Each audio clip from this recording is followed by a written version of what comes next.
Dear participants to the forum, please proceed to your seats. Thank you.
Қайырлы таң, құрметті ханымдар мен мырзалар. Good morning, dear ladies and gentlemen. Could you please proceed to your seats? Thank you so much. Ladies and gentlemen, please take your seats. Құрметті Dear Yerlan Kudaibergenova, dear distinguished guests, we would like to welcome you to Power Central Asia plus China Forum.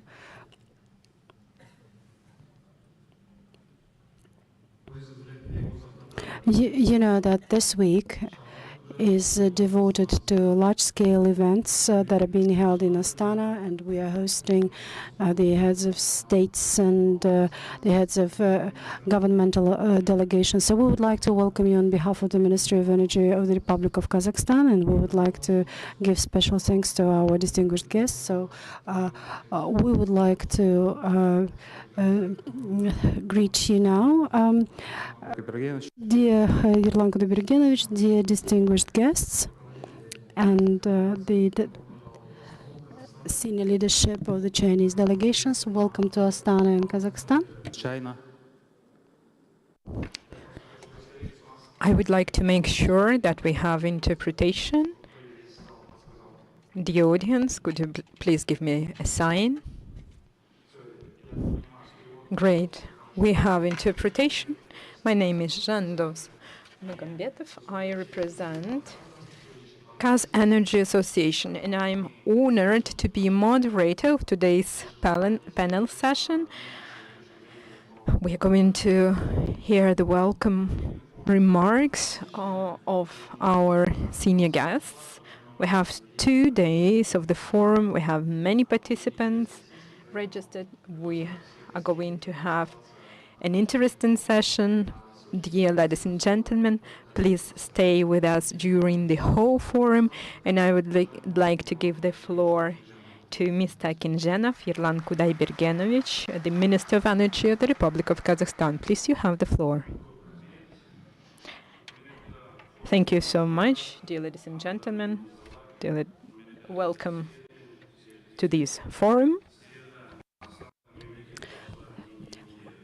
We would like to welcome you to Power Central Asia, China. I would like to greet you all with my pleasure. This forum actually is a great professional platform enabling the experts in energy and gas sector to have a dialogue, to exchange experiences, to enhance and strengthen our bilateral cooperation. And in this regard, I would like to say that the upcoming forum is devoted to the integration initiatives and strategies that we have been developing lately. Kazakhstan and China are already on the journey of their 30 years of cooperation. This is a time of challenges, but at the same time, we may unleash this capacity we have. Our cooperation in energy is a bright example of the implementation of One Belt, One Road initiative. It contributes to strengthening energy security and creating new opportunities for the people of our countries. The projects implemented show how committed we are to the innovations and sustainable energy systems of the future. I would like to mention how important the visit of His Excellency Xi Jinping is important to Kazakhstan. This visit was a sign of important Kazakh-Chinese relations, and we are committed to strengthen this partnership later, especially further, especially in the field of energy. We hope to have reliable connections and deep confidence in each other. The forum, Power Central Asia, China, was initiated by the Minister of Energy of Kazakhstan and is carried out with the support of China Southern Power Grid, Power China, Energy China, and other major energy companies of China. Its objective is to create a sustainable institutional platform for coordination, support, and implementation of joint R&D, investment, education projects. The forum lays a whole bunch of different initiatives where Kazakhstan is a key partner for China as a regional hub and a center of green energy integration, digital technologies. Energy is traditionally a core of a Kazakh-Chinese partnership, and our relations now are beyond the fossil fuel export. We are building a very efficient energy ecosystem. Currently, we implement 30 projects in the field of renewable energy with participation of Chinese companies with a total capacity of 1,800 megawatts. Today, we have signed key documents with CNPC company, including framework agreement on expanding the Chimkent refinery to 12 million ton, agreement on carbamide plant construction in Aktobe region, a trilateral agreement between a national joint stock company, Kazakh Gas, and Northern One Network. We are working on enlarging the oil pipelines between China and Kazakhstan. The ministry, we see a lot of perspectives, a lot of prospects in development of hydrogen industry. We are talking about generation and storage of power based on hydrogen. We are building commercial document. We are signing commercial documents, which is the purchase agreement on Sauran solar station between China Energy Overseas Investment and the Estimation Financial Center on Renewable Energy of Kazakhstan, the Memorandum of Understanding between the Ministry of Energy of Kazakhstan and China Southern Power Grid, Framework Agreement on Strategic Cooperation between the Ministry of Energy of Kazakhstan and Power Construction Corporation of China, otherwise Power China. We are cooperating with the key Chinese partners in renewable energy. We're working on enlargement of export value-added chains within One Belt, One Road initiative. Dear participants, Kazakh-Chinese energy cooperation is currently on a new stage, more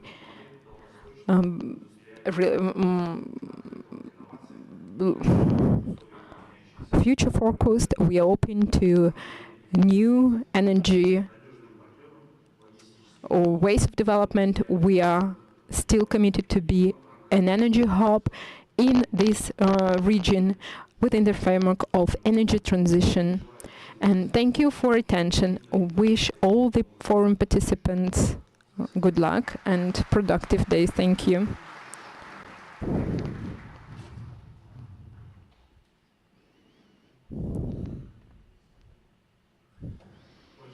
Thank you so much, Mr. Minister. Kazakhstan and China are linked through a lot of projects, in particular in renewable energy, in traditional power generation. And I would like to give the floor now to Mr. John Han, who is the chairman of the board of China Southern Power Grid International Corporation. This is a major company in the south of China. It maintains transmission lines, and Mr. Zhang has a lot of experience in this field. It's a pleasure that such a breakthrough company from China is here at this forum. I would like to give the floor to you.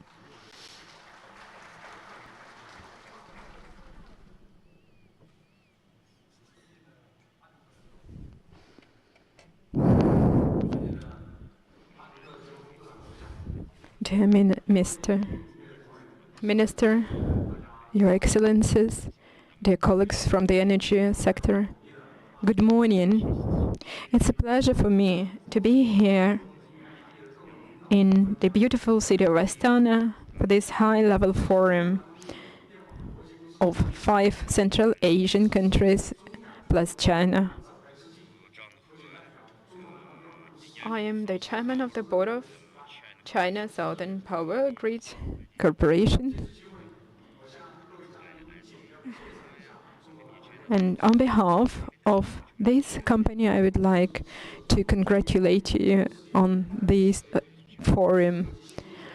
Using this opportunity, I would like to have a few words about China Southern Power Grid Company. We are a global leader in construction and in construction of transmission lines, and the company's annual power generation has exceeded 1 trillion kilowatt hours for 6 consecutive years. The population served by its power supply is 272 million people, and the number of customers served is more than 113 million households. The company is ranked 78th in Fortune Global 500. China Southern Power Grid Company has rich experience in such fields as ultra-high voltage power transmission, flexible DC transmission, safe and stable operation and management of large-scale power grids. In this field of UHVP power transmission, the main west-east power transmission corridors of 8 AC lines and 11 DC lines have been formed. We have also launched the world's first 800 kilowatt UHV continuous power transmission project and world's first 800 kilowatt flexible continuous power transmission multi-terminal projects. In the area of energy storage system development, 7 pumped storage power plants with a total installed capacity of 10 gigawatt have already been built. Kazakhstan and China are reliable partners for each other in this field, and we are an important platform for internationalization of China Southern Power Grid Company Limited. We continue to promote major international projects in this field. We implement various tasks the administration of China sets for us. Friendship between China and Kazakhstan dates back to the very distant past, and two countries have established unique comprehensive strategic partnership on a permanent basis. Kazakhstan at the first place where the Belt and Road Initiative was put forward, and one of the first countries to support and participate in the joint construction project.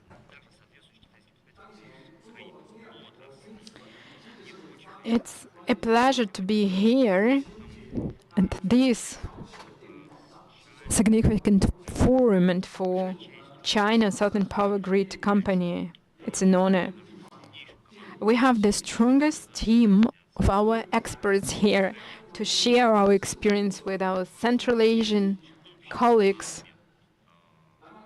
We're going to share our plans, our projects.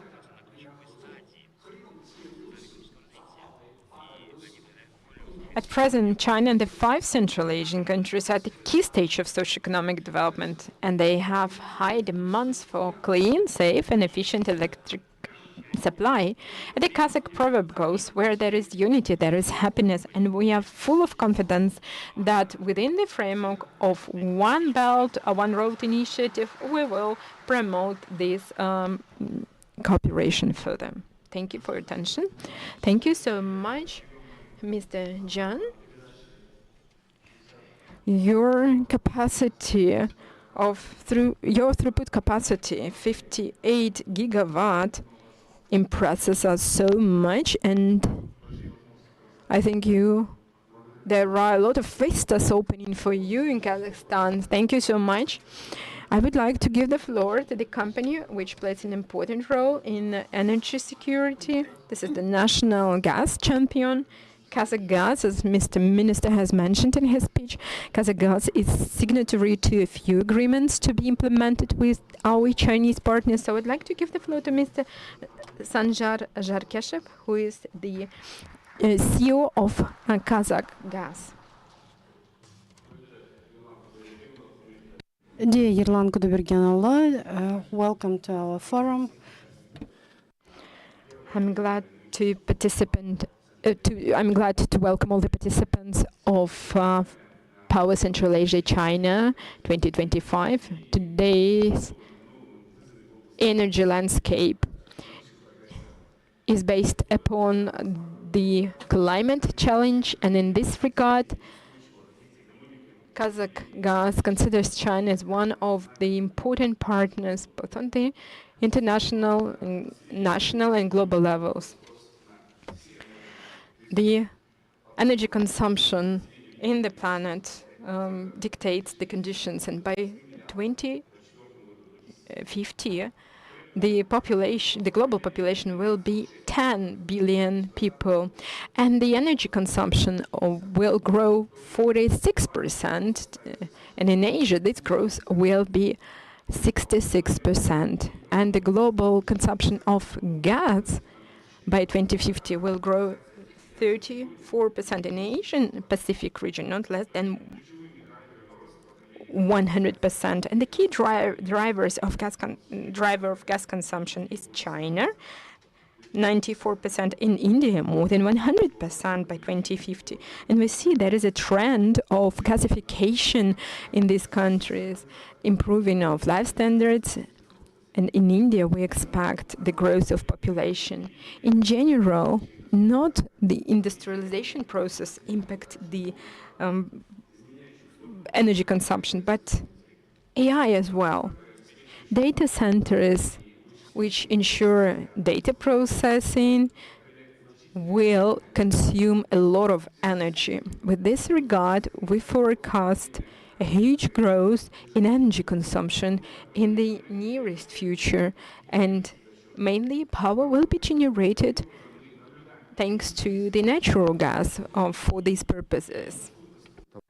There's a direct dependency in regards to the natural gas availability, and this could actually contribute to the balanced capacities that is going to be assured by the gas generation. So therefore, we have a further understanding of how the energy market is going to be dependent largely on the dynamics in gas sector. By 2050, the trade gas is going to become the dynamic resource because of its flaring capacity, and it is going to be having more share, although the fossil fuels will still be the majority in terms of the consumption matrix. And lately, many countries have corrected their energy policy, and analytics says that there's tendencies. However, there are some issues that impact upon energy sector. So number one is intermediate indicators of the global energy transfer haven't been achieved. The global community couldn't ensure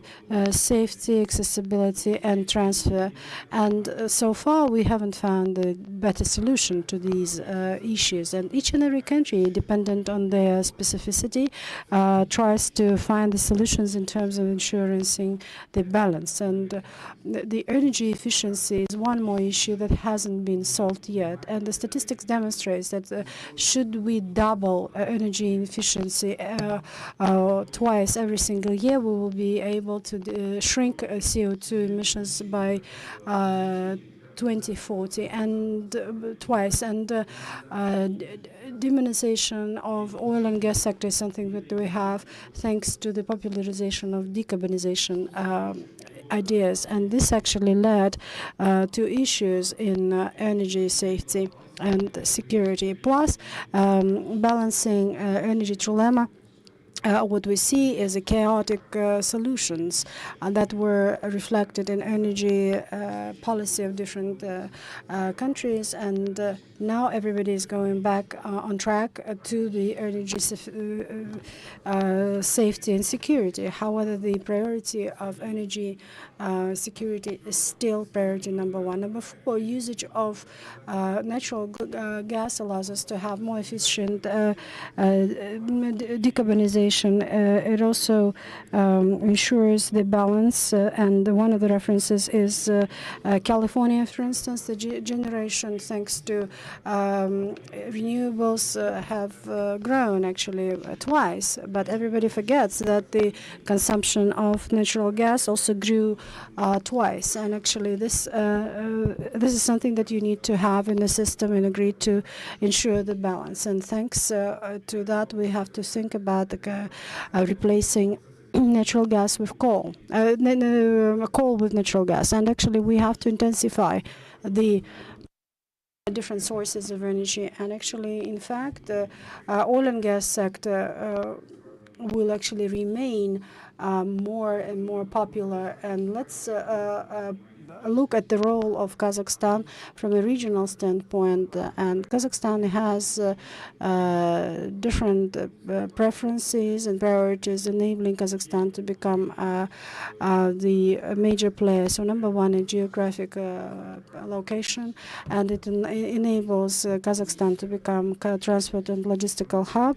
And historically, thousands of kilometers of the Silk Road were passing through Kazakh lands from China to Europe and other countries. And this is our priority and preference, opening up the world to us. And as it was said by the Minister of Energy of the Republic of Kazakhstan, we're ready to become the trusted partners in terms of transportation of energy resources. In 2024, we transported over 88 cubic meters of gases for domestic use and the partner countries, and we have over 4 trillion 4 trillion cubic meters of trade gas, and we also have 15 reservoir, and it's only the third that which was explorated. And we have opened gas fields both onshore and offshore, and they haven't gone through the exploration phase, and they're waiting for the investors and consortium. So therefore, we would like to invite Chinese companies and invest into those projects in order to ensure domestic and export opportunities enhancement. Kazakhstan has multi-years of working with transnational companies, and the first crude in Kazakhstan was produced back in 125 years ago. We have extensive experience both onshore and offshore. We would like to invite Chinese companies in gasification to ensure better transit, refinery, as well as to develop petrochemistry. And the priority is to work on fuel lubricants, as well as LPG, as well as the methane and coal mines and carbon chemistry, and having synthetic fuel made of coal. And to complete in terms of decarbonization and to ensure energy efficiency, we need to have a tight teamwork. We need energy and synergy with all of the international partners, to include our Chinese partners, to ensure better margin and breakthrough compatibility. We grow together with the promising markets of trade gas, and we would like to remain partners with our Chinese colleagues in order to ensure that we address the demand in growing demand in trade gas in Asian and Pacific. Thank you.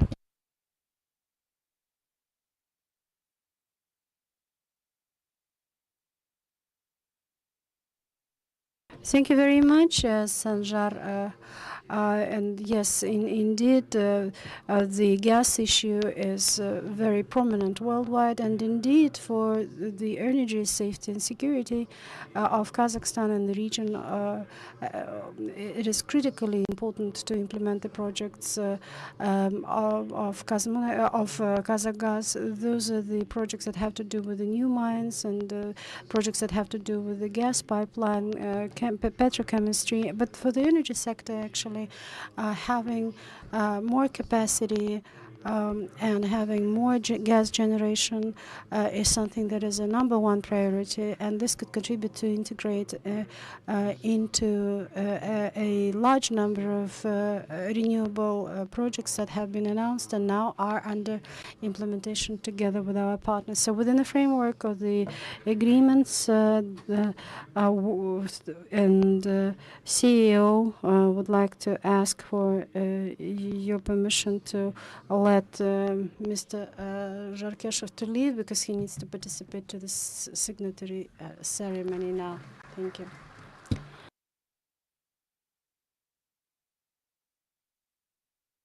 Now I would like to give the floor to Chairman of the BOD of Power China, Mr. DNG. This cooperation is well known in Kazakhstan, and the cooperation has been implementing a number of very successful projects, and they are known for their high quality. And Mr. Dean is a person whom we don't need to actually introduce to you. He has a very extensive experience, and we have Energy China as well. And Mr. Dean used to be the CEO of that company before, so now he represents Power China. So please, the floor is yours, sir.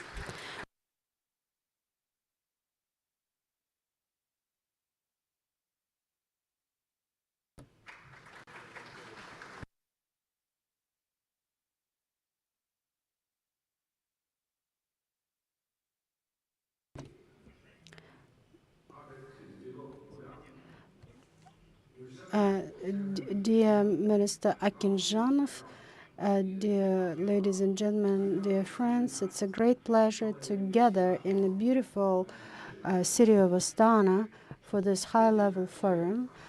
And I would like to appreciate our organizers and to extend a warm welcome to all representatives of guests who have traveled from various countries, and it's a great honor for Power China to participate. So the friendship between China and Central Asian countries has a rich history, and it has been strengthened, and energy is a vital area of cooperation between our two sides. During the first China-Central Asian Summit, President Xi Jinping proposed to establish a China-Central Asia energy development partnership to work together to build a closer China-Central Asia community with a shared future. One Belt, One Road, and Power China, a global leader in clean energy and water resources development, and a leading enterprise and advisor in the Belt and Road initiatives, has continued to deepen our cooperation.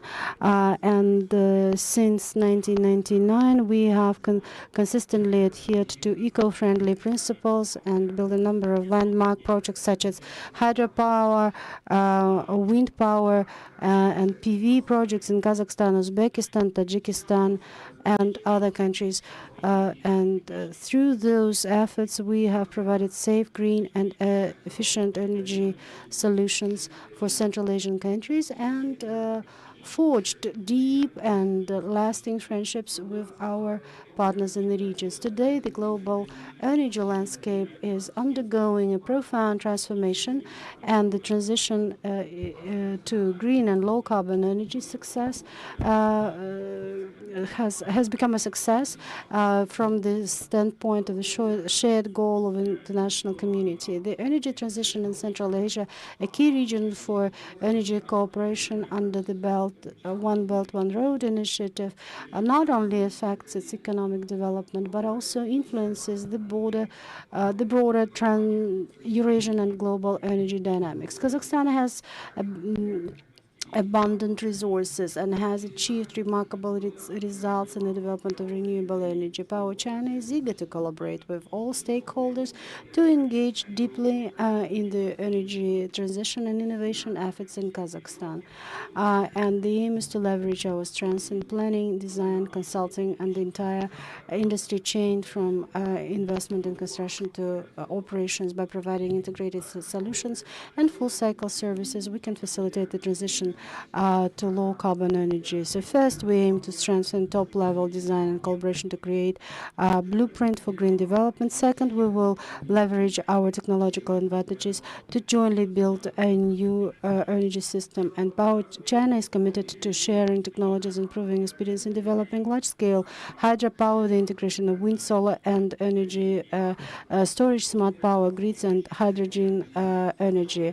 And now I would like to say that we would like to develop hydro accumulating stations and to create the centers for energy connectivity. So third, we should reinforce innovation-driven development to collaboratively create a beautiful ecological home. We plan to establish platforms such as Power China Kazakhstan Joint Research Center for Power Energy Transition, focusing on cutting-edge fields, including new power systems, new energy storage technologies, and hydrogen energy. Together, we will undertake major technological breakthroughs and enhance the demonstration and industrial application of innovative achievements. We will promote the application of modern information technologies, vigorously advance digital and green construction. Fourth, we will deepen full chain coordination to share the fruits of prosperity. Leveraging our strengths and resources, we will fully utilize international new energy solution platform and build an investment and financing, construction, manufacturing ecosystem to develop major landmark projects and small but exquisite green energy projects that benefit from local communities. We are committed to enhancing our environmental, social, and governance strategic management, actively fulfilling our social responsibility. Ladies and gentlemen, friends, the energy transition is a long and challenging journey. As an old Chinese saying goes, despite the challenging path ahead, unwavering determination will lead to success. Continued effort paved the way for bright prospects. Power China will leverage the forum as an opportunity to uphold the principles of extensive consultation, joint construction, and shared benefits. We aim to deepen our cooperation with governments, enterprises, and financial institutions in various countries. And together, we will strive to create more benchmark projects and model program for cooperation under the One Belt, One Road initiatives. And I would also like to wish you good health and all of the best. Thank you so much.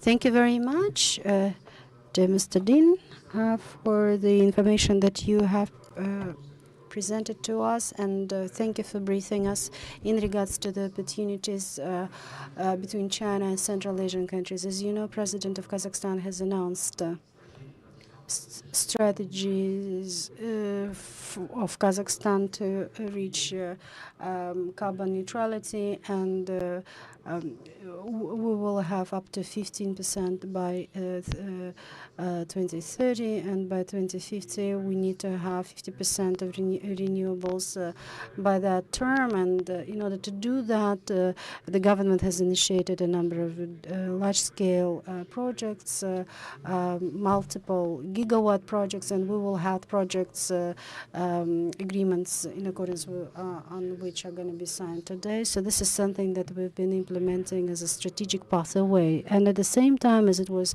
repeatedly said by the experts, the large-scale projects actually do have certain risks for the energy system from the integration standpoint, from the management standpoint, and therefore it makes it more complex to operate. So KIGOC, the national grid, has the entire burden in terms of managing the power generating capacities. So they're responsible for everything, for consumption, for distribution, networking, and so on. So it's very interesting for us to listen to KIGOC so that they could actually respond on how they respond to these efforts. So I would like to give the floor now to CEO of KIGOC, Mr. Aidjanov. So they've lately been implementing a lot of investment projects that have to do with high voltage cables. The company actually is profitable, as one of the most profitable companies under the auspices of Samruk-Kazyna National Welfare Fund. So they have pretty ambitious plans in terms of how to grow their capacities. Please, the floor is yours, sir.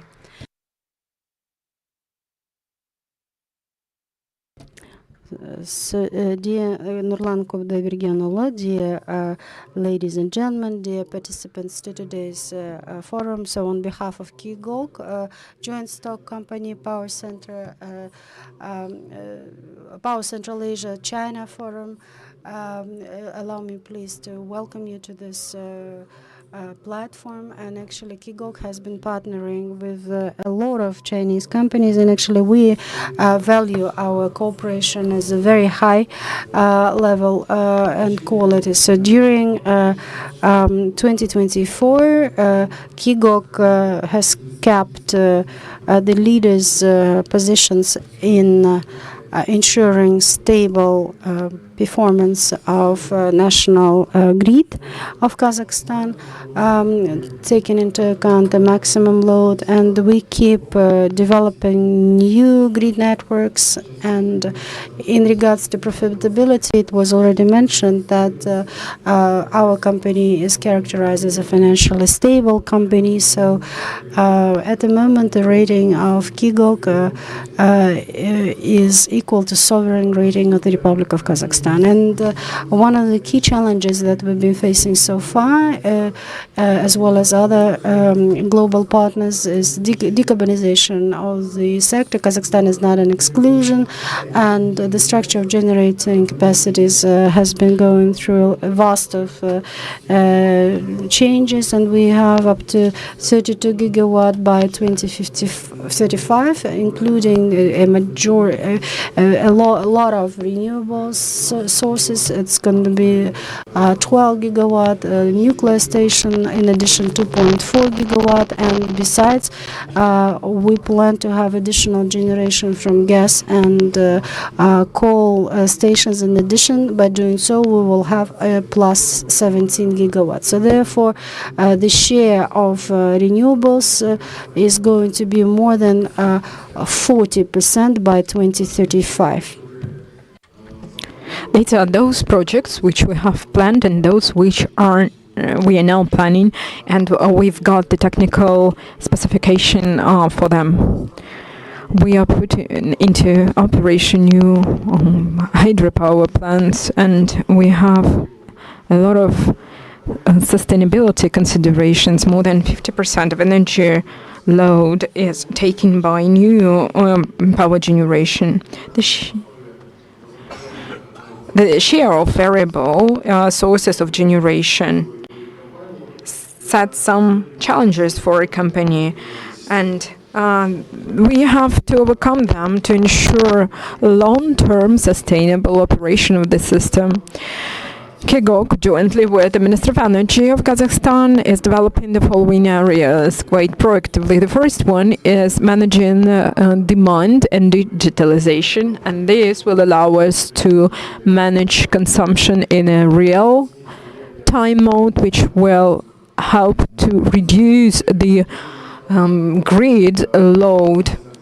We will observe energy system in a better way and will ensure the resilience of a grid when using renewable sources. Number two, building of interregional transmission lines to ensure throughput capacity of these lines. KEGOC has developed strategic vision of the national grid development till 2035, and we have identified a set of important projects for a company. There are more than 10 projects of this kind. Some of them are implemented right now, strengthening the southern region, the west southern region, and all these projects have been included into the infrastructural development strategy of Kazakhstan. One of the major future projects is the south-north transmission line DC construction, and this will allow to cover the demand in power in the south and to ensure sustainability of the grid and taking into account the growth in loads. We have a number of other important projects, such as building a new digital substation in Astana. This will strengthen the reliability of the power supply in Astana, and we're going to build 500 kilovolt transmission lines to Kizlyar, Shymkent, Kazgan, and 500 kilovolt from transmission lines from Aktau to Bineo, and DC transmission line west-south is to be built as well. In total, we're going to buy more than a new 7,000 kilometers of transmission lines to ensure a uniform system of power supply in Kazakhstan. Maneuvering generation is another thing we are going to work on. We will put into operation a gas based generation. This will allow to maneuver generation to get rid of the disbalance. It should be pointed out that KEGOC, as a system operator, has drafted the technical requirements to include the system into the system management system. And number 4, as our Chinese colleagues have mentioned, the power accumulation system development. In Kazakhstan, we plan to build the ESS with a total capacity of up to 3 gigawatt. These are major systems next to renewable source of energy and in the load centers. In order to develop those accumulators, we have to disbalance the power transmission in the conditions of a lot of renewable energy sources application. The development of this segment of the market is done thanks to local suppliers of services and contractors, and through intergovernmental agreement. We are now working on renewable energy projects through options and through arbitration of the prices on the wholesale market. I would like to mention as well that we strengthen regional cooperation between China and Kazakhstan in all key areas of the power development. As it was mentioned before, in the field of renewable energy, we have investors from China, and they've implemented and are implementing a lot of projects in renewable energy with a total capacity of more than 4 gigawatt. Jointly with Sunny company, we are building turbines for wind generators in the field of hydropower. We are working with Envision. We are working on construction of BSS. We are working with Energy China in the field of the national power grid development, and currently our specialists, they learn from our Chinese companies on how to build ultra high voltage transmission lines. And in conclusion, I would like to mention that in the conditions of low carbon transformation, close cooperation between the countries and the companies is a condition for overcoming the energy transition period in a smooth way. Wish you all the best on the sidelines of this event. Thank you so much. Thank you so much, Mr. Naibijanov.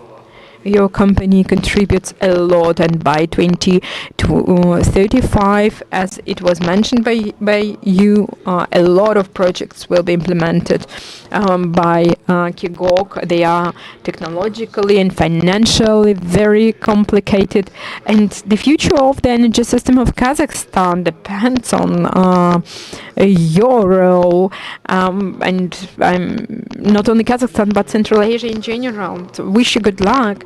I would like to give the floor to Mr. Liu Zizan, who is the chairman of the board of China Energy International Group, which is well known as Energy China. Energy China is well present in the region, especially in Uzbekistan. You've implemented a lot of projects on renewables.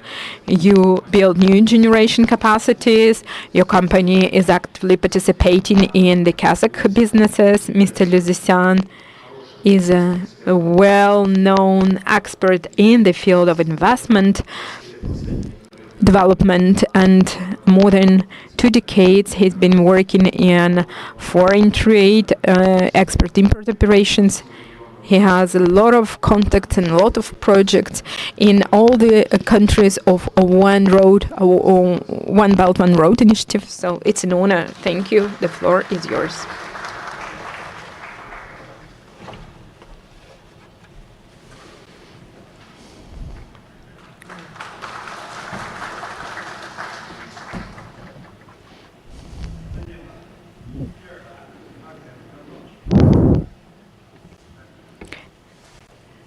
Mr. Prime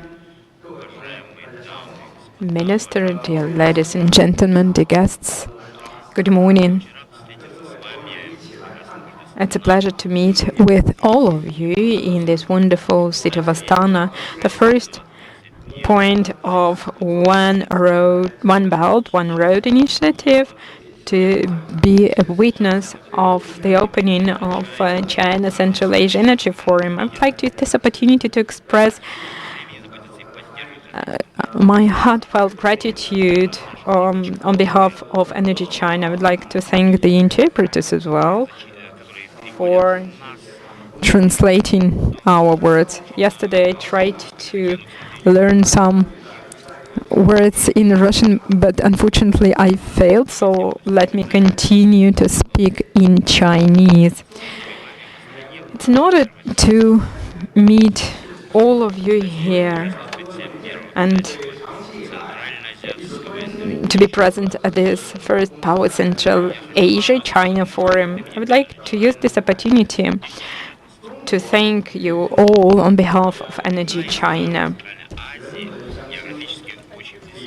China and Central Asian countries, geographically neighbors, we are friendly countries. We have advantages which are mutually beneficial. Both parties have always adhered to the concept of mutual respect, good neighborhood, and mutual benefits. We've been working shoulder to shoulder on creating more stable and prosperous society in Central Asia, in China. This forum is a platform for discussion of our goals, creating mechanisms, and exchange of opinions and experience to improve the regional energy structure. Currently,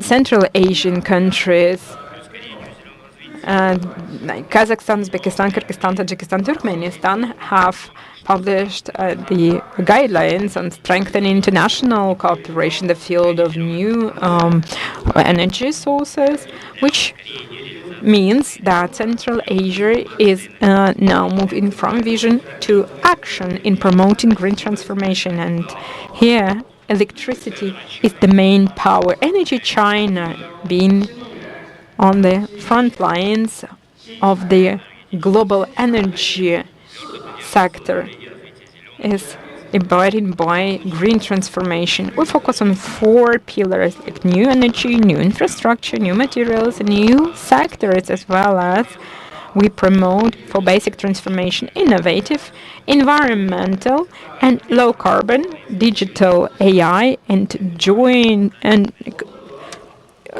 use of and coupling between energy and carbon. We have invested in 20 projects in Central Asia with the investment of $3.6 billion in photovoltaic, wind energy, energy storage, and construction of materials.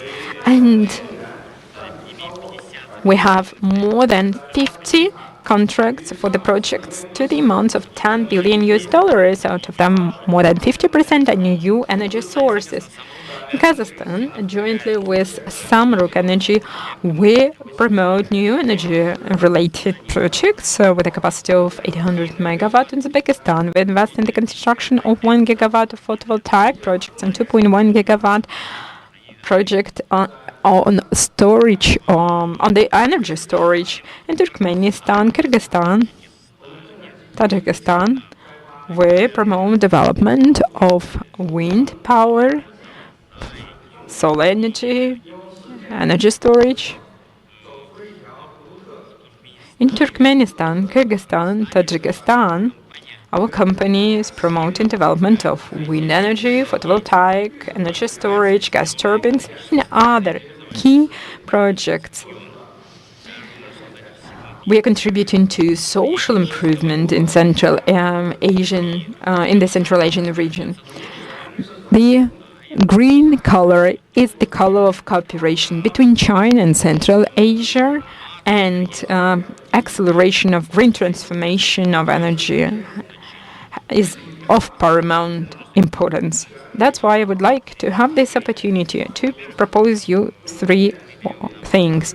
First, we will be guided by your guideline on planning and will put all the efforts to create new advantages in integration into the industrial value chain. Energy China has always been guided by the principle leadership in planning and promotion. So we are ready to cooperate with all the Central Asian companies which are abiding by the same principles. We are strengthening our cooperation with those companies which are on the in this whole chain of value added in the field of investment, construction, and maintenance of energy facilities. Energy China has recently finalized the plan of development of the Uzbek energy system for 2023-2030. We have created a joint venture with the Uzbek Energy Engineering Company on the planning and designing of the Silk Road energy system. We plan to build a green energy corridor in Kazakhstan. We'll create a working group with the governments of the countries to contribute to the distribution of the energy all over the region. We will select different technological routes and the ways how to innovate business models. Second, with the support of R&D community, we'll put all the efforts to give new impetus to green and low carbon development. Energy China is implementing top project, one of its kind in R&D, and it is focusing on the Chinese government objective to reach the carbon peak, and this project plays an important role in proposing the plan of action on implementation of two carbon objectives in the field of energy storage and hydrogen energy. We have 4 academic working stations, 8 international research institutions, 3 foreign research centers, and 18 think tanks on the level of the companies. We have joined our efforts with the leading domestic and foreign companies in the new energy sector to initiate the creation of the International Investment Alliance in the energy sector. We have harnessed a number of technologies and products in the field of wind, solar, heat, green generation. On the next stage, we are going to look for scenarios of hydrogen fuel using Kazakhstan, the storage of gas and the hydrogen in Kazakhstan and Uzbekistan, Turkmenistan. So there will be a whole bunch of landmark projects. Number 3, we are going to accelerate the creation of open, inclusive achievements. Energy China will be based upon Energy Forum, China and Central Asia, to accelerate a number of projects. Based on the cooperation efforts, we're going to build the power project with a power project with a capacity of 300 megawatt and wind project with a capacity of 500 megawatt in Kazakhstan. This year we are going to work on a North-South project, the DC project. We are going to sign an agreement on cooperation on Almaty cement plant this year, and are going to build this plant in the next year. Will contribute to making the projects of cogeneration more efficient to ensure the uninterrupted supply of power.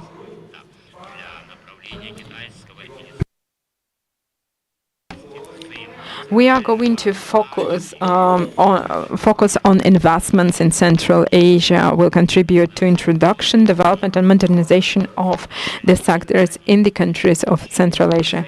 We're going to contribute integration in the field of technologies. Dear friends, ladies and gentlemen, China plus 5 Central Asian countries are neighbors, good friends, and the countries which have a common future.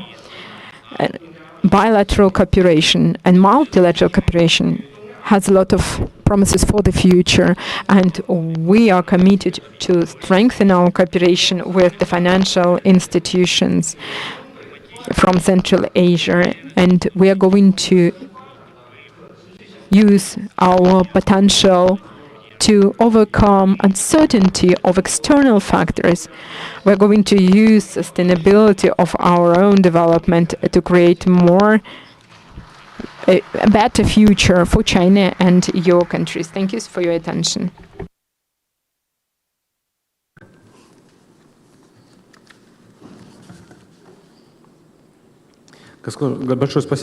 Thank you very much, Mr. Liu. Yes, indeed, you have presented a very extensive presentation, and we were glad to hear that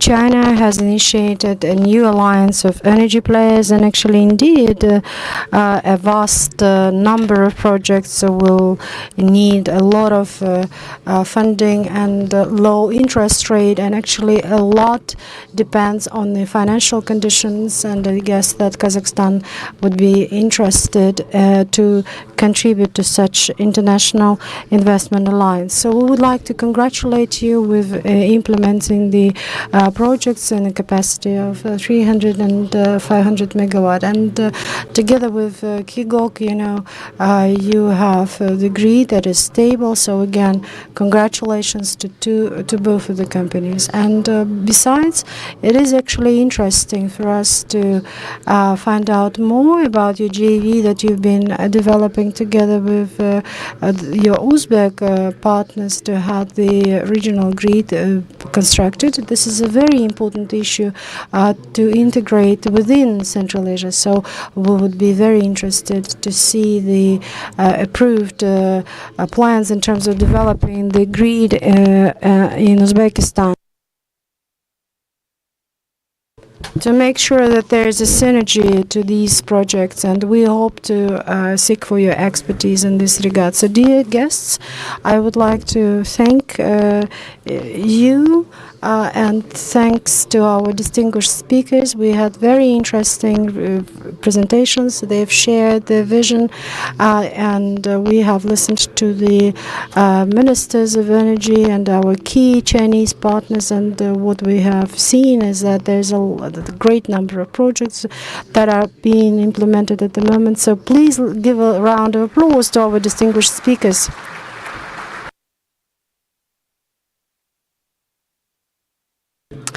We would like to give special thanks to the organizers of today's event, the Ministry of Energy, and Agency for Infrastructural Development, for putting this forum together.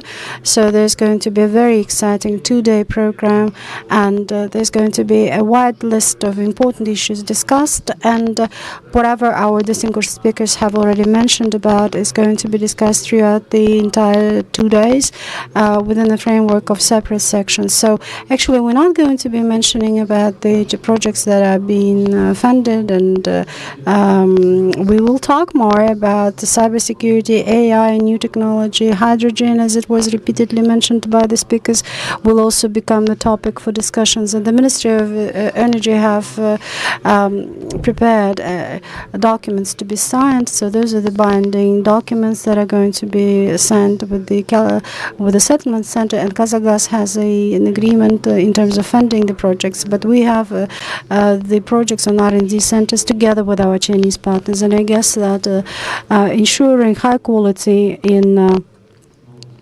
new technology, new competence development is critically important to make sure that all of the projects that have been envisaged and planned will eventually be implemented. So we would like to thank our distinguished speakers. So please take your seats in the front row, and distinguished minister, please come to the stage. And we're now going to be commencing the signing ceremony, and the intention is to sign the strategic documents. Your Excellency, dear Minister, please come to the stage. Thank you. Dear participants to the forum, and dear ladies and gentlemen, we would like to welcome you to the solemn ceremony of signing commercial agreements within International Forum, Power Central Asia China 2025. This is a great milestone to reinforce sustainable energy cooperation in Central Asia. And we have 8 key documents reflecting the striving for the breakthrough technologies of the green transformation, as well as long-standing cooperation. So the signing ceremony is starting. And we would like to invite the Minister of Energy of the Republic of Kazakhstan and Power Construction Corporation of China, Power China.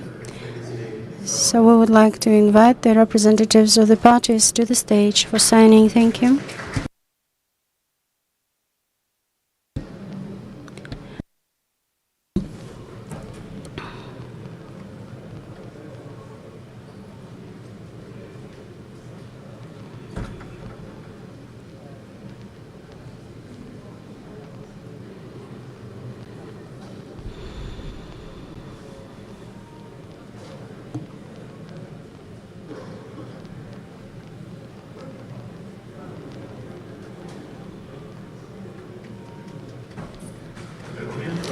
The document's been signed.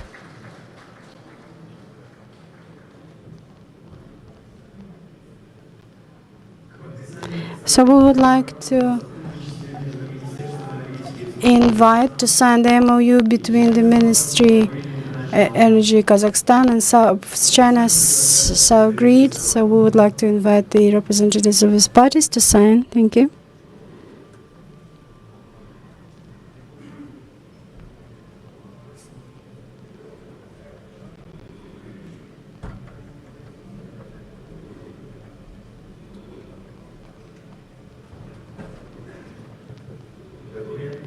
The document is signed.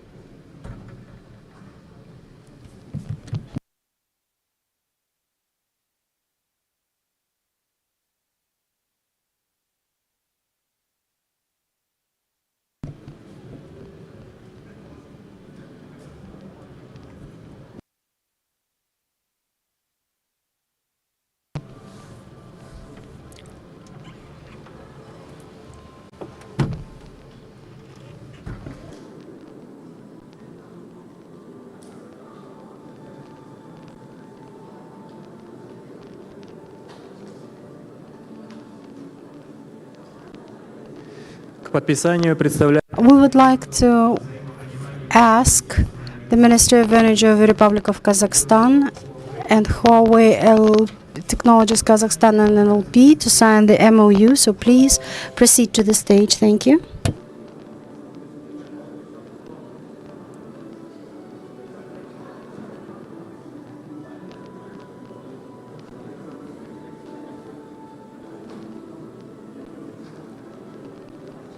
Документ подписан. The document's been signed.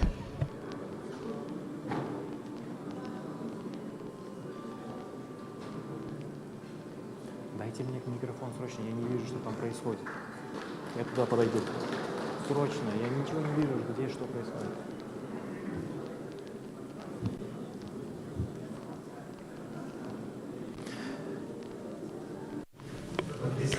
We would like to invite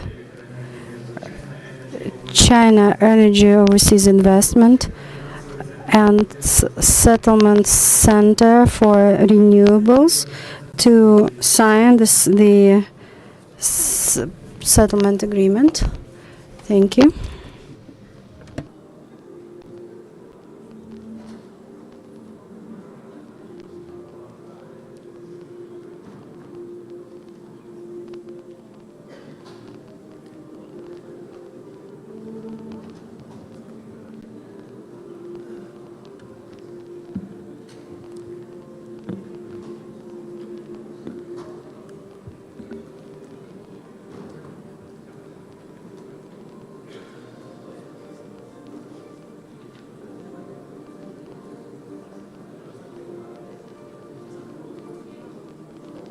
Документ подписан.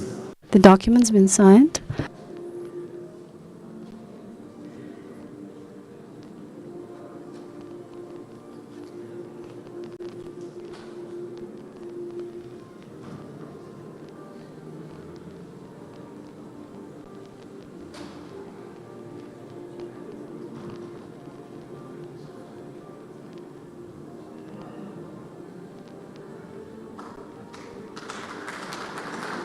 Я ничего не слышу.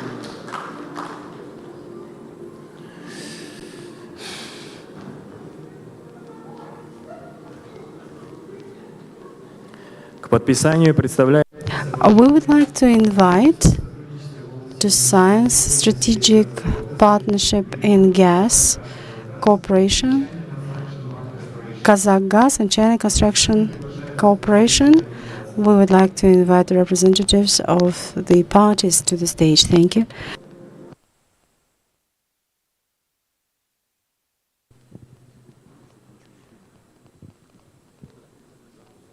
Документ подписан. The document's been signed.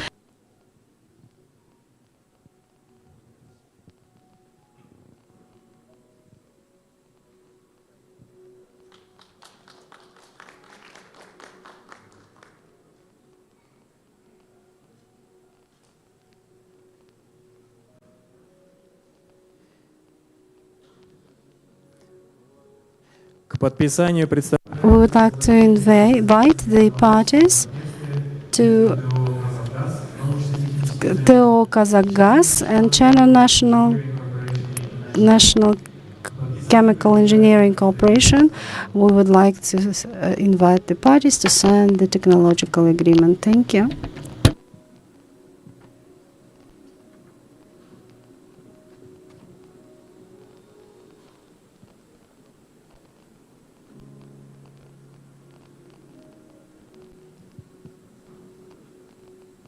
Документ подписан. The document's been signed.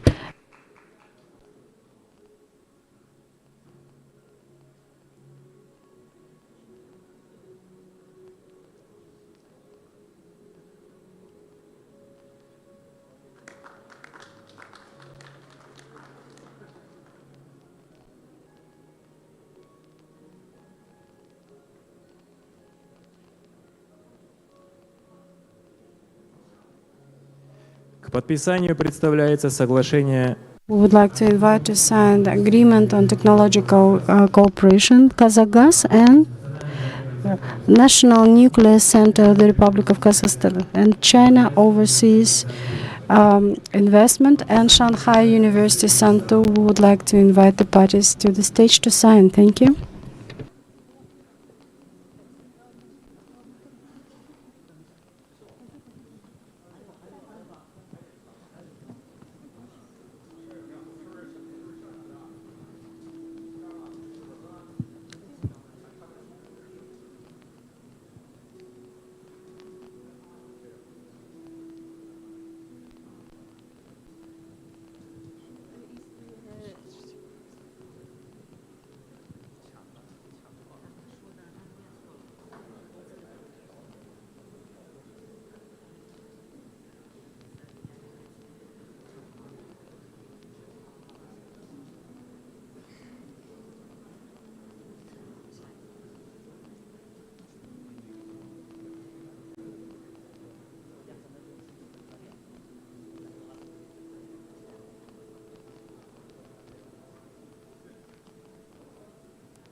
Сейчас. Все?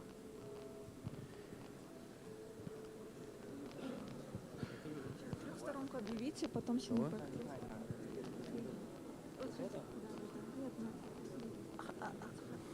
К подписанию представляется соглашение о We would like to invite Shanghai University Caotun and China Overseas Investment, please.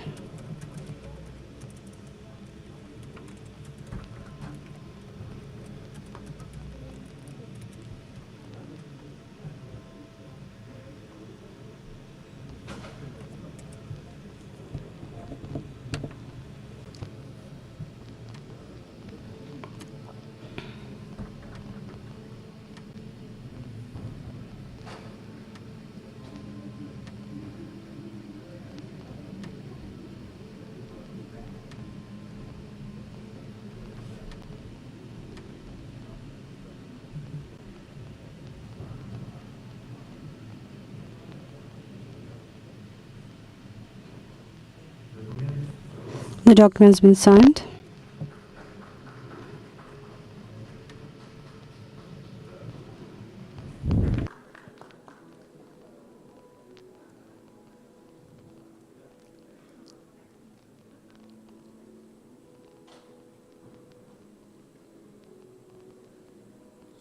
Сейчас. К подписанию представляется соглашение. We would like to invite to sign agreement on technology agreement Sinapec Engineering. Please proceed to the stage. Thank you.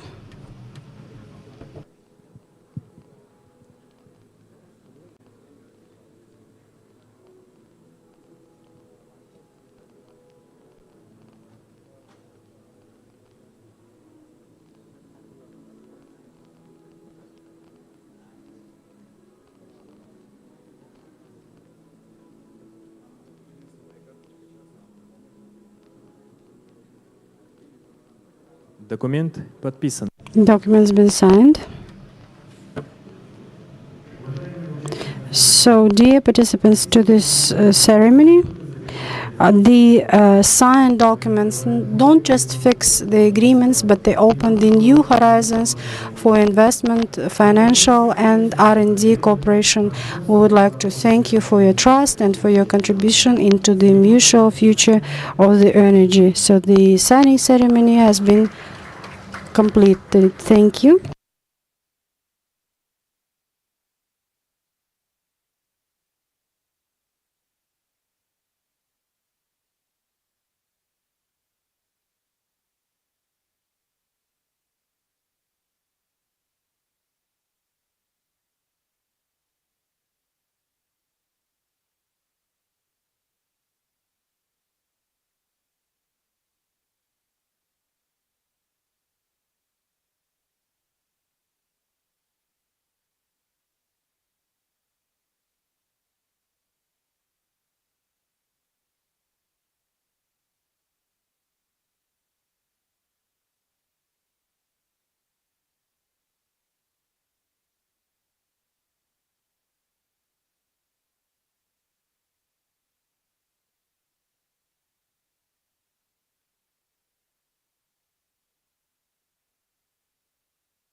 Уважаемые гости, рады приветствовать вас на данной сессии. Welcome to this session. In order to stick to the time frames, let's start this session. Welcome everyone and to this panel session. We are starting this forum after the plenary session. My name is Zulpat Aziyeva. I am the managing director of the Association on the Support of Infrastructural and Innovative Development. I am the administrator of a Just Energy Transition Partnership Kazakhstan under the leadership of the Minister of Energy of Kazakhstan. Today I'm going to be a moderator of this forum. On behalf of the association, we would like to sincerely thank the government of Kazakhstan, the Minister of Energy, and our distinguished partners, China Southern Power Grid, Energy China, and Power China for their support of this event. Within these 2 days, we are going to discuss the important elements creating the energy future of Kazakhstan. We are going to talk about breakthrough solutions and the conditions of just transition. We have to be guided on our way forward. We should ensure coherence of our policy with the national mechanisms of the energy transition support. We are very inspired by the Chinese experience. Our speakers, welcome, dear ladies and gentlemen, are going to share their experience in innovations. They propose their ways of development of energy sector in Kazakhstan, and I, as moderator, will contribute to smooth, well-informed, and productive talk. Thank you for joining us today. Today's session is the first starting session of these 2 days of forum will be on the strategy of the energy decarbonization, which is alongside with the carbon neutrality strategy mentioned on few occasions, is a challenge for some and a huge opportunity for those who are well prepared and will be guided by their programs and their national plans. To achieve success, we need a clear strategy, comprehensive roadmap, and a common vision. At this session, we're going to discuss the significance of this roadmap developed by the Ministry of the National Economy, Institute of Economic Research, and we're going to discuss the ambitious plans of the Ministry of Energy in the field of renewable energy, and we'll unleash the potential of clean energy and the power purchase agreement. And today we have witnessed one of such agreements signing ceremony. Our investment attraction efforts should be in line with the carbon neutrality roadmap to guarantee investors successful, sustainable opportunity for implementing their proposals. Together, we'll talk on how to use the best technologies and experience to build a sustainable energy future for Kazakhstan and Central Asia. Now, I propose to move to the main part of this session, and let me introduce the speakers to you. Our first speaker will be Juan Koji. He is the head of the Research Institute, China Southern Grid Energy Research Institute. He'll talk us through the development and practical application of power carbon coupling strategy. And I would like to draw your attention to the fact that we'll discuss the carbon neutrality strategy.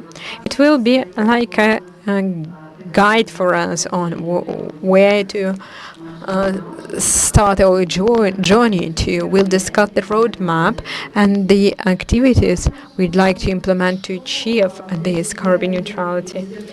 We'll talk about what the Ministry Manager's vision is about renewables, and of course we'll discuss the power purchase agreements and the way they facilitate and give incentives to development of renewable energy development in the countries.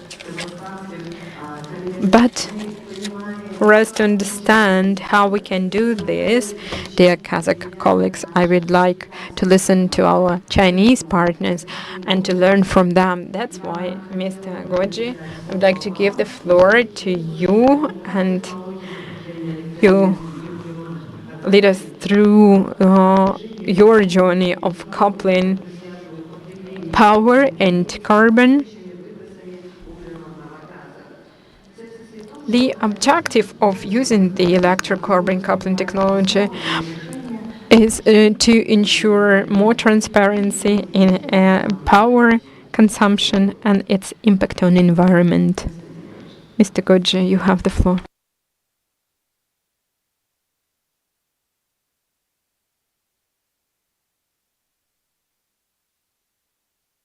Please put the first presentation on the screen.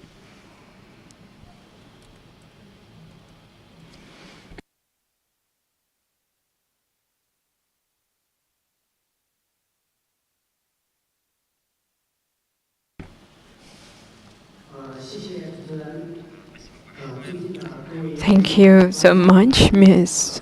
Moderator, dear ladies and gentlemen, dear friends.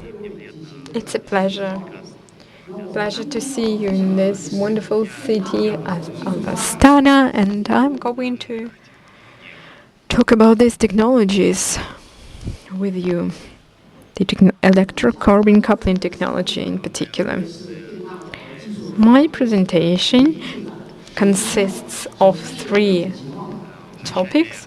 The first one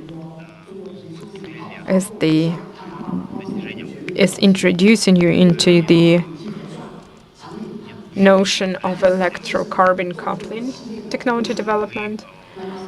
In reaching carbon neutrality within the framework of green transformation, we are doing our best to reduce carbon emissions, and there are very strict requirements with respect to this process in China, and we're trying to link this process to transmission of electricity on long distances. Our energy depends on many aspects, such as electrocarbon coupling technology, energy generation.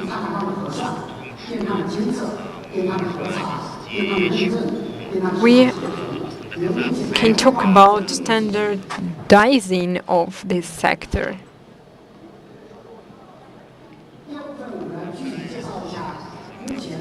The second part of my presentation is the talk on how we carry out research in electrocarbon coupling technology. So, we account power sector carbon emissions. This involves the statistical calculation of carbon emissions indirectly attributable to electricity consumption on the end user side. Traditional methods cannot effectively distinguish green power usage from conventional consumption. To address this, we propose an enhanced calculation methodology that incorporates green power consumption data accurately identifies and separates green electricity, calculates the average carbon emission factor for the residual grid, and delivers a refined measurement of indirect carbon emissions from end-use electricity. Number 2 technology is electrocarbon monitoring technology. It leverages the electricity carbon coupling relationship and uses real-time mode in achieving reliable power system data through, like seeing carbon through electricity. Traditional carbon emission statistics are typically annual, making it difficult to directly build month or day level electricity carbon coupling models. We have developed a rich regression-based multi-source data carbon calculation model that is innovative, and it incorporates electricity usage, industrial structure, energy consumption patterns, and product outputs as multidimensional variables.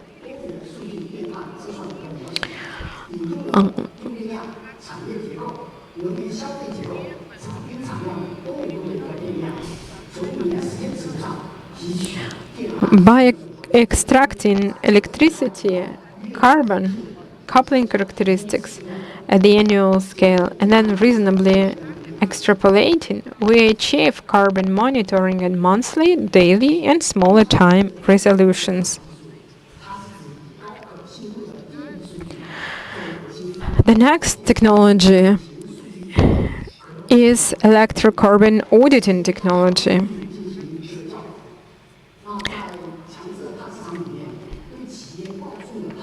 It centers on high-fidelity power system data and builds a library of canonical data audit rules to verify enterprise carbon emission reports.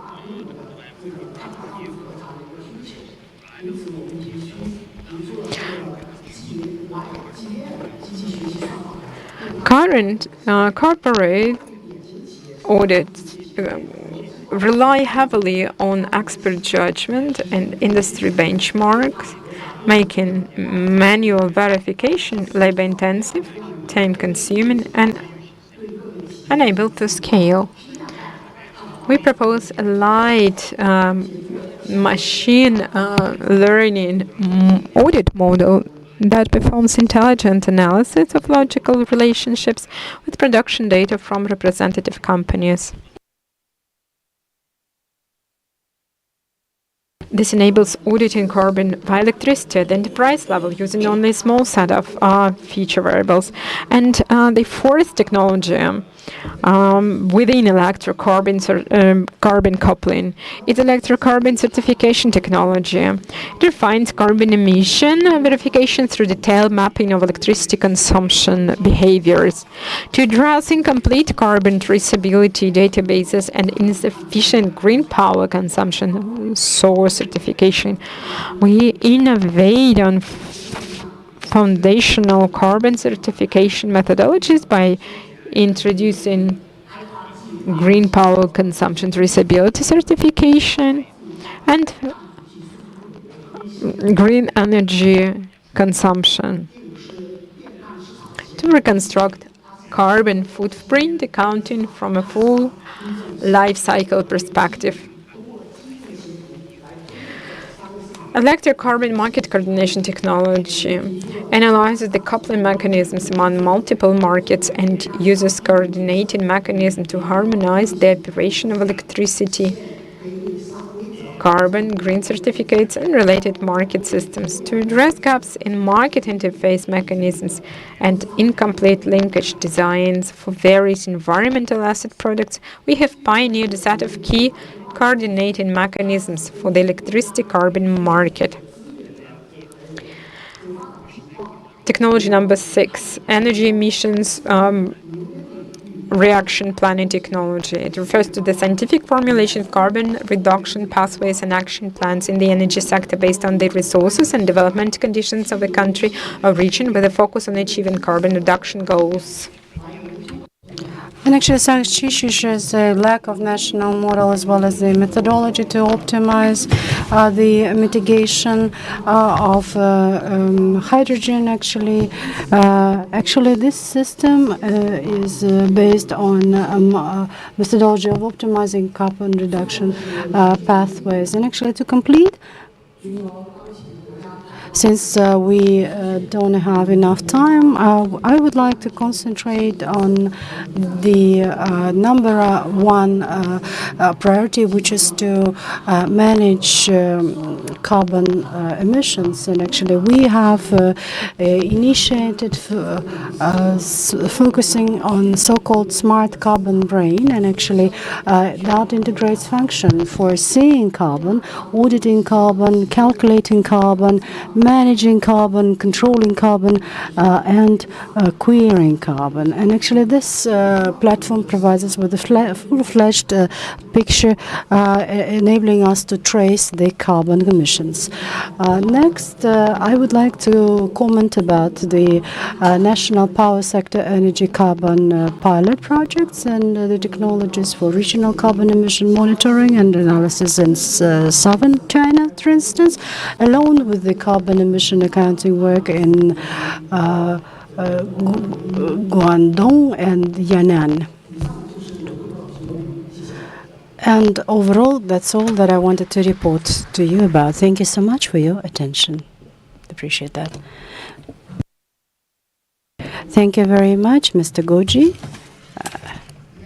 And I would like to note that as of now, taking into account the fact that Kazakhstan does have very serious and ambitious commitments in terms of carbon neutrality, that will be the fundamental criteria while providing funding for international projects. This tool would be enabling us to forecast and model our future financial models that we will use to fund the projects to ensure sustainability and expedient from the national policy standpoint. And we would like to thank you, Mr. Goji, for your proposal. And now let me give the floor to the next speaker. Dear participants, dear ladies and gentlemen, let me introduce to you Mr. Xiayun to you, a senior engineer, Power China Sindhu, as well as the director of Innovative Technologies Center in solar, wind, and accumulative energy methodologies. Our distinguished presenter is a member of R&D Institute under Power China. He is a PhD master in research, and he represents Sichuan province, and he is awarded with the Medal of Sichuan province, and he has been acknowledged as the great contributor to the development of Sichuan province, and he has been a director in more than 20 large hydro stations, and his projects were awarded with the FIDIC for prominent projects, Jantanyu in civil construction, and other awards. And he has received 15 awards for scientific progress at the province and ministerial level, 13 awards at the ministerial and provincial levels, as well as 59 public patents. I would like to give you the floor, distinguished Mr. Sayun, and have you deliver your presentation in regards to multi-component elements of hydro energy. So please, the floor is yours. Thank you.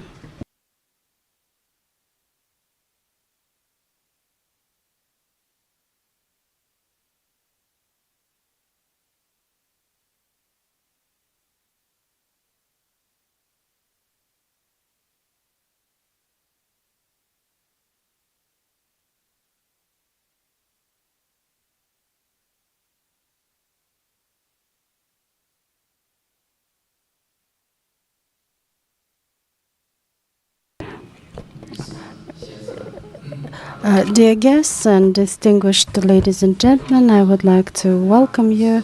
It's a great honor for me and a true pleasure to contribute to today's event. And I'm so pleased actually to be a part of it. And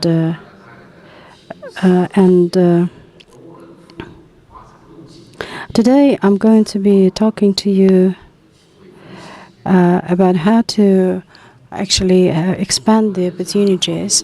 And indeed, my presentation is going to be consistent of three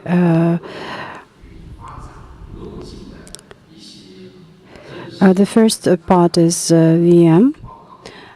And actually, this is a brief report in regards to this concept. And then it will be following the topic in regards to dual carbon goals. And it is acknowledged worldwide that China is a global leader in terms of renewables. And back in 2024, last year to be precise, the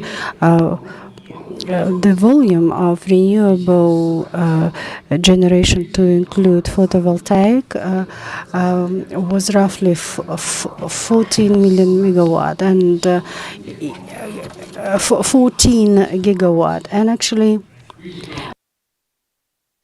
these indicators will actually exceed 20.2 gigawatt.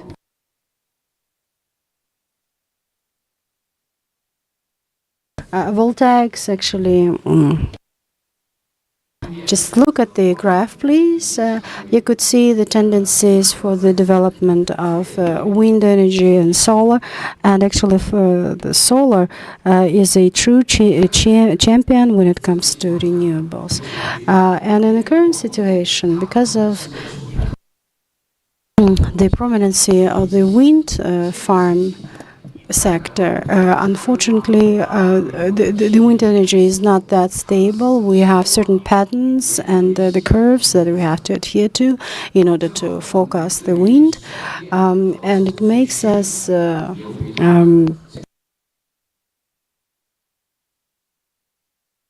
hydropower actually become the true storage, and actually our renewables keep developing very fast, and actually it includes a wide spectrum and ensures the sustainability of the grid. Transmission is ensured at the compatibility level, and the pure energy in China actually is now characterized with an absolutely new level of quality. And allow me please to report about the energy complexities and complementary power planning, which is an integral part of overall energy sector performance. And this is a four-sided phenomenon, and we could see the route of what needs to be done in order to ensure the great performance and complementary power planning. So you could see those components on the screen. So we start from R&D of the phenomenon. And we need to have a comprehensive approach when it comes to finding solutions. And at the same time, we need to concentrate on ensuring the selection of the functions and multiple modules when it comes to the process, as well as to ensure at the same time the integration of the processes to make sure that there is a maximum capacity building ensured, so that we could actually ensure the missing capacities and missing volumes of renewables. So by doing so, we could balance in a better way and ensure the complete functioning of the system. At the same time, we need to intensify the generation by all means of the renewables, and it needs to be done as soon as possible. We also need to work on our offshore capabilities, the wind farm business, photovoltaic panels, and so on and so forth. And based on whatever I have just reported about, our attention is to be made on making sure that we do have precise approach when it comes to transformation of energy sector, and transportation and supply of transport systems with electricity is #1 priority currently. And actually, the second path, when it comes to the balancing, we need to ensure the ecological performance and environmental protection, as well as to ensure the growth of the green energy, along with the compatibility of all of the components and parts, so that the entire process becomes uninterrupted. So our intention actually is to make sure that when it comes to the regions that are typical for scarcity of water, we have decent supplies of energy, and in order to ensure a greater performance and the systemic approach, what we need to do is to concentrate and have fundamental research and development studies that would enable us to transfer the energy and ensure the coverage and electricity power supply to the transportation means and different types of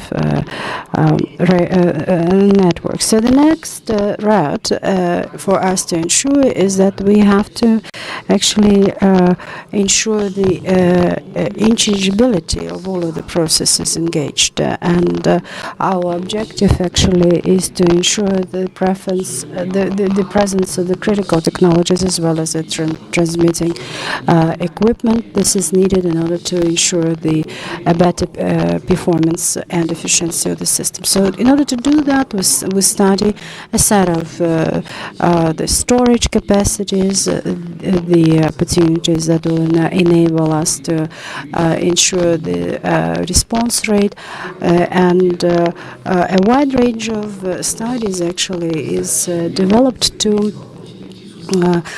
in the methods and the models that would enable us to do so, that would enable us to have a comprehensive approach to the matters that I have just listed, as well as to have the methodology that would be providing us with a very precise forecasting capabilities. So overall, I need to mention that there has to be certain dynamic in terms of approaching the renewables market and having the coordinated system. And we also need to rotate the safe functioning. And the fourth path that I would like to pay your attention to is to ensure the safeguard benefits from flexible resource transition, and actually intensifying the capabilities, putting those patents into the center is something that becomes our priority #1, and as well well as the priority is to be given to the control of safety and sustainability of the grid. This is needed in order to ensure the stable performance of the entire network. And to complete, I would like to say a couple of words that has to do with the application of multi-energy complementation of clean energy in Sichuan in China.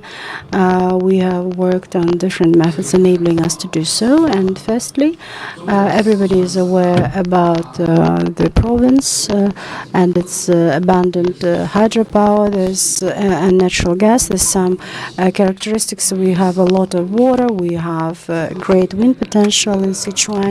And the hydropower, as I have said before, has a quite a potential in Sichuan. So when it comes to hydropower, Sichuan perhaps is the lead in terms of the potential, and photovoltaic also is an option for our province, and we actually.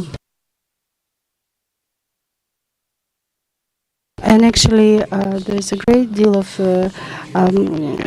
power capacity in solar, being estimated at gigawatt level. So, and at the same time, we do have a great basis for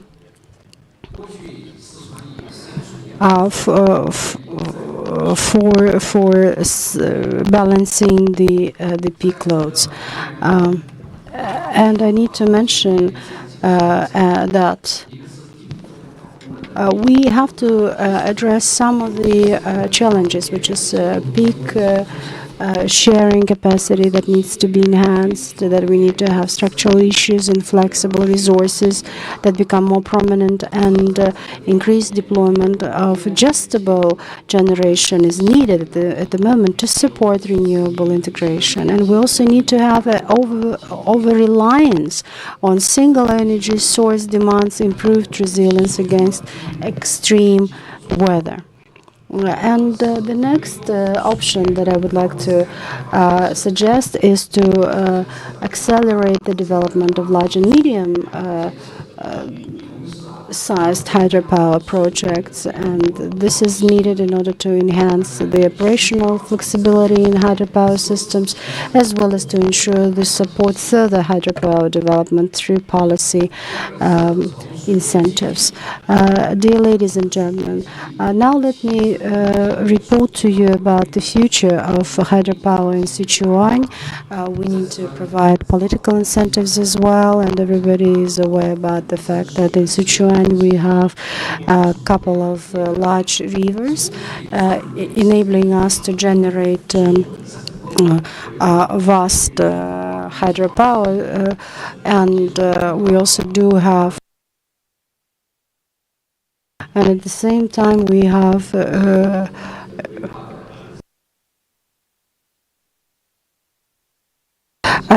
great potential of solar in Sichuan, and overall we could actually come to pretty decent volumes of power generation. So now let me please report to you about the most prominent tendencies and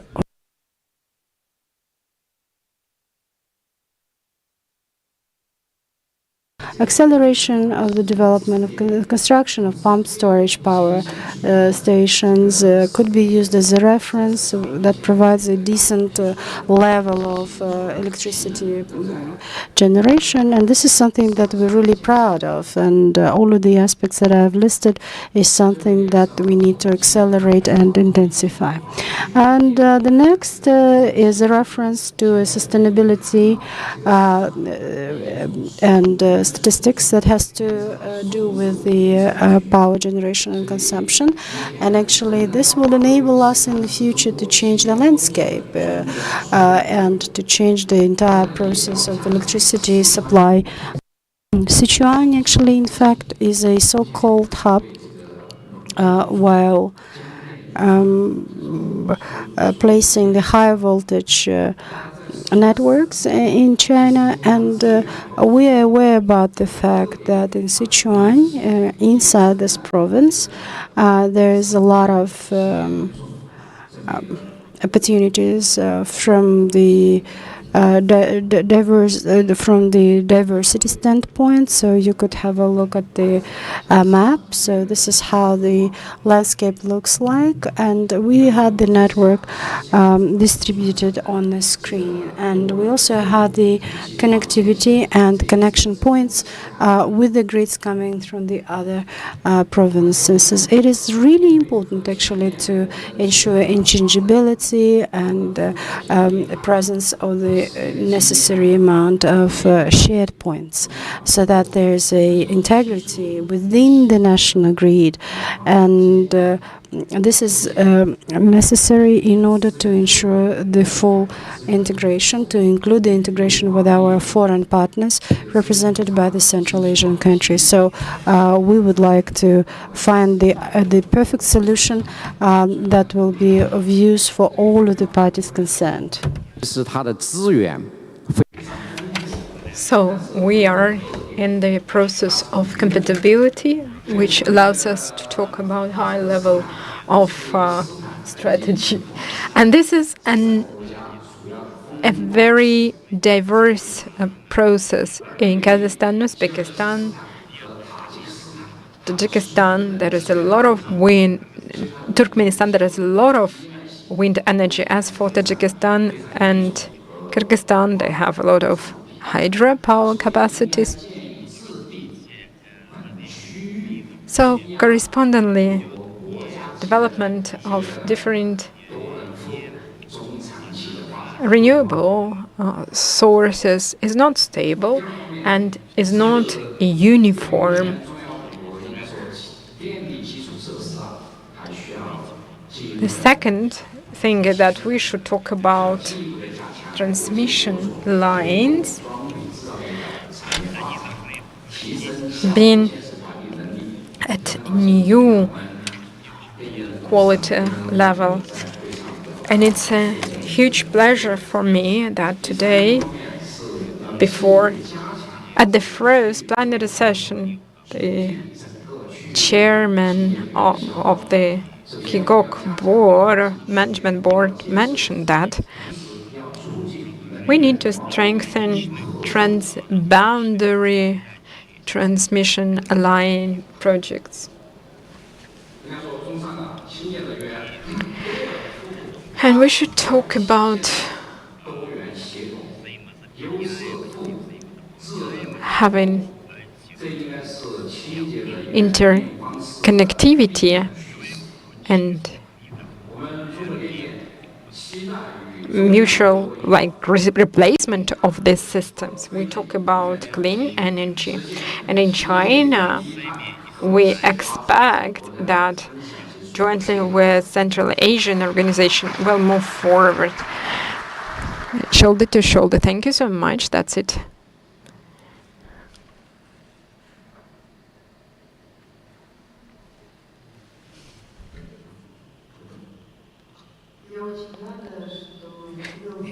I would like to thank you, Mr. Senyun, and what you said is inspiring in the way how we can reduce the threats or concerns on the way to achieve ambitious goals of increasing the share of renewable energy sources. Thank you so much. It was very important at today's session to listen to the experience and recommendations of our Chinese partners on implementing their projects jointly with us. Very often we strive to be a part of investment or financial dialogues. However, for our investments, agreements and plans to be sustainable and beneficial for the nation, we should think about just transition to clean energy. And this can be done through raising awareness on the best practices and the best technologies. And now I would like to shift to the part of our session where our Kazakh colleagues will tell you about the roadmap on achieving carbon neutrality 2060 in Kazakhstan. It was approved in 2023, and the roadmap was published on the 6th of March this year, and I would like to give the floor to one of those who was responsible for that endeavor, and Mr. Aydin Bagdalotov. I would like to give the floor to you.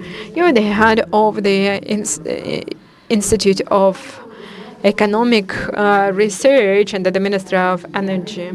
He has the nuclear engineering education background, and he is the head of ESG expertise under the Institute of Economic Research. Before, he had some work experience in Jasudamo, which is the Green Development Organization. He has prepared a number of documents under the UN framework, Triple C Framework Convention. He was on the front line of modeling and mitigation measures of climate change. He is one of the key experts who has drafted the strategy of Kazakhstan on carbon neutrality and the roadmap for this to accompany this strategy. Mr. Bagdalotov, you have the floor. I would like our friends to hear more about this roadmap. This will help them to plan their further actions in a more transparent and predictable way. You have the floor.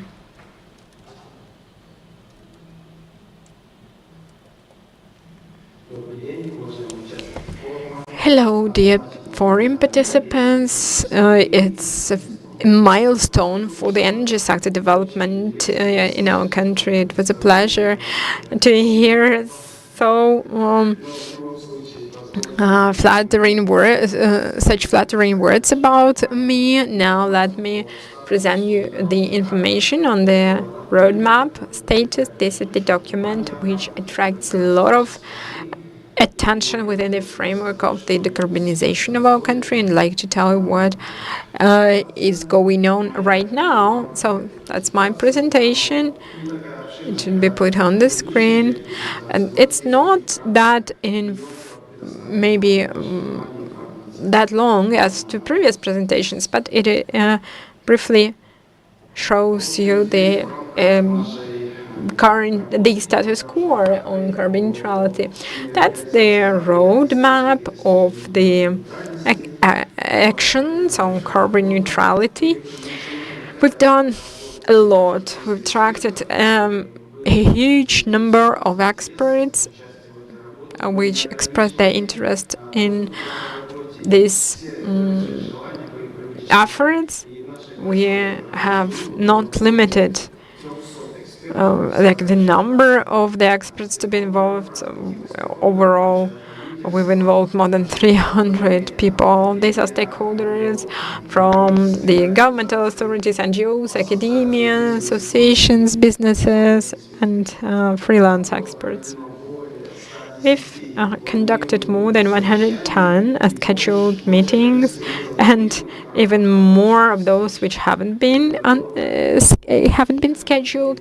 These were in-depth interviews with the key interviews with the key experts. We've analyzed those interviewed to the extent of which activities should be involved in the roadmap. The roadmap you've mentioned, its pre-final version, contains 190 activities of system nature for the decarbonization of the economy of Kazakhstan. Most of them, 90 in particular, are for creation of conditions of decarbonization and institutional reforms. Then we've updated the modeling of the economy of Kazakhstan. So we've tried to identify what will be the development scenario for the country within the framework of decarbonization efforts. And we've got the figures on how much should be spent on decarbonization. Currently, it is 500 billion US dollars for 40 years. Very often they say, they think that this is a one-time spending and no, without extrapolating it for 40 years, and cognitive distortion appears. This, if we break down this amount into 40 years, so it's not a lot. But if we compare this figure to GDP of one era, many say that this is a huge amount we cannot, will never be able to find. But if we correlate this amount to the 40-year span, it will be like 25% of GDP, which is quite implementable. So half of this investment will be in energy sector. The rest will be distributed among other sectors like industry, agriculture, transport, waste management. The roadmap activities can be classified as sectorial activities and intersectorial. Here, I present you the sectorial activities, and as for intersectorial, like methane emission reduction, energy efficiency, R&D funding, and so on and so forth. That's the last slide where I wanted to show you the structure of energy production till 2060, and it shows the energy mix till 2060. We may observe the renewable energy growth, nuclear technology, hydrogen, and phasing out, I'd like to reiterate it, phasing out of fossil fuel, in particular coal, and we use natural gas as a transition fuel. In a mid-term perspective, it's the tool to maneuver energy services, and in long-term perspective, it's like a fuel which is stabilizing the system, energy system. Then, briefly, that's it. I guess you will have the perception of what's going on with respect to the roadmap. Thank you.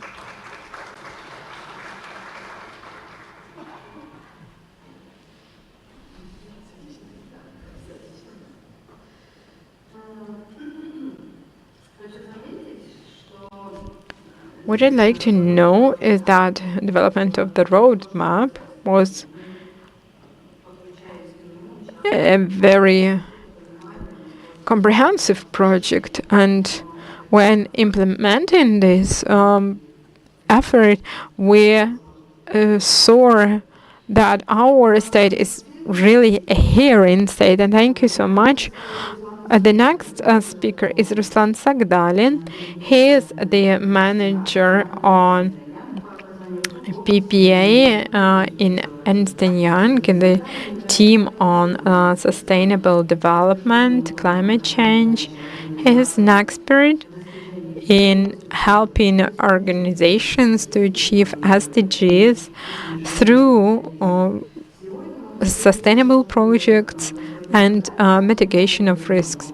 Mr. Sagdalin can talk a lot about different things, but today we'd like him to focus on the power purchase agreements and how they can give incentives to the development of renewable energy.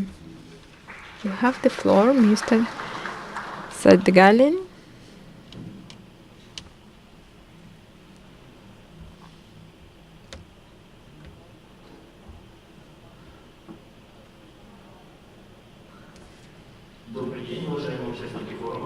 Hello, dear forum participants. As I was introduced, consultants may talk a lot and about different things. Thank you so much, and I would like to welcome you, dear forum participants, again. Today I'd like to cover the topic which is quite relevant these days. Of course, it's an additional source of funding for introduction of additional renewable energy capacity introductions. In particular, these are corporate PPAs.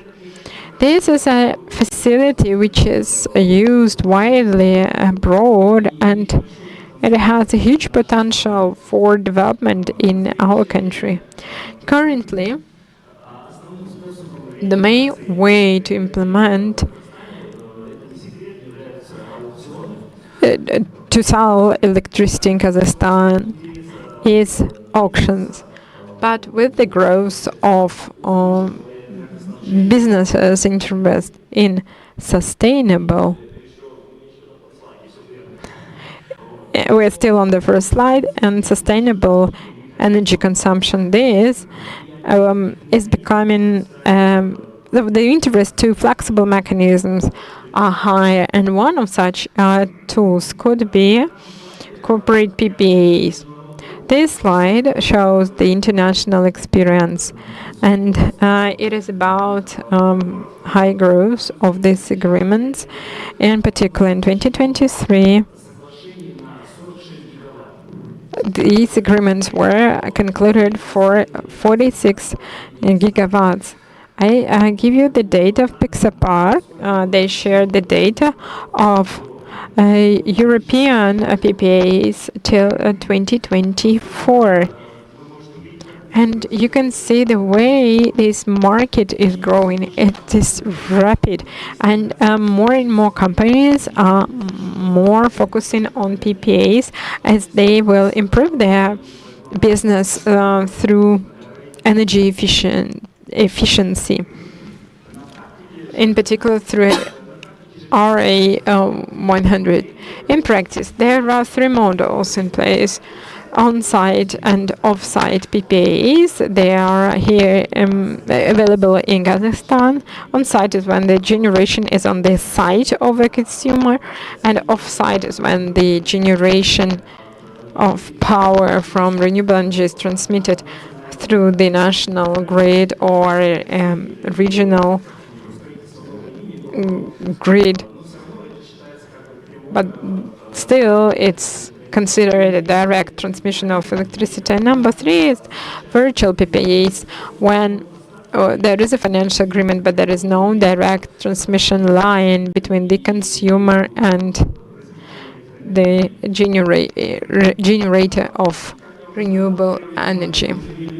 As I mentioned, the first two models are in place, and the virtual PPAs are not applied here in Kazakhstan due to the lack of platforms or standards regulating this area.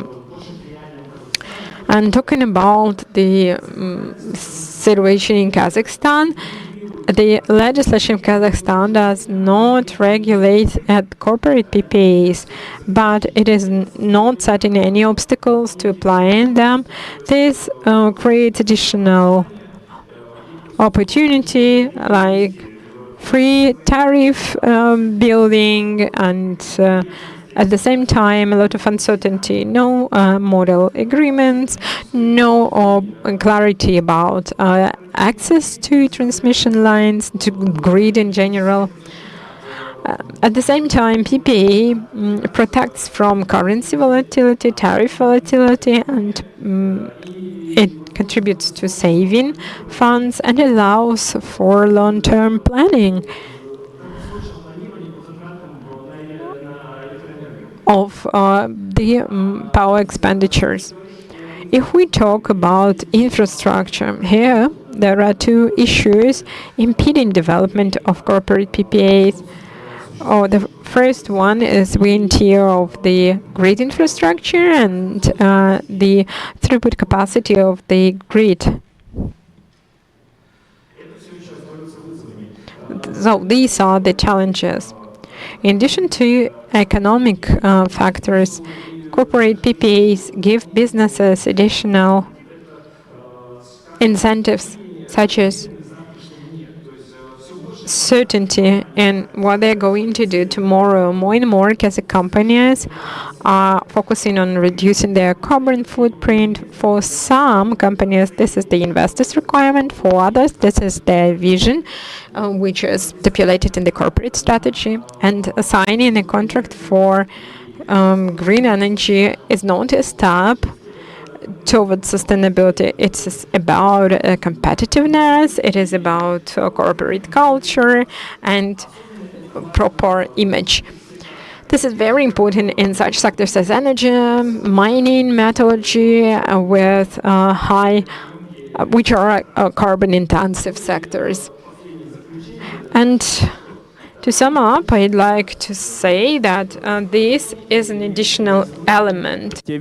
It is not a core element in regards to developing renewables. However, it is worth it just not to establish the PPA market from a technical standpoint, to have an additional access to grid and have standard agreements. But the major message is that this tool is safe, transparent, reliable, both for the business and for the state. So we've seen real references when the companies are ready to invest, to conclude the contracts. And should we have favorable conditions established at this very moment for corporate PPA or overall for renewables, by 2030, corporate PPA isn't going to be an exclusion, but the integral part of the energy landscape in Kazakhstan. Thank you. That's all that I wanted to report about. Thank you so much for your attention.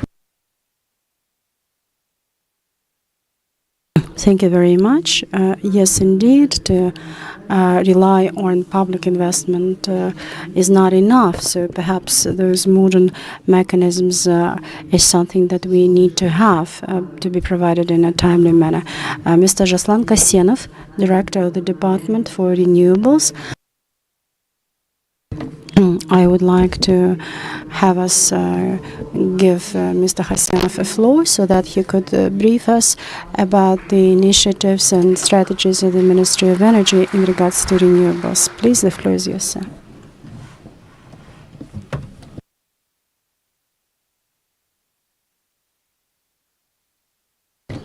Good afternoon, dearest participants to today's forum and distinguished guests. So firstly, allow me please to thank the organizers for inviting me here today to contribute to such a prominent level of forum so that we could discuss the matters of mutual interest together with the distinguished speakers and presenters, and for us to share our envisaged plans. So good luck on the future endeavors and discussions.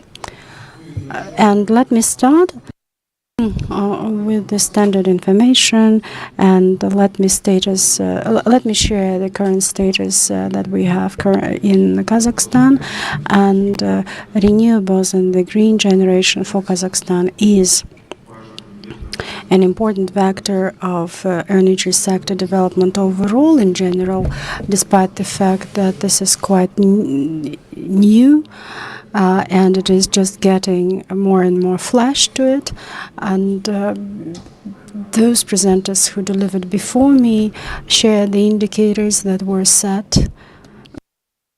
And this is something that the public and the government are to be adherent to in accordance with the international commitments to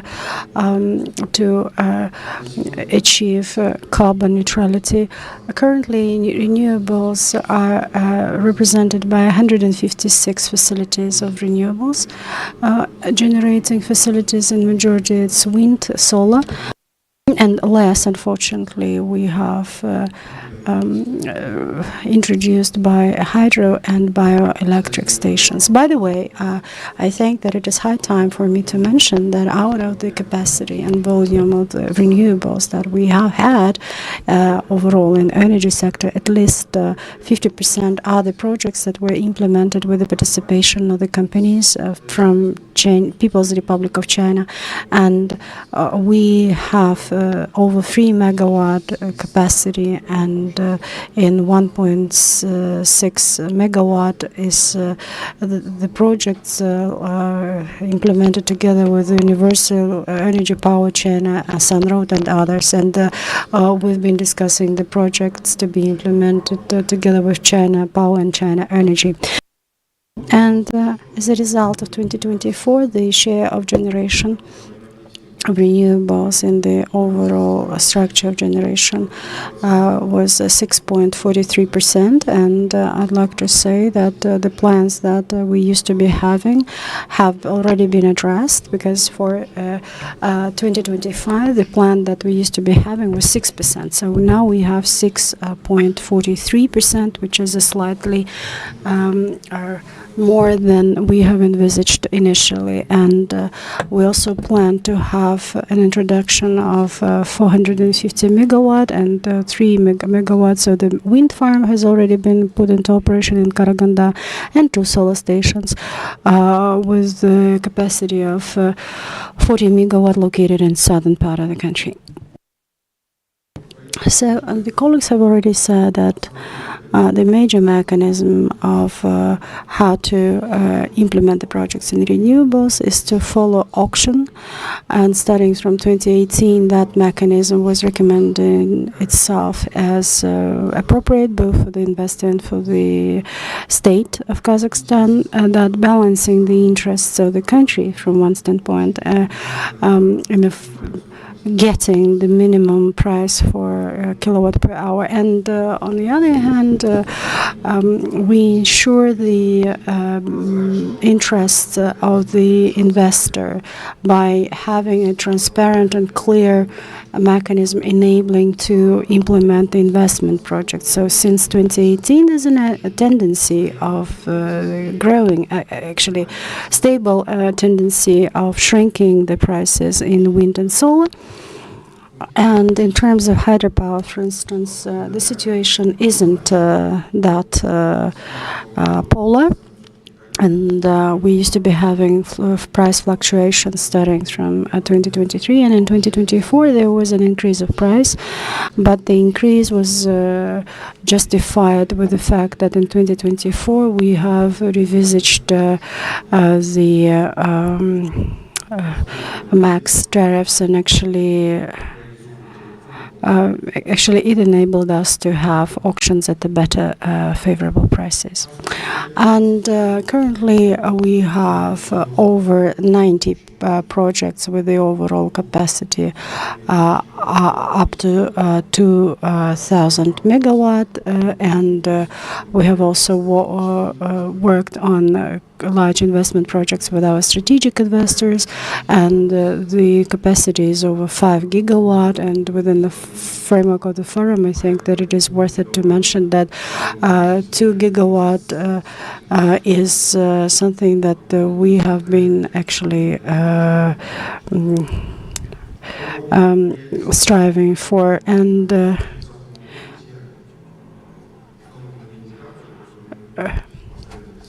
and 15%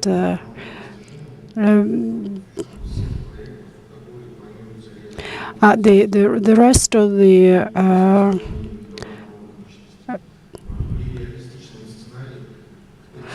so in case of the realistic scenario, the share of renewables in the general generation is going to be 16%.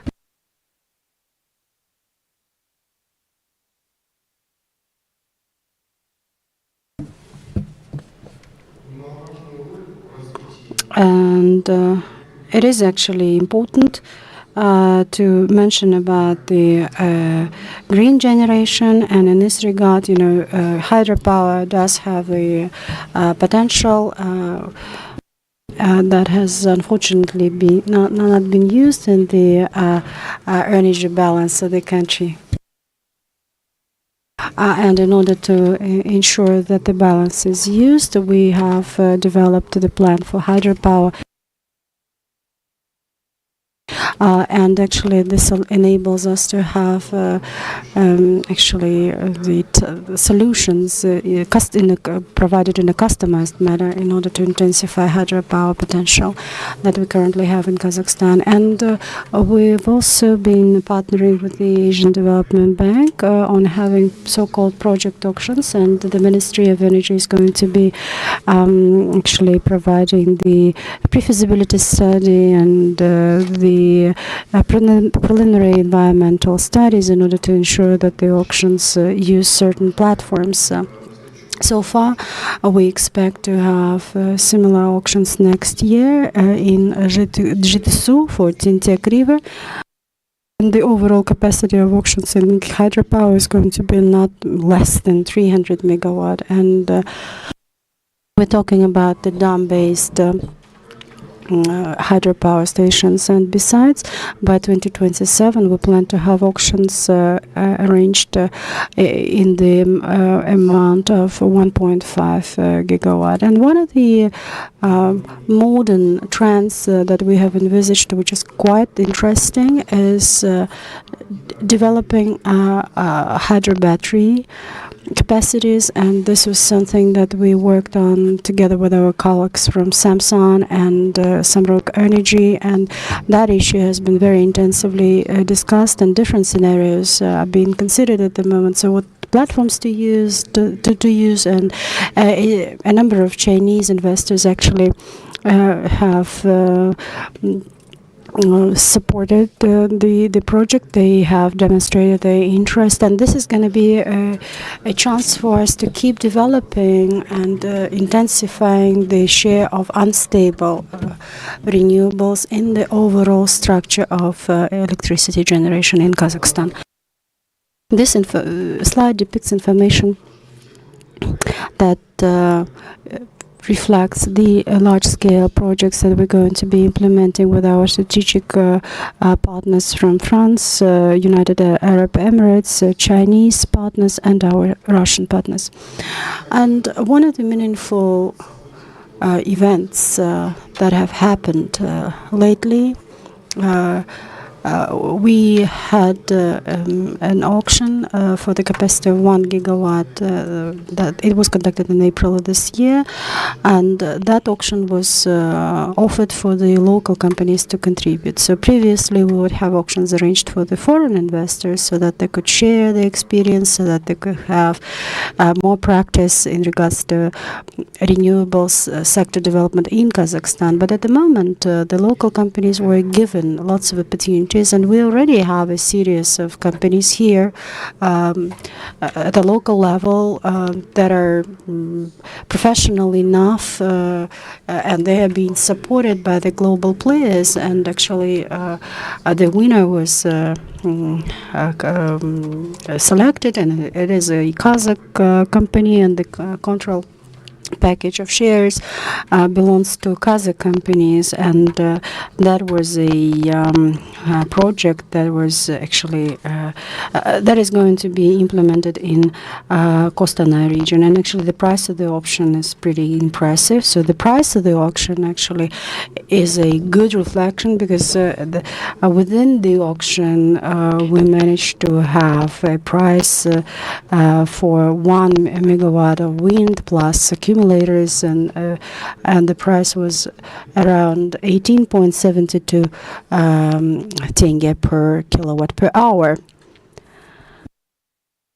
And this slide actually depicts the major areas that we would like to keep working, keep developing the renewable sector.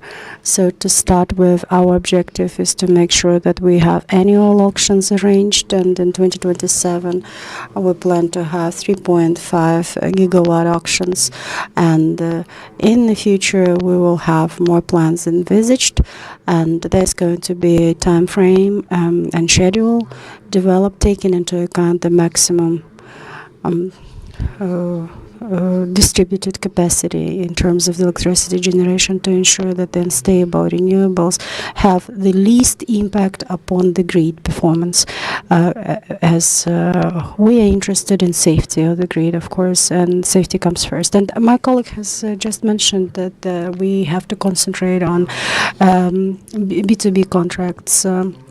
Network, and actually this is something that we have in use. However, the problem is not in the wear and tear or capacity, but the overall development is dependent on return on investment, and the investor is not always sure that they're able to return the investments within the framework of the general commercial contractual obligations. And we have a customized typical contract under the draft law, enabling us to make the steps forward to find a solution. And it's necessary to mention that we still need to have a balanced approach, because in case if you're going to be providing too many opportunities within the B2B contracts, for instance, that could be one of the mechanisms enabling to deviate the auctions. So therefore, we have to ensure that there's a balanced approach, and there has to be a agreed actions of the ministry and operators as well as investors. So one of the important issue is to have small-sized stations. So we have to stimulate the households. We have to make sure that there's generating some facilities that are able to be integrated into the grid. Last year we adopted some of the legs and racks, enabling households to have solar panels, wind turbines to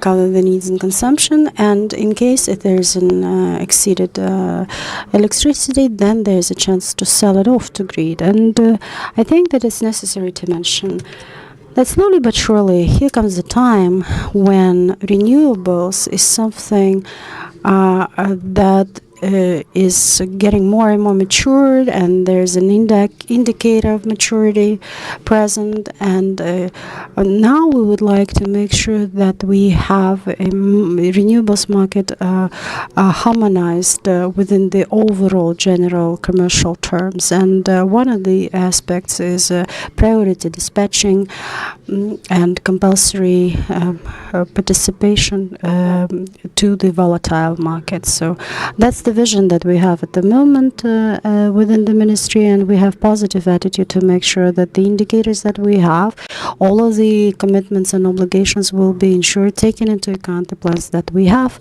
And undoubtedly, without the participation from the market, it's inevitable to achieve. So we would like to thank our colleagues from the Ministry of Ecology as well as the international partners for that. Thanks. Thank you so much, Jasla.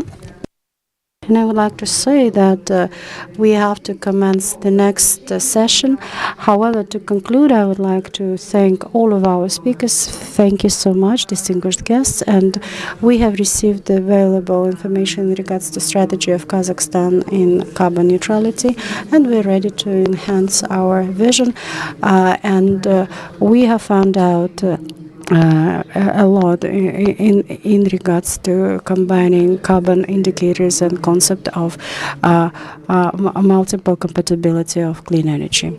So all of the conclusions could be discussed in more details in the following session. So a couple of minutes later, I would like to look forward to you during the session that is going to be devoted to the just energy transition. So there's a golden rule. Energy transition doesn't happen when it is unjust. So social factors will remain in the picture, and we have to envisage them to its full-fledged manner. Thank you so much. And I think that is a high time for us to make the family photo with the speakers. Thank you so much, and we will recommence again in a couple of minutes.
Уважаемые дамы и господа, благодарю. Distinguished ladies and gentlemen, I thank those who are still with us, who have not left us to have a lunch break. Distinguished guests, welcome to our panel session on fair energy transition, adherence of Kazakhstan to carbon neutrality by 2060 prioritizes this fair transition which unites social progress, protection of employees, environmental protection and economical well-being, which will be stipulated by technologies and investments. This panel session will help to estimate the current situation, share vision and to support the cooperation within the framework of this ambitious strategy with a focus on financial mechanisms, technical solutions and social impact of low carbon future. The goal of this session is to assess Kazakhstan's progress in the field of fair energy transition, to estimate innovative mechanisms for funding and political frameworks, to underscore the role of technologies and infrastructural development, and also to consider social economical consequences of these transitions, whereas to highlight practical steps. Please let me present Zhang Li, Vice President of China Power Consulting Group, the chairman of internationally engineering company, as well as the chairman of GHSSA. He is a master of energy and engineering. He was also a chief engineer of Power Consulting Group. He is also a graduate of Shenzhen University, specializing in energy. Starting from 1994-1996, he worked in Vattenfall, Switzerland. He's also worked as Director General in China province institutions. In 2010, he was included in the group of chief specialists and was also awarded by China Electric Power Company. And I would like to invite Mr. Zhang Li, and he will tell about the regional integration perspectives in Central Asia. He prepared his presentation on this topic. Please, the floor is yours.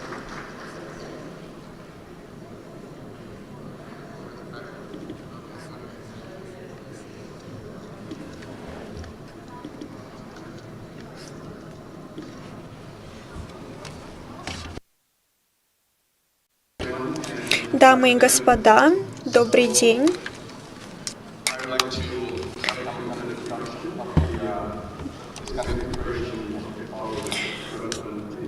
Как вы знаете, тема моей презентации звучит следующим образом: интеграция,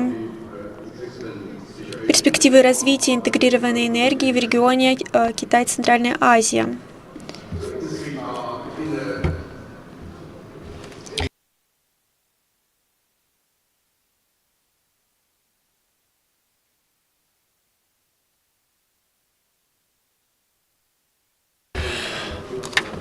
У нас также есть 300 gigawatts for the whole installation, and also renewables as 1,880 gigawatt, and accounted for 56% of the all the installation. But up to the year 2030, we gotta try to have 5,000 gigawatts, And about this kind of wind and solar will be more than 50%, but not including nuclear and not including the hydropower. How about the Central Asia? We got 5 countries. The total installation will be 59 gigawatts, and the renewable as 29%. But they got a very special for each country because in Kazakhstan there's maybe a little bit coal-fired, and Uzbekistan, Turkmenistan with gas power, and Pakistan and Kyrgyzstan with hydropower, and now Kazakhstan and Uzbekistan. Now those days we try to have more and more wind and solar. And this is a diagram that's including about the power system because they are connecting each other, very good foundation. Now we have 500 kV, that's a main power grid for 5 countries. But nowadays you can see, even for that bars, they show the equipment has been used for many years, we shouldn't renew it.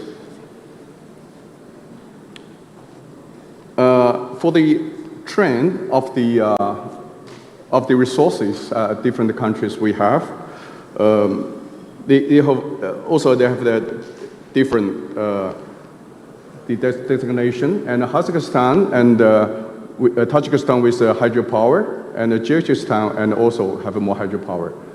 So we can see this kind of what they have, maybe solar and wind power. I think we have a lot of resources for different countries. And about this one, we are talking about the trends, about the different demands. You can see each country have their planning, so I don't repeat all the figures, but maybe you can look at these pictures. So I think they combine to each other because they got a very good compensation. Get together, all the power grid will get better. So I think we have for the future, we try to have more potentials for cooperation for the 5 countries get together. Firstly, we have more and more demanding of the consumers. Secondly, they have different resources. Maybe they have, some people have hydro, some countries have the solar, and also different countries have different resources. I think such kind of power integration could be very good for each country to get together. Finally, I got some suggestions. Firstly, we should have more policy to encourage these kind of renewables to get this kind of decarbonization. Secondly, for some kind of mutual things about the gas power and hydro, it's very good for the regulation of the power system for safety. And secondly, about the the power regulatory resources can get more and more countries compensate each other. And then we got something about this kind of power grid getting to each other connection, even with China. So 5 countries now we got 500, we got more strengthen this power grid. Finally, we suggest we have a creation of the platform for 5 countries get together. And with this kind of training and also the cooperation, the organism, the routinely. So thank you so much, that's all. Thank you.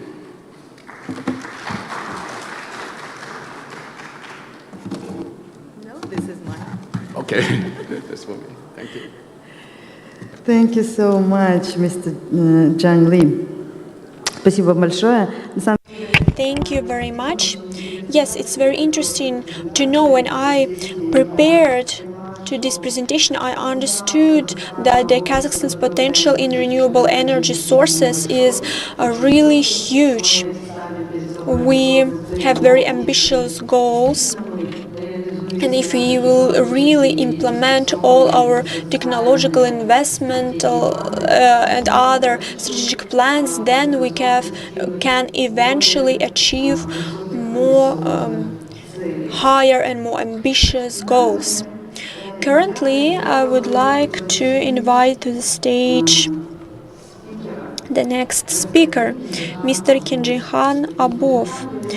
Mr. Kenjihan is works in permanent representative office on Department of Central Asian in the Asian Bank of Reconstruction and Development. He is the chief specialist on projects. He works in hydro energy, climate change, healthcare, and tourism areas. He also worked and managed different projects, providing technical support and technical assistant. Abuev also was the head of different projects on energy transition in Kazakhstan. He also was in a team which prepared infrastructural reforms in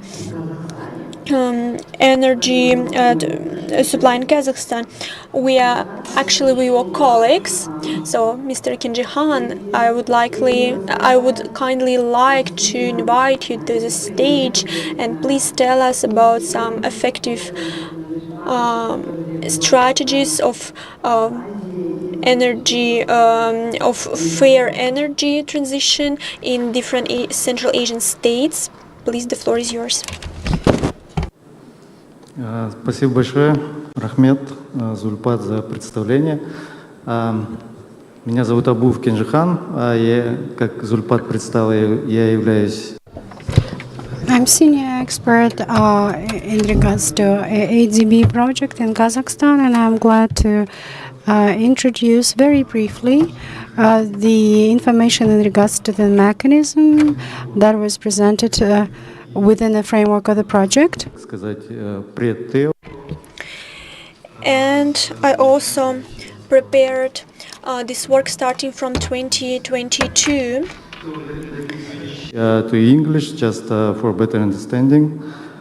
So I would like to thank also the organizer for inviting ADB today. And first of all, talking about the ADB, it's a multilateral institution, development institution, which actually covers 69 member countries around the world, with the headquarters in Philippines, in Manila. So, what is energy transition mechanism? ETM is a scalable, blended financial structure developed in partnership with our development member countries that aim at accelerate retirement or repurposing of coal-fired power plants using public-private finance through refinancing, acquisition, or market-based approach mechanisms. ETM is actually aimed also to build capacity in transition to cleaner energy. So public and private investment from the government, multilateral banks, private sector investment, philanthropies, and long-term investors will work together to finance country-specific ETM. In this case, we have ETM specifically, which will be developed for Kazakhstan. These funds will have the main goal to retire coal power assets as early as possible. It doesn't mean that we target to retire in 5-7 years. This is the long-term planning, which includes like the planning for 10 to 20 years. So we consider ATM as a win-win situation for the climate and also local economy. We understand that the coal power plant will not retire naturally, especially in Kazakhstan, where the 70% of energy coming from coal, and the price of the coal is also not really attractive for investors to shift. We consider that ETM will unlock new investment in sustainable and renewable energy and shorten lifetime of the coal-fired power plants. Just transition is essential part of ETM, aimed to managing the potential risk and negative impact of climate action. maximizing the opportunities to create positive benefits in the shift to low carbon and resilient economics and societies. By developing new industries and businesses, creating green jobs, educating the upskilling and strengthening social protection system, ETM will work together with different stakeholders. On this slide, you also can see the simple structure of ETM with the ADB administrated trust fund, and which will also compose of two complementary financial facilities, which is carbon reduction facility with the aim to retire the coal power plants, and the second facility is clean energy facility. In parallel, proceeds from the assets and other investment will be mobilized toward renewable energy capacity and enabling infrastructure such as grids, storage, to provide clean energy through clean energy facility. The precise structure of ETM and corresponding transaction will be determined by the regional and local needs in coordination with the central and local governments, as well as other stakeholders. We understand that it's not an easy task, but we are sure that we need to take first step in this journey, and ADB is glad to support the government of Kazakhstan in this journey. So in this slide, you can see the history of ETM. The history, it was established in 2021, launched with Japan seed money contributing $25 million in the ETM funding. And also during the COP26, we signed two memorandums of understanding on ETM with Indonesia and the government of Philippines. Then in 2022, we signed the first MOU with the private owner company called Assets Company in Indonesia called Cirebon One. And the transaction deal is actually in the process, and we hope to finalize this transaction by the end of this year. In 2023, we also received support from the Germany government, from the government of New Zealand and Singapore, as well as support and financing from the Climate Investment Fund and Global Energy Alliance for People and Planet. At the same period, in 2023, we started the pre-feasibility study through technical assistance from ADB in Kazakhstan, and this study was finished last year. So as a result, in 2024, during the COP30, we signed the MOU between Ministry of Energy and ADB to start the detailed feasibility study, which we hope will be launched next month. And during this detailed feasibility, we are planning to have pilot at least 2 or 3 power plants, which will include the heat-only boilers, the CHPs, and also the coal-based power plants. So, for the next slide. Why we are keen to speed up the retirement process. In this slide, you can see that with ETM, which is on your left, we can increase the higher demand for cleaner energy rather than following the business as usual approach. And during this journey, we are planning to also focus on 4P, as Zulpat said, that the just transition is essential part and, of course, very important part.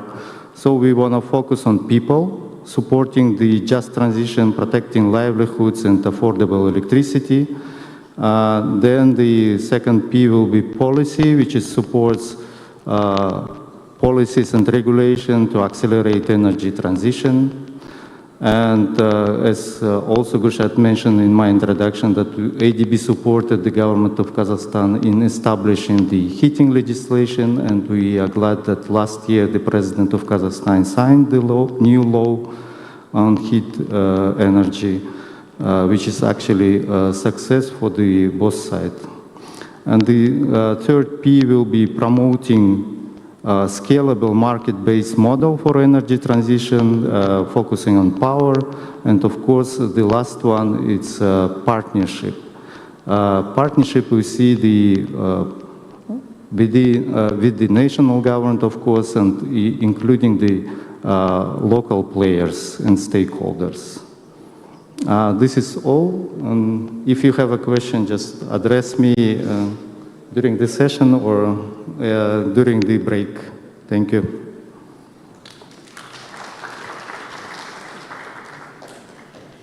Thank you so much, Kenjihan. Of course, I have a lot of questions, but we usually discuss them over the phone. Well, indeed, if we have questions, Kenjihan is always happy and welcome to answer all of them. So, and I would like to move to another speaker who I'm very grateful to for joining our session. However, he was so busy, he was from one business trip to another business trip. So Mr. Aydarov Ansar, Managing Director for Investment in Samruk Energy. So I'm very fond of your program for energy transition for the projects of Samruk Energy. And considering your background, your vision, I think that our audience and our friends and visitors, they will be very happy to hear from you your experience of collaboration with our Chinese partners and future portfolio of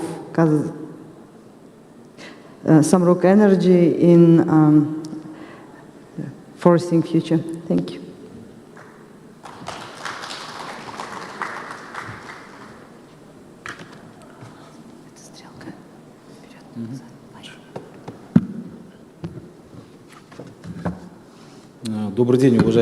Good afternoon, dearest participants to the forum, dear ladies and gentlemen.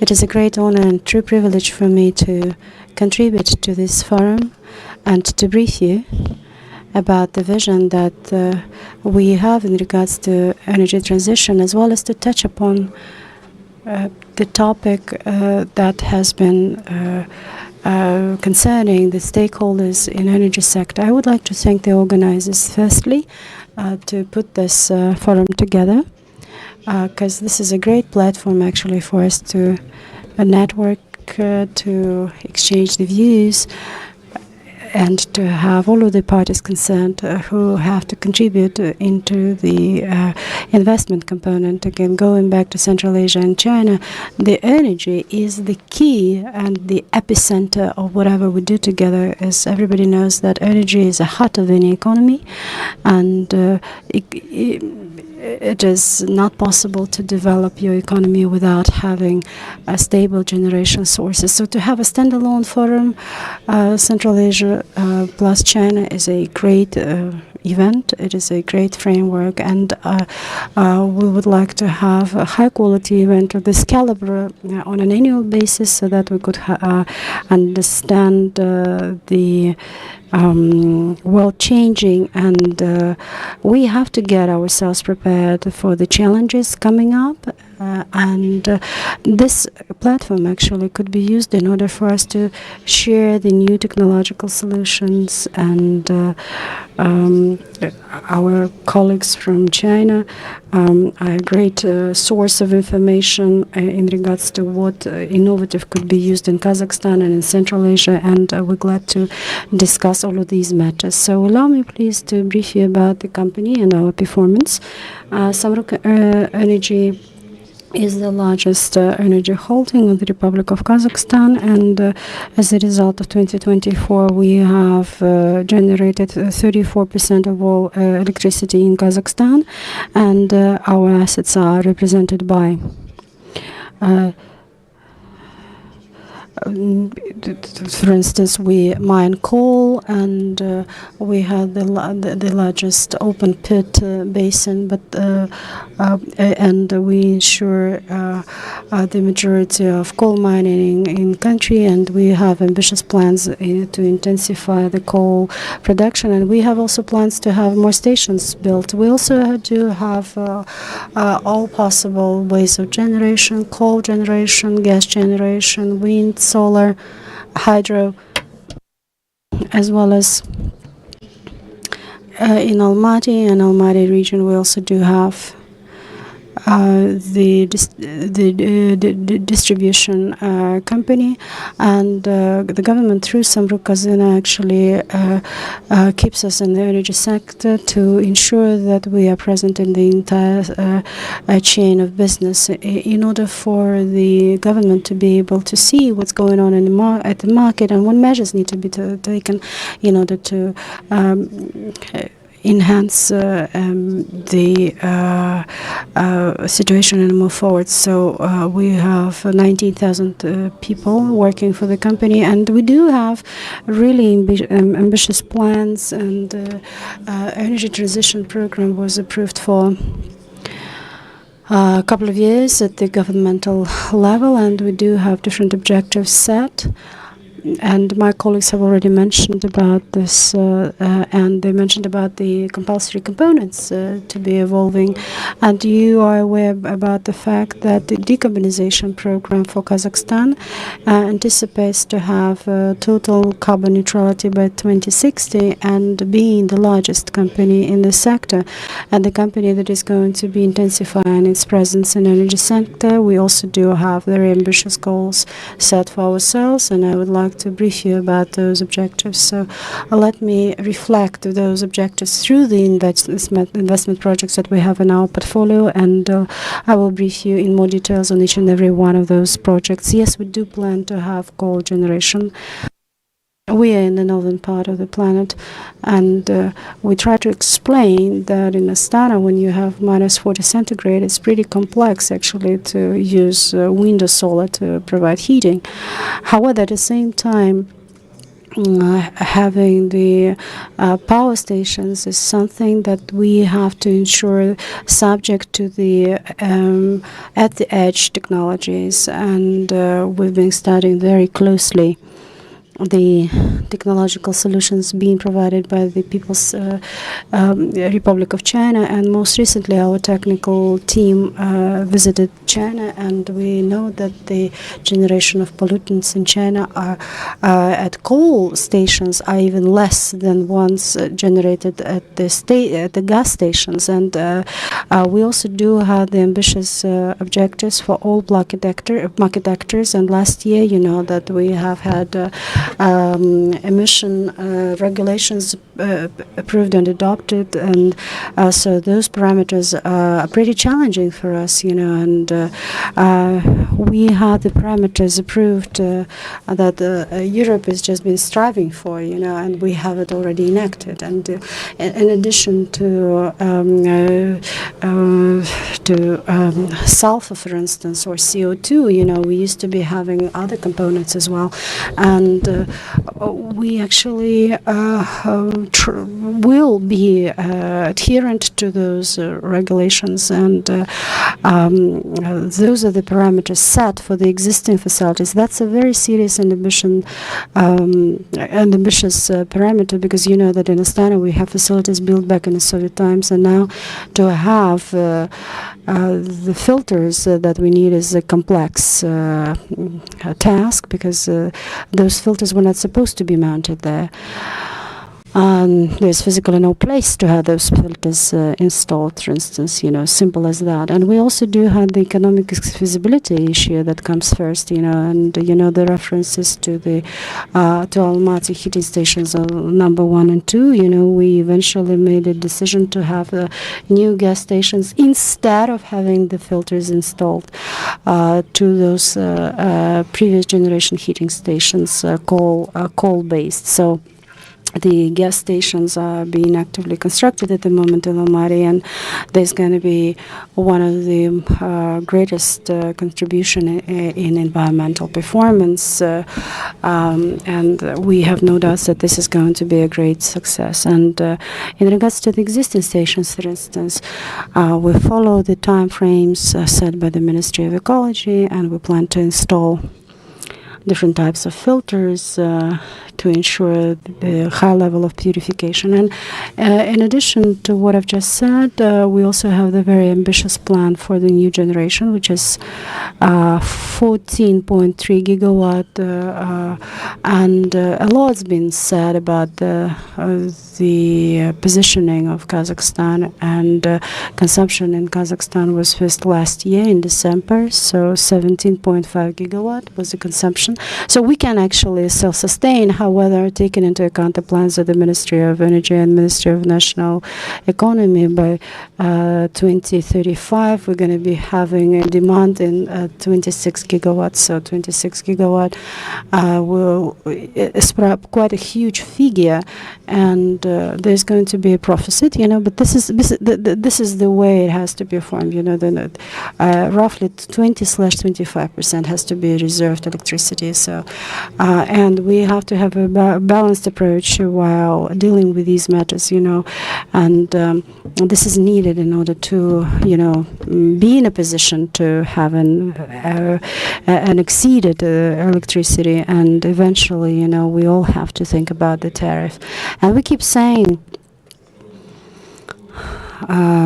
to our eco-friendly activists, and we insist that there has to be a readiness to pay. There's always a price to pay, and in order to have a happy life, we're going to have a very clear understanding of what's going on. And at the same time, together with the regulator, we've been actively working on tariff policy, and we've been taking measures ensuring a balanced approach to these projects. So in addition to 14.3, we will have up to 15 gigawatt of the private capacity, and there's going to be an entire set of tools to be used in order to decrease capex and opex, and have us find ourselves in a position that we can do it. And I would like to appreciate our colleagues representing international financial organizations, EBRD, ADB, and we keep saying that we need cheap money, long-term money, and our colleagues do have a very clear understanding that yes, indeed, this is something needed, and that the tools that we could use, is something that will be provided. And the technologies keep going down in terms of pricing, and we commenced this project in 2013. It was estimated at $150 million. I'm talking about the wind farm project, and then 8 years later, it was $80 million. So wind farms are much cheaper compared to 15 years ago, by 40%, 40. And Kazakhstan hasn't been in a hurry. But we're not in a hurry, not because we don't want this, but I think that we have a correct attitude towards these projects. And at the moment, the construction of coal stations, is something that is pretty complex. We discussed this with our Chinese partners and our colleagues from ADB. They don't provide funding for coal stations. There's global agenda and so on and so forth. So anyway. There is always a new challenge, and we have to have a step-by-step approach. And there's a huge block of projects. We've been intensifying our cooperation with international partners. Ministry of Energy have briefed us about this, and together with our colleagues, we are minorities in the projects with our French partners. There's a great volume of scope of work that we have to have together with our Chinese partners, and those presenters who were given the speeches today, our strategic partners. So we have our Qatari and UAE partners, and we have Russian partners, and we envisage to have hydro battery stations, wind, solar, everything. So the development of the energy sector at the moment is something that is being developed in three areas. So baseline generation, renewables, and in order to ensure the stable is that we have to have the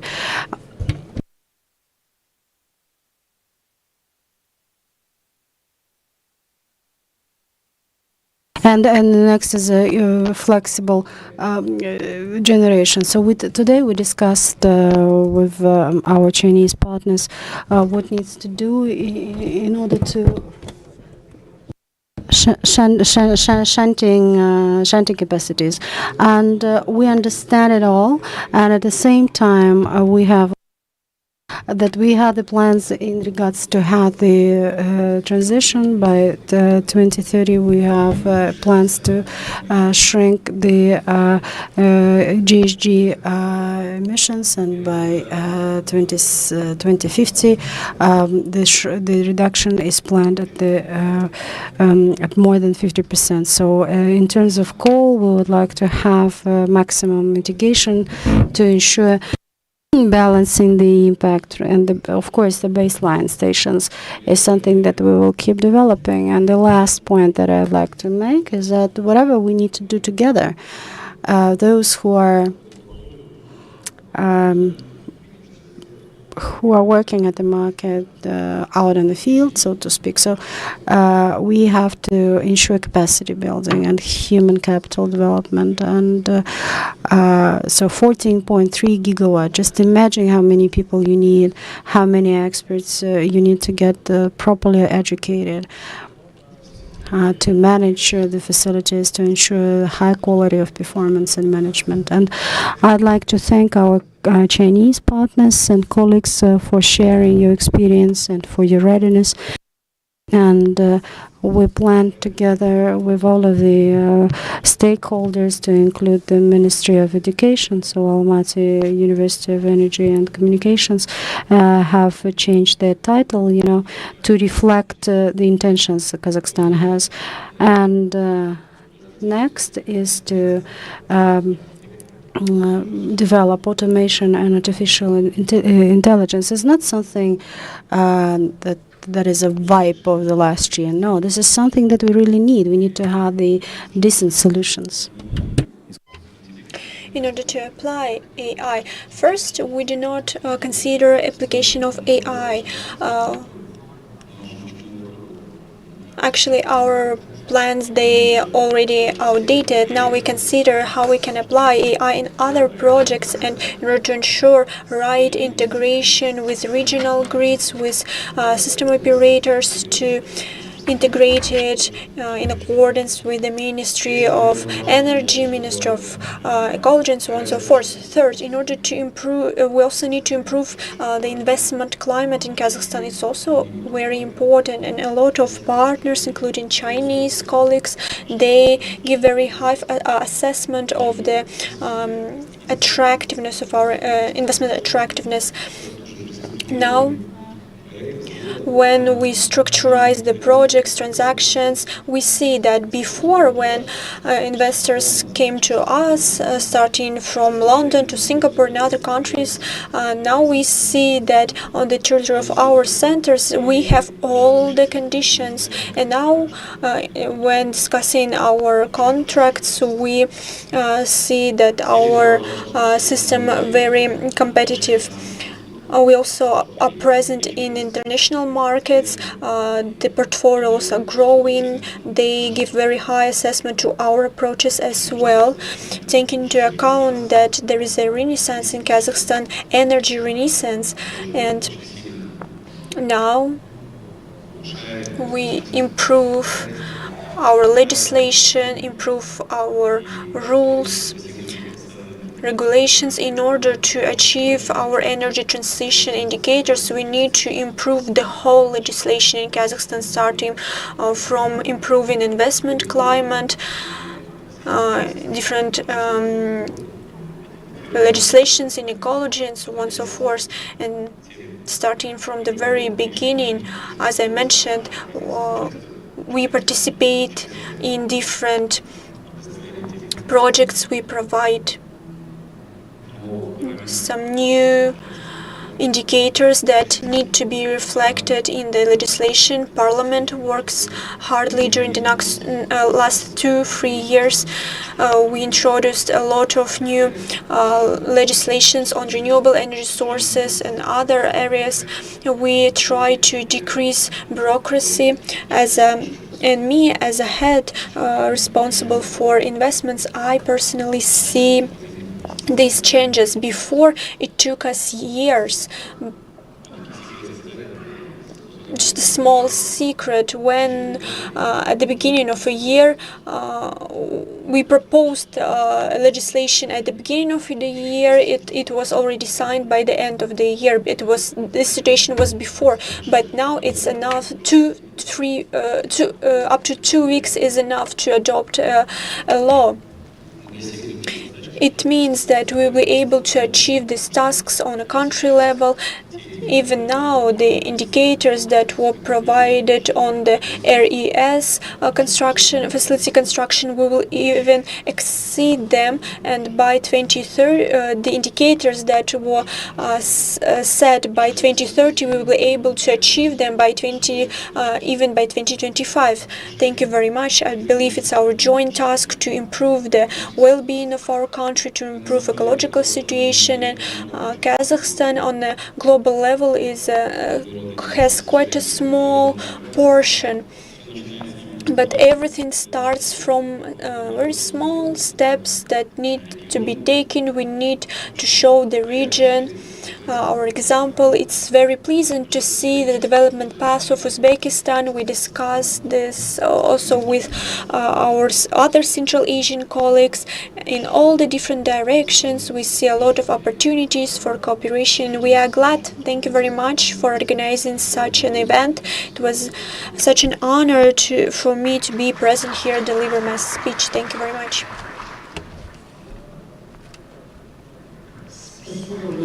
Thank you, Mr. Aydarov. Yes, it's true.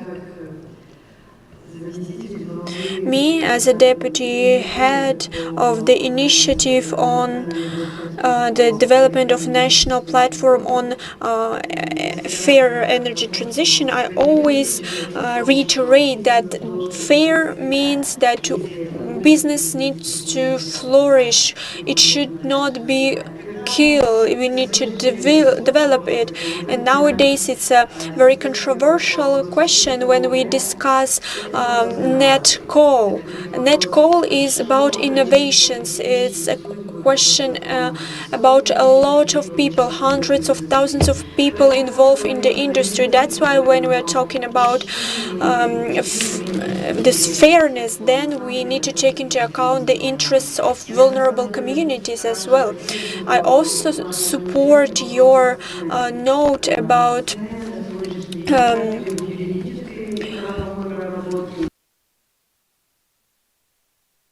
you also rightfully mentioned the issues of fair transition. Since we don't have guarantees on competencies and expertise, it's not clear who will train, who will work, how they will work.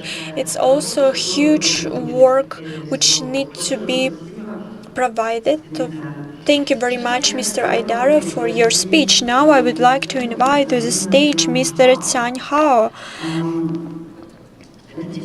He's the director of the Department of International Business of China Renewable Energy Engineering Institute.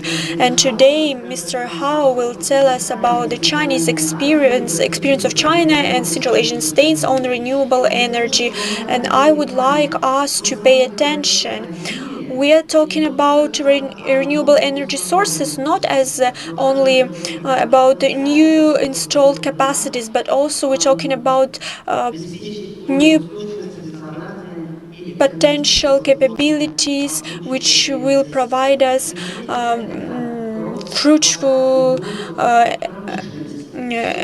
more perspective energy and economy. We should not forget about that. We need to help it. We need to help it by transforming to the direction which will be adopted by the community and business. So, Mr. Tian Hao, the floor is yours.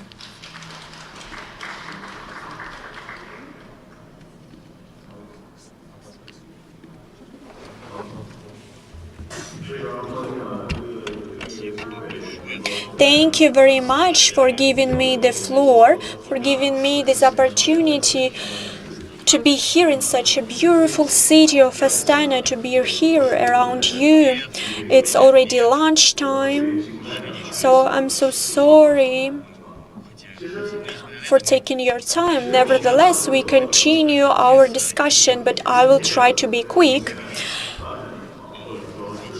Okay, speaking about the development of renewable energy sources and speaking about climate change as a whole, why should we develop renewable energy sources? Let's ask this question. Why should we do that?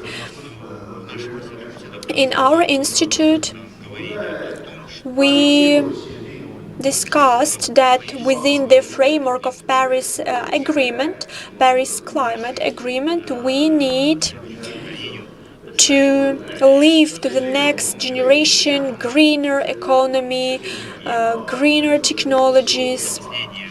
And during the last few years, we see significant climate change all around the globe.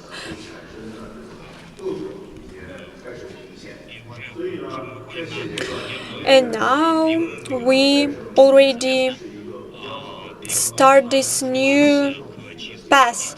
This transformation, this transition encompasses different protocols, different options. Therefore, today, RES, renewable energy sources, as planned by 2027, RES capacities in all the world should be up to 40 million gigawatts. Therefore, taking account technological clusters, photovoltaic and other types of voltaics. In Dubai, for example, there is a plan up to 2030. They want to increase, let's say, the introduction of renewable energy sources by 3 times.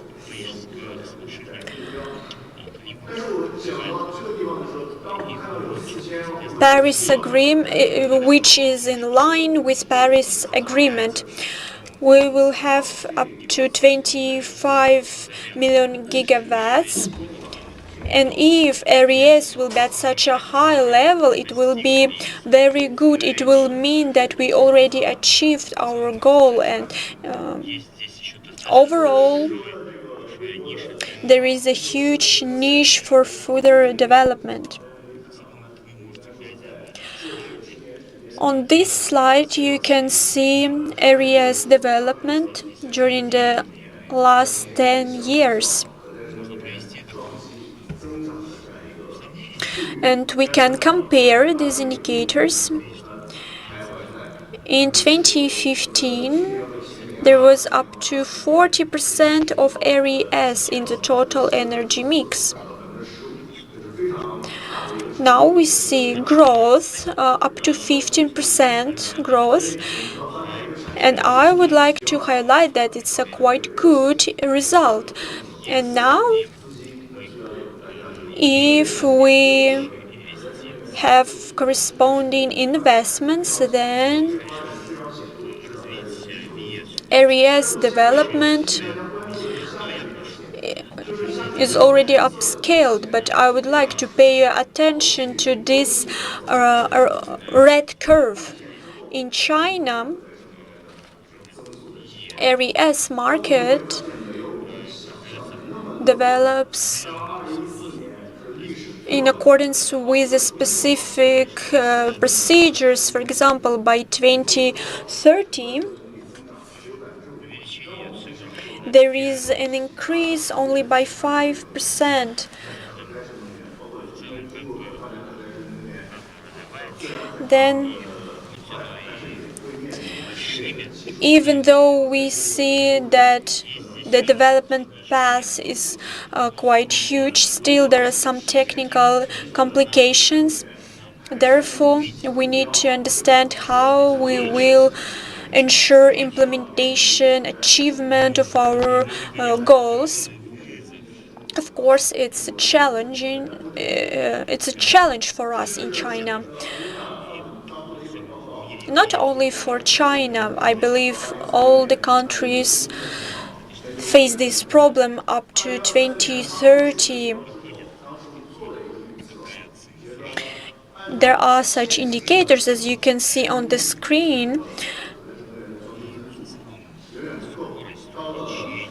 And in accordance to these figures, the areas development path figures, they lag behind up to 30 or even 40%. Therefore, we expect that up to by 2030 we will achieve 40 million gigawatts. However, taking into account geopolitics, different national policies, these figures will probably be increased by 60%. So, as I already mentioned, up to 2030, areas development and areas market should be on a very good level. And I think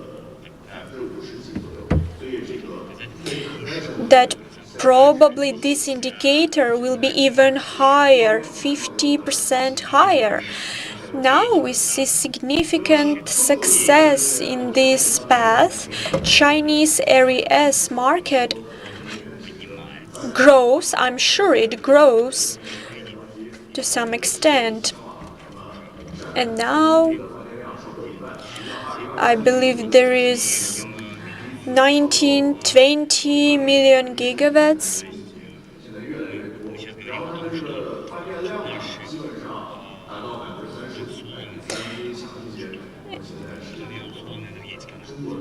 And now we also see that our traditional energy mix changes. It switches from traditional to more greener economy, greener energy. Speaking about different projects, photovoltaics projects are also developed in China. Apart from the traditional photovoltaics, there are new types of photovoltaics energy. There are a lot of different projects on wind energy, for example. In different areas types, overall there is a trend, areas trend, including wind energy, solar energy, hydropower energy, tidal, and so on and so forth. Here on the screen you can see some examples. From the technical point of view, we constantly think that areas have certain foundation. Each areas have single foundation. For example, in wind energy, you can see certain figures up to 15% of megawatts, as you can see on the screen.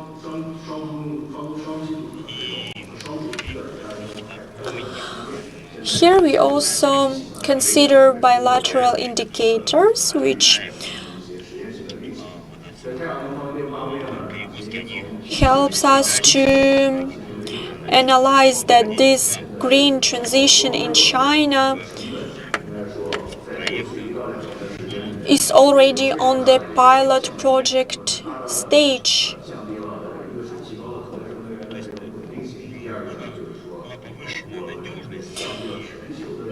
Areas reliability has increased.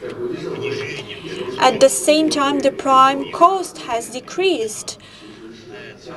Prime cost of areas project has decreased, and I believe Chinese contribution lies in the fact that the prime cost was decreased.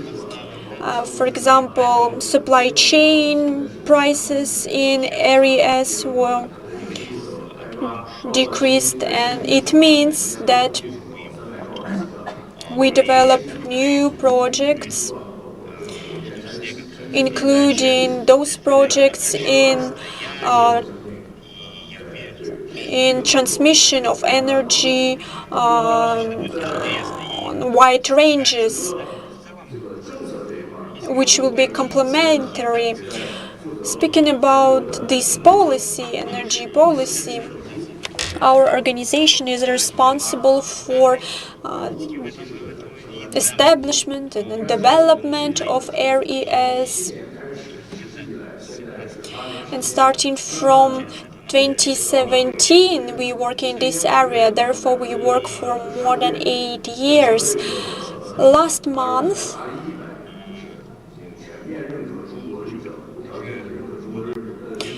we confidently we confidently stated that in China, different industrial enterprises, different bodies, they actively participate in these activities. They start to produce and supply green products within RES chain. I believe that RES is an absolute necessity.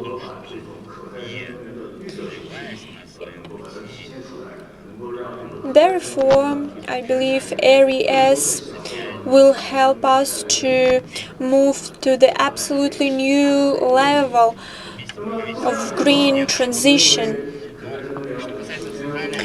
Okay, next, speaking about Central Asian states, we have approximately, we will have up to 20 million gigawatts.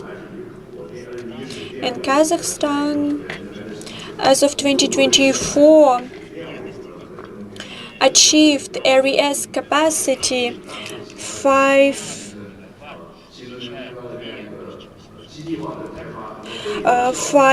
totally RES share in Kazakhstan is 5,419, including to 1,810 wind energy, and there's also a share of solar energy, wind energy, as you can see on the screen. And we calculated in 2023 up to 2025 there will be up to 40 gigawatts. And consequently, there's going to be an increase.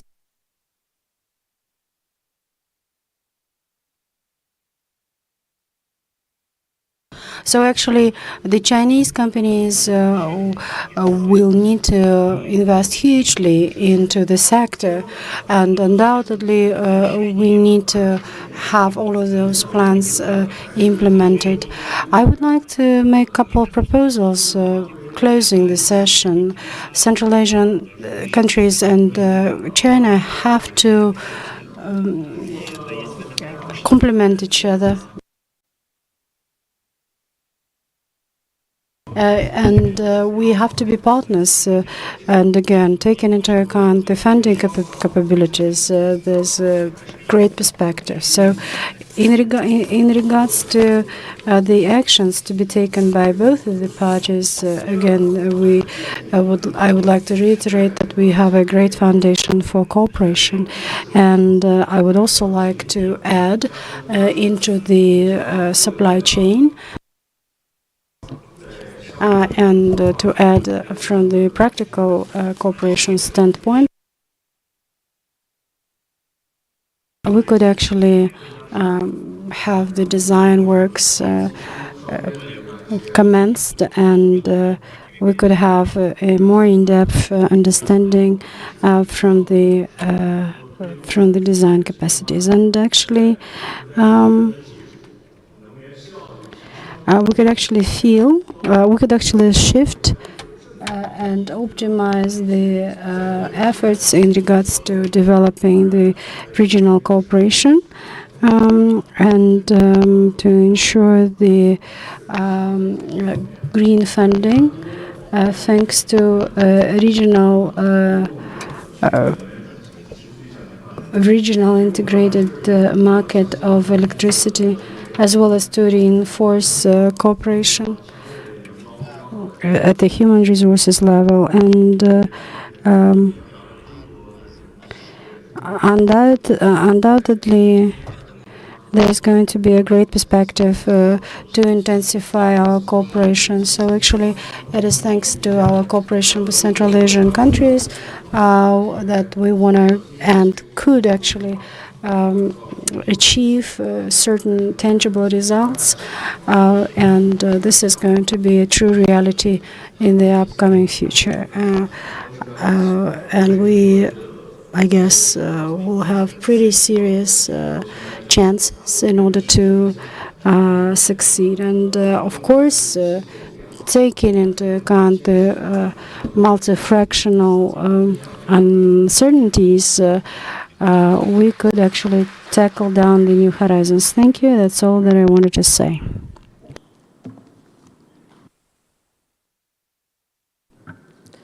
Yeah. Mr. Zhenhao, I would like to thank you for your speech delivered. And we would like to appreciate you for such an extensive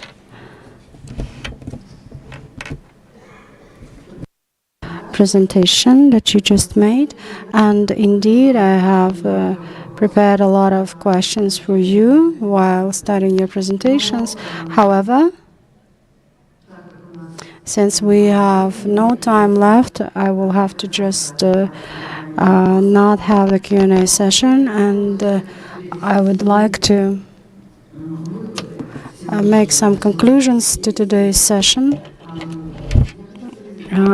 I would like to appreciate our speakers for sharing your views and opinions. So we have had productive discussions in regards to just elements of energy transition, using the mechanism of energy transition of ATM from ADB, as well as we have studied the key components for successful implementation. We have reiterated the necessity to have a dialogue, as well as to acknowledge the joint responsibility for just results for all of the parties concerned who contribute to the energy transition. And it's good to see that Kazakhstan has profound practices from the international arena as well as the local capacity. And this suggests the follow-up throughout the process. And I would like to notify that today at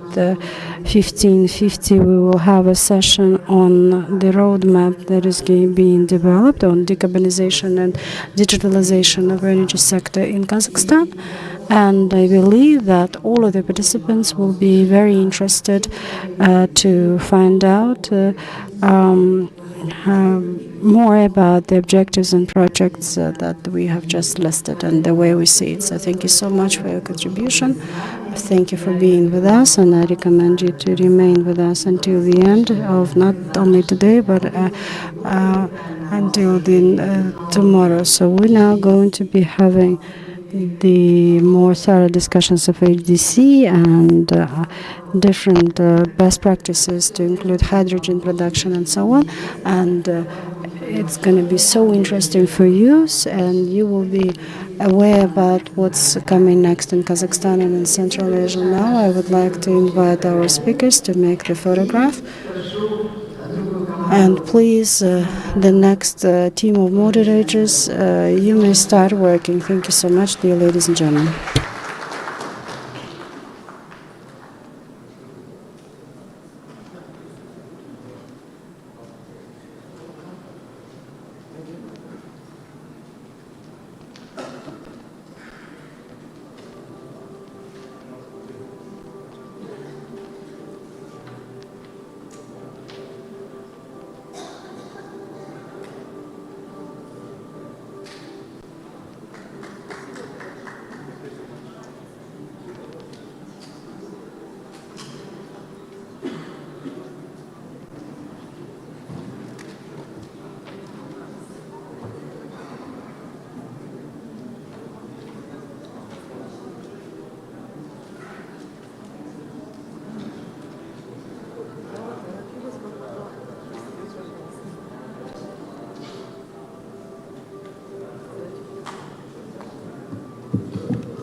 Так. Моё.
Откуда ты?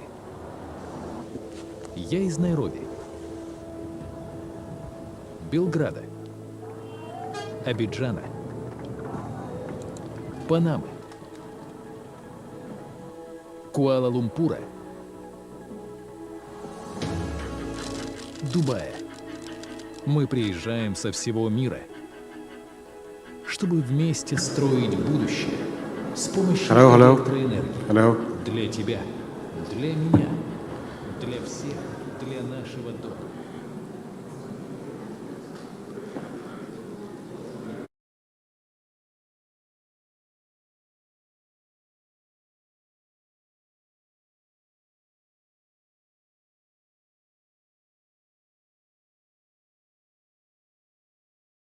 Welcome to this important panel session. My name is Jurgen. I'm the business partner on China matters at Unicase. Unicase is a law firm, and it has office over in Almaty headquarters, and also in Astana and in Tashkent. So we're a regional law firm, have over 30 lawyers, and we're providing services to Chinese companies and also to the locals. We have been in the market for 15 years. We're number one in Legal 500, and we're also top-rated energy law firm in this region. Today, I'm really excited, even if it's kind of a lunchtime, and to moderate this session. And it's my pleasure to have invited 5 heavy-weighted experts coming all over from Central Asia and from China. So this panel, why it's important, because it has a Central Asia element and also has Chinese element. And as you probably know, that each of the panelists only has 8 to 10 minutes to present your presentation. And in our plan, we have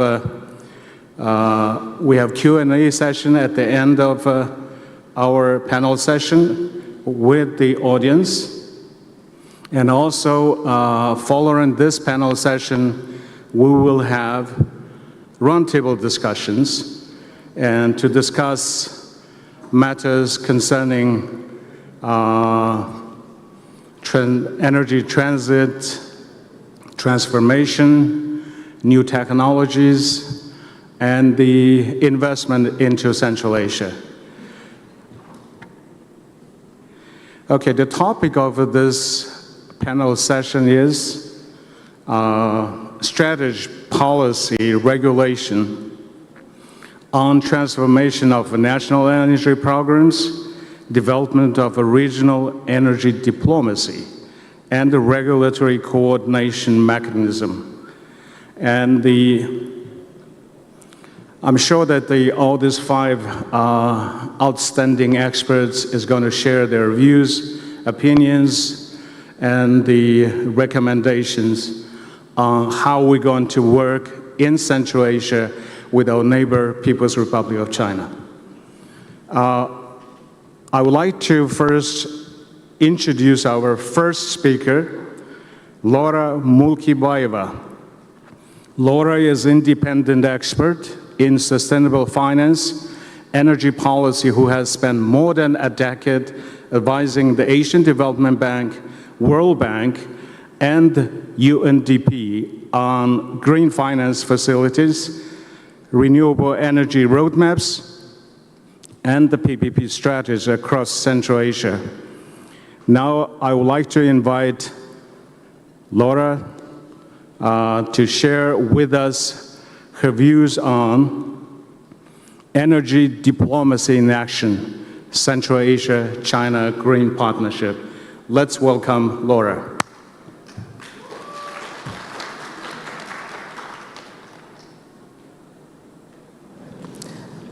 Hi, I'm Laura, and today I'm talking about importance of diplomacy and international cooperation to facilitate the green transition across Central Asia and what role China can play in accelerating this transition.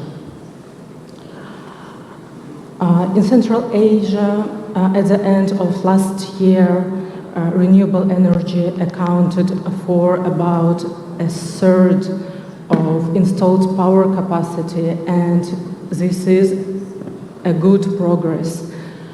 But this progress is still insufficient to meet the need of energy demand. There are forecasts that Central Asian countries the demand in Central Asian countries for power and energy will rise by 30% by 2030. And this region has a great technical potential of more than 300 gigawatts, but only a fraction of this potential is realized for now. And to fully harness this potential, we need investment, we need policy alignment, and we need more cooperation between the countries and our strategic partners, such as China. There is an inflow of capital into the Central Asian countries, but it is quite significant, but still not enough.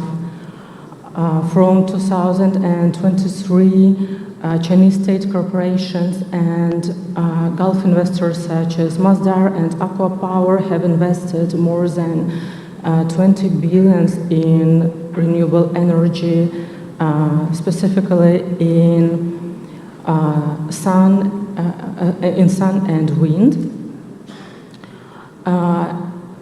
Last week, I was at Tashkent International Forum in Uzbekistan, and as you might know, Hydropower has signed new contracts with Uzbek government. But even with the new agreements, the new investment is very much welcomed. International cooperation is very much essential because it will send a clear signals to the investors. It will help to realize the opportunities for larger economies of scale, innovation, and it will allow us to share the best practices. There are no slides.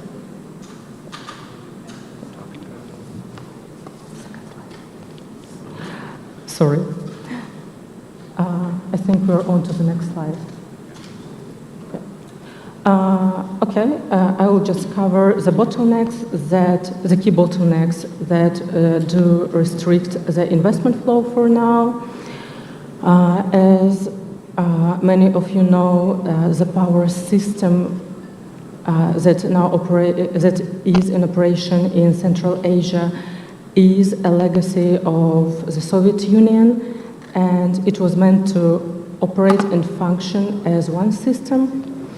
But now it is, due to the national interest, it is fragmented, it doesn't function as one, and there is a limited interoperability due to the different technical standards, different grid codes, dispatch priorities, and it affects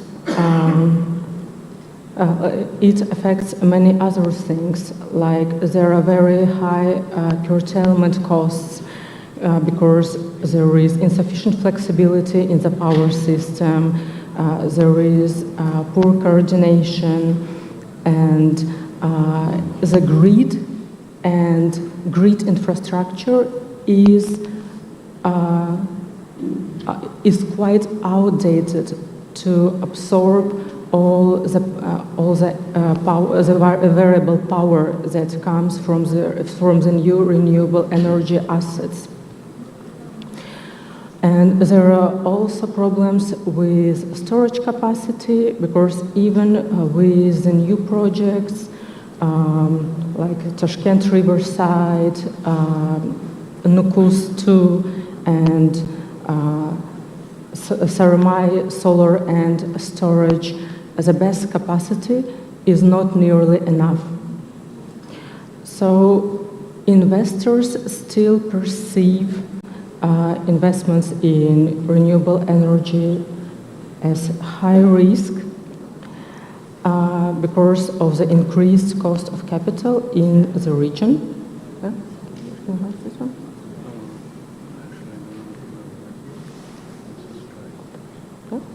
Sorry for the delay.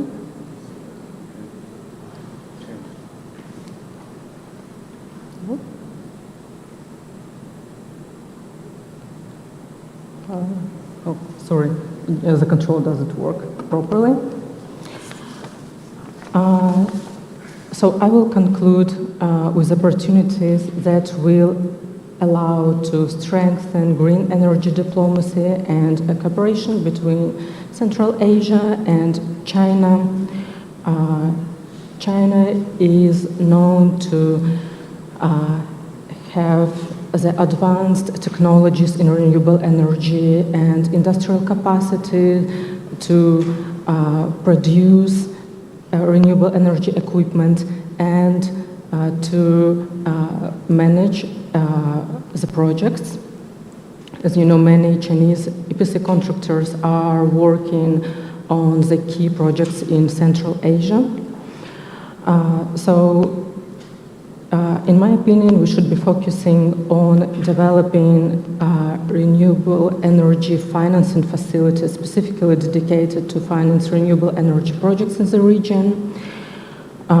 We should be focusing on harmonization of technical standards and green energy certificates. And we also should be investing in cross-border infrastructure and storage facilities. That would be all. Thank you for your attention.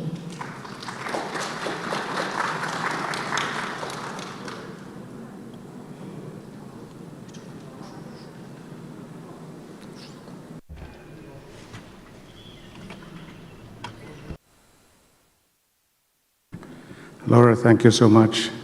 Actually, you have given a very insightful comments as expert. I'm sure the audience already benefited from what you have said. Sorry for that little error that your presentation was not shown to the audience. What is the problem? Okay. I hope the backing staff will post a second presentation for our speaker. Otherwise, people got lost, you know. Thank you so much. Our next speaker is Ayana Unirbayeva. She's a counsel at the Unicase, the same law firm I work for, and having more than a decade of experience advising various clients with a strong focus on project finance, infrastructure, intergovernmental agreements. Ayana has extensive experience supporting large-scale renewable projects, including wind, solar, and hydrogen, through all stages of development, construction, finance, and operation. I'm sure she has done a lot of more, and just for the sake of saving time, I'm not going to elaborate on what she has done before. Now, let's welcome Ayana to present her view on intergovernmental agreements, which serves as a key to utility-scale renewable energy projects in Kazakhstan. Let's welcome Laura. Thank you. I'm sorry, Ayana.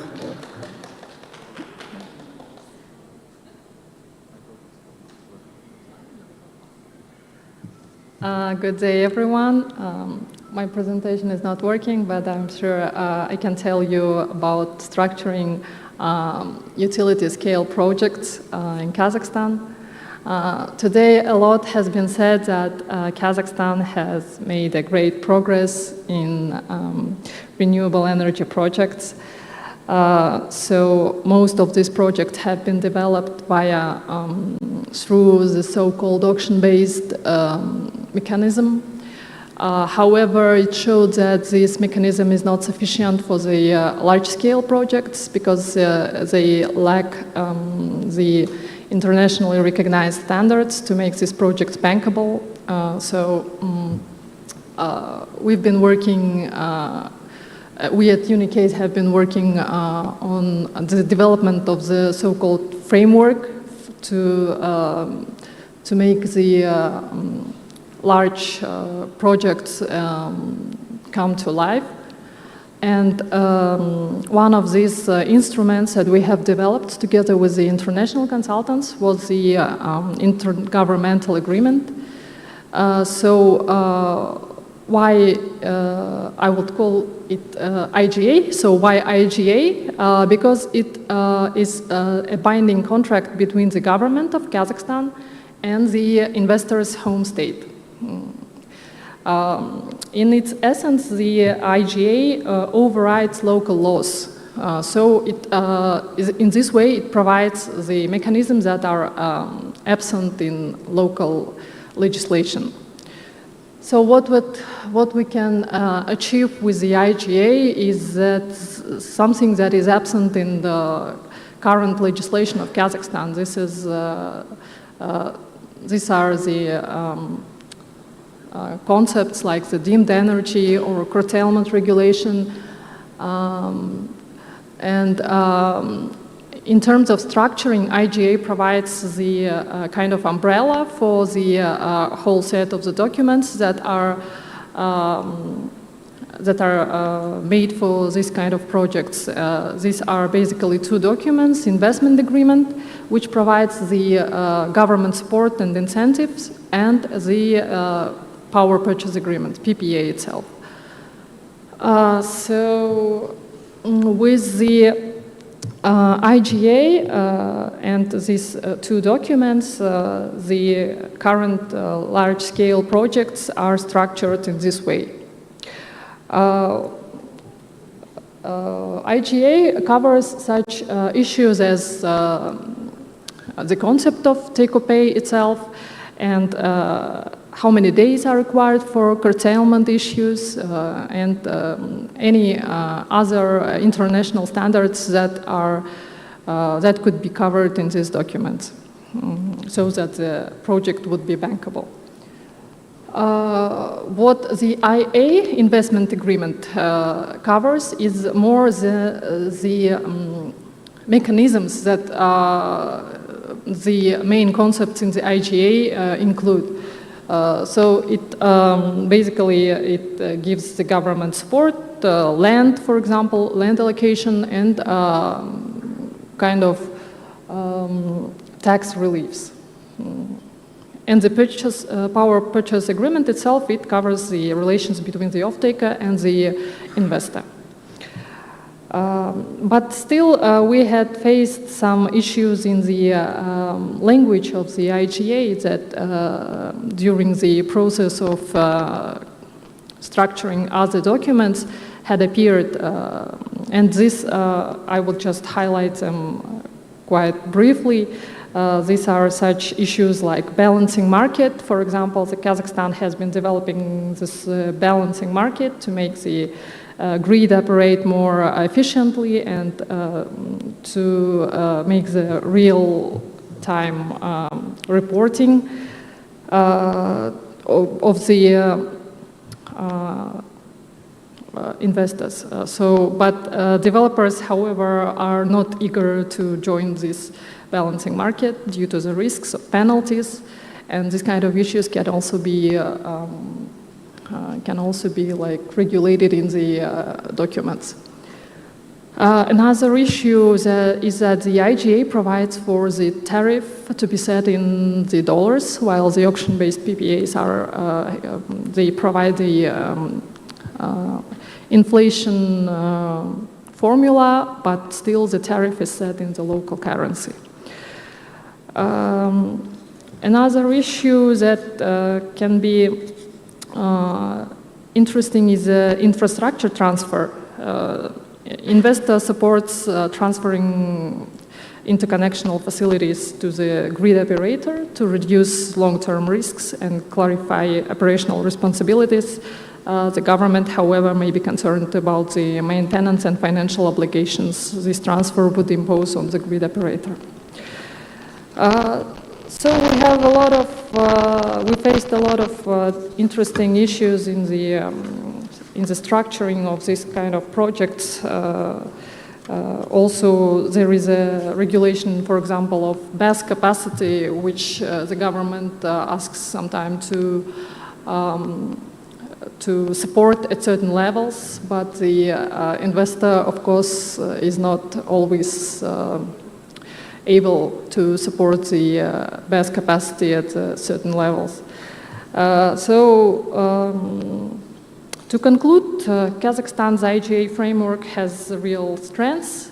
It creates a viable legal basis for utility-scale investment, but the full potential will only be realized with local interpretation and implementation. Thank you.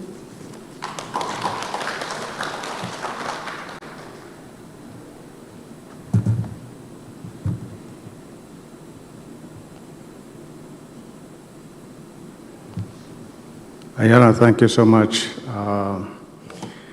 You have mentioned about this IGA. It's so important. It's the agreement between two countries. And for large-scale projects, I'm sure both parties would want to have such kind of IGAs. And we have been helping our clients to, drafting some of this legal-related provisions of this IGA. And it's so important. I'm sure that some of our clients like CNPC, Power China, they have been trying to do this IGAs as a legal guarantee because the force of it is over domestic legislations. Thank you so much, Aya. Our next speaker is Mr. Wang Hao from China. And Mr. Wang is the Chief Market Development Officer of China Datang Overseas Investment Company Limited. He's also the General Representative of Datang, the same company in Central Asia. And just one of the things about Mr. Wang is he actually came into Kazakhstan over 15 years ago, and he was doing some project. And at that time, I was in a different law firm. We advised him, his company. So it's a good coincidence to see old friend accepting our invitation to come and speak. Under his leadership, a 263 megawatt solar plant was commissioned this month in Uzbekistan, setting a record of the fastest implementation of that kind of a project in the region. And I'm sure that Wang Hao and his company has a lot of ambitious plans to do projects here in Kazakhstan and Central Asia. That's exactly what we actually expected in Central Asia. So the next speaker is Mr. Wang Hao, Wang Zong.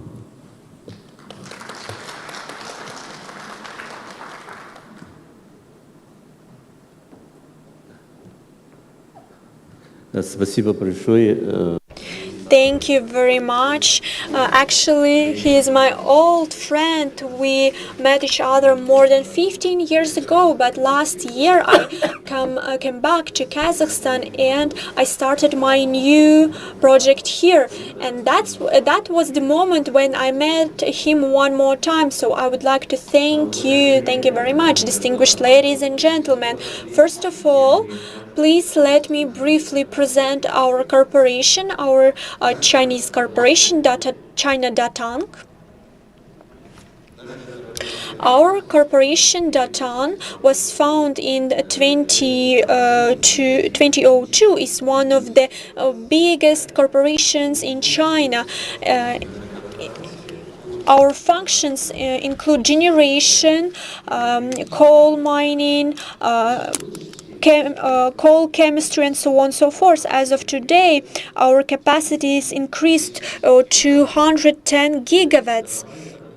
And the annual mining of coal annually is 20 million tons.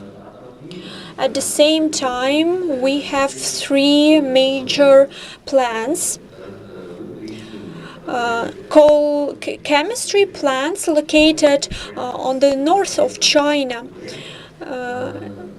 in close proximity with coal mining fields. The total capacity is 30 billion gigameters. It's equal to 60%. At the same time, it accounts for 20% of gas mining in Kazakhstan. Our foreign assets are located here. As you can see, it's located in 15 countries, predominantly in Southeast Asia, in Laos, Myanmar, Vietnam, Thailand, and so on and so forth. We also have three thermal power plants and different other plants. 3 years ago, we started our investment activities in Central Asia. We started to focus on the development of our cooperation with our partners from Kazakhstan, Uzbekistan, and Azerbaijan. As was mentioned by my colleague last year, we initiated our first project. It was our first step in Central Asia. It's in Tashkent, in Uzbekistan. The project accounts for 320 megawatts. We tried a lot, but we finalized construction in 6 months, and last year we commissioned it. It's a new record. For the first time, such a power plant was constructed in such a short period. We also plan to construct one more power plant in Uzbekistan. In terms of Kazakhstan, now we work in Almaty and Atyrau, Mangistau region as well. And as you noticed, in Kazakhstan, in Uzbekistan, in Azerbaijan, these are three countries which started their work to implement the project of Green Corridor. And this is a giant, unique, and ambitious, one of the most ambitious projects in energy. All these countries, they participate in this project and they deserve a lot of respect. And Datan Corporation is very proud that we can become a part of this project. Taking this opportunity, I would like to clarify next three moments. First, clean and low carbon corridors. They in line with One Belt, One Road initiative, which increase interconnectedness level, the level of interconnectedness of the countries located in this route. Secondly, there are a lot of RES resources in Central Asia. Taking this opportunity, we can already sell to export a lot of RES resources in Europe. We appreciate. In accordance with our estimates, we will sell thousands of megawatts to Europe from Azerbaijan as well, and we calculated that we are going to sell up to 15 gigawatts per year, and it will contribute to the development of Central Asian states. Third, to implement this project, we need to decide some key technical issues. And therefore, after the project is going to be implemented, we will be able to enhance the potential from the R&D perspective and innovative perspective in Central Asia overall. And at the same time, we're going to be ensuring capacity building in Central Asia. And at the same time, we will definitely engage many production facilities to locate our workshops in Central Asia and to localize the production. And Alatau city is this first spirit. And in the corridor, we do have the signboard, so we have smart meters and production, and once we implement the project at the Alatau city, there's going to be a standalone workshop there to produce those smart meters. I would like to report to you about three very important objectives for the Green Corridor. So number one is IT, huge investment, and Italian institutes so far didn't finalize its survey, and we will need to intensify as much money as possible for a decade to go. And therefore, in order to do that, we need to engage Chinese, European, Central Asian partners, both public and private. And at the same time, we will need to go for banks, European, Asian banks, because they intend to invest as much as possible into IT in Central Asia. So number two, many new technologies have to be mastered to include intellectual grid technology, high voltage technologies, and clean energy technology, and grid management systems that done together with Chinese public grid and together with Azeri, Uzbek, and Kazakh organizations conjointly have united their efforts in order to tackle these issues, and we try to do whatever possible in the upcoming 5 years to have that serious energy corridor to be put into operation. And next year at the Caspian, Tatam Chinese Corporation will try to construct the first electric station in the Caspian, and the document was already signed with the Ministry of Energy of Azerbaijan, and the same topic was studied together with our colleagues from the Ministry of Energy, and there's a great potential in Mangostau region, and we've been estimating the wind potential. So overall, the estimation is 45 gigawatts. So actually, next year we hope to get the tangible result. Thank you so much for your attention.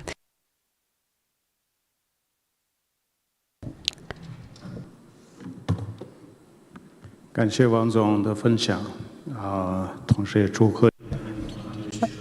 would like to thank you cordially, Mr. Wang. Thanks a lot. Mr. Wang has presented us a very good picture. Actually, it's a reality of all these projects and which the Central Asia needed. And I think that's why this forum was actually created, because we wanted to tap the areas of cooperation, and that cooperation will involve mostly energy, and that's why all of you here and I'm here too. So the next speaker that I would like to invite is Mr. Iskandar Burunov. He's the head of CIS initiatives of Larsen and Tober. Iskandar possesses over 25 years experience in power sector in different sphere, design, construction, financing, sales, and manufacturing. He's the author of several publications on energy efficiency, renewable energy development, manufacturing localization. And Iskandar I have met on a lot of occasions, a lot of conferences. He either was a key speaker or the moderator, like I'm doing now.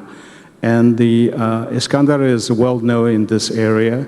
I'm sure that he has a lot of insight,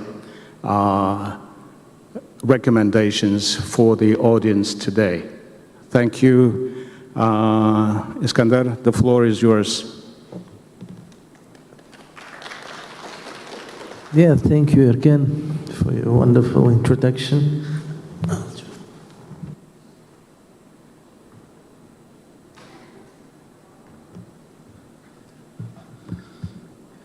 Yes, good afternoon. Ni hao. So I would like what just said, would like to continue what just said by Mr. Wang Zhao about prospects in our region. But first I would like to check, yeah. Oh, that's the old presentation. Thank you, Nurai. Then please go to the, it's with me, okay. So, okay. So I would like to come to reality. Just what was just said by Mr. Wang Zhao was music to my ears, but unfortunately reality is a little different. Can I have the presentation? Okay. No, it's still the end one. So I want to bring to your attention the experience with 3 projects. One more time.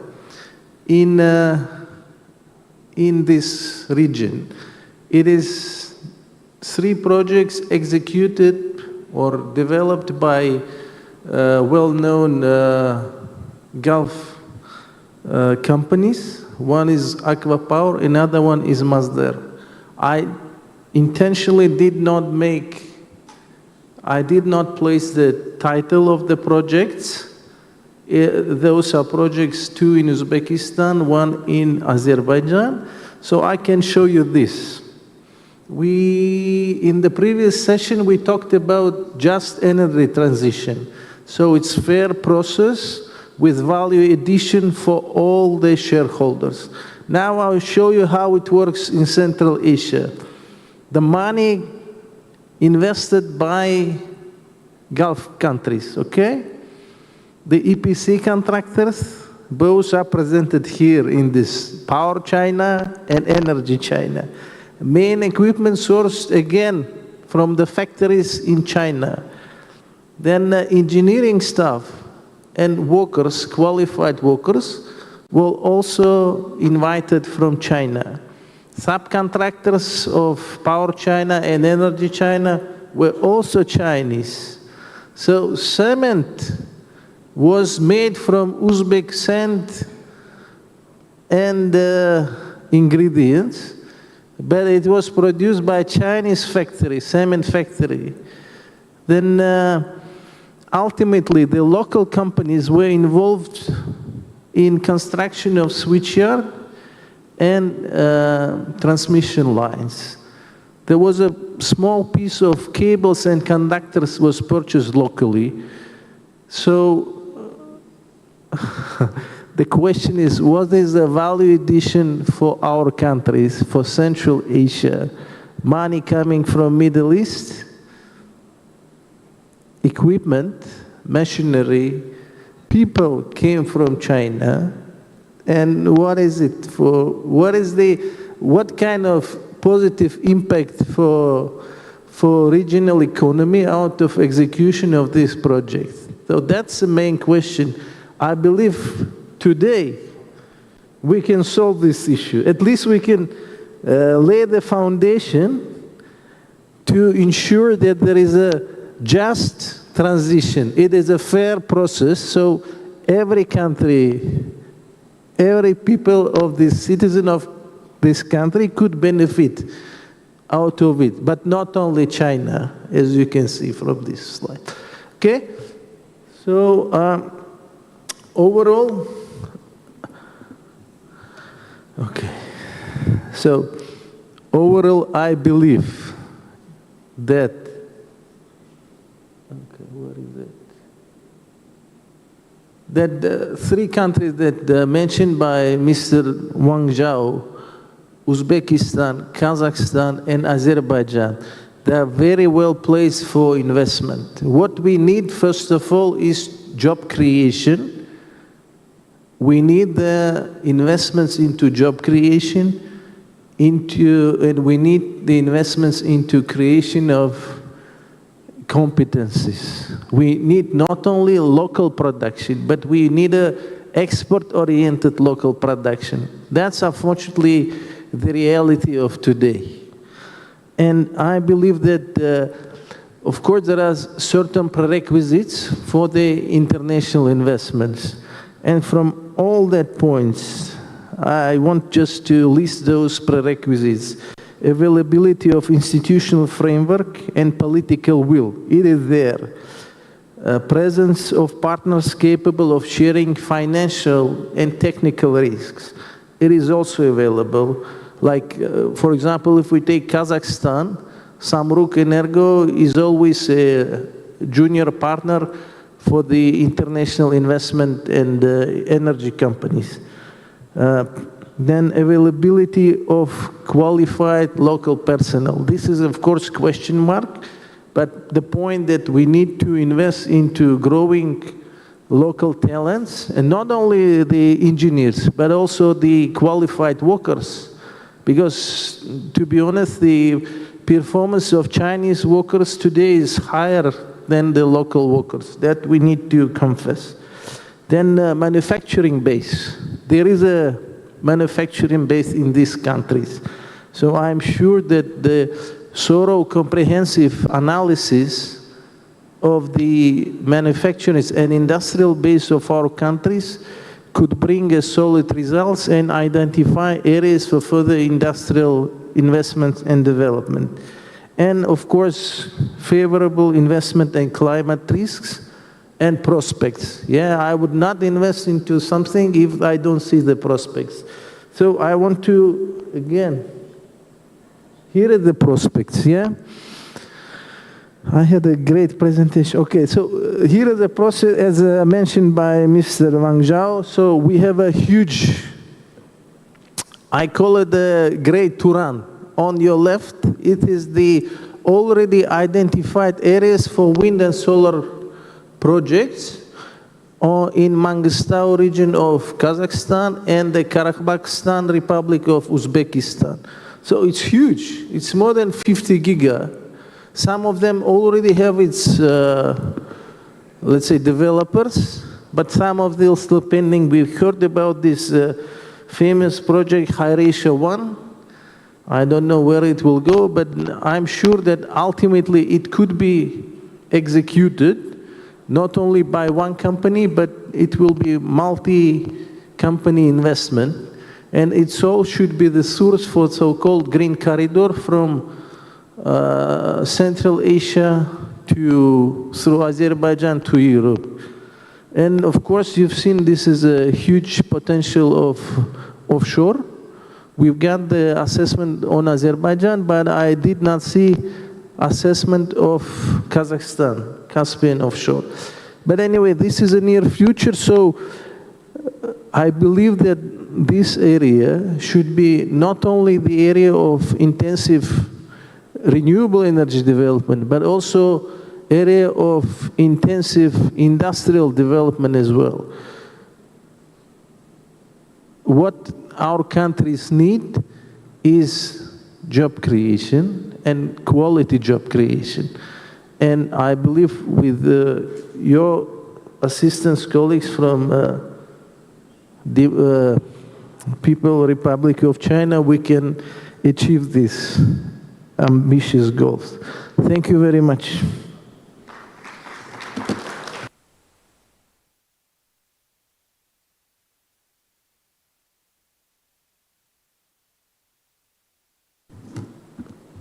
Iskandar, thank you very much. You have shared from different perspective, since you're the expert working in different stages of renewables and the energy.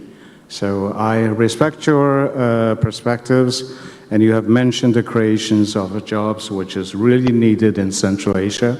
I think every project before it goes, and there has to be kind of proper discussions and to divide what is needed for this project, not just the economics of that project. So I think that's why the Ministry of Energy is trying to send that message, and this is a really, really good platform where people have opportunities to talk to each other, exchange opinions, maybe just giving recommendations to each other. So thank you again. Our next speaker is Mr. Sun Wangqing. Mr. Sun is the partner at the Zhonglun Law Firm in China. And Zhonglun Law Firm is one of the Red Circle law firm. And I've seen the Zhonglun working on all those big projects. So congratulations, Mr. Sun, and you are serving that wonderful law firm. And also we have been working with the Zhonglun on some huge projects. Mr. Sun has extensive experience in broad range of industries, in particular the energy-related project development and associated corporate transactions.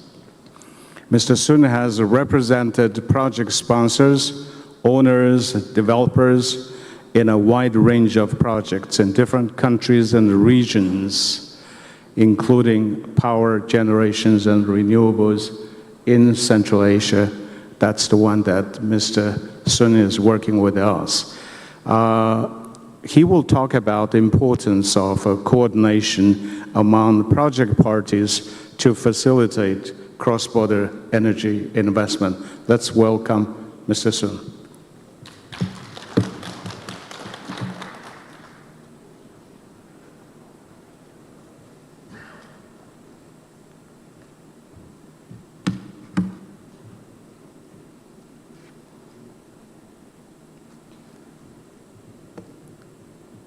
Thank you, Ms. Yoken, and for the introduction. Good afternoon, and dear distinguished audience. Yes, as introduced, we are one of the leading law firms in China. During the past years, actually during maybe a decade, we have assisted Chinese investors to make investment in actually all over the world, especially on new energy sectors, including Central Asia, where we stand now, and also other countries as well, Southeast Asia, Africa, and Eastern Europe. And I would like to take this chance to share with you some of my experience and observation of assisting Chinese investors in such project. There are common issues that we need to deal with in such a project, and also there is very unique experience we have in carrying out a project in Central Asia.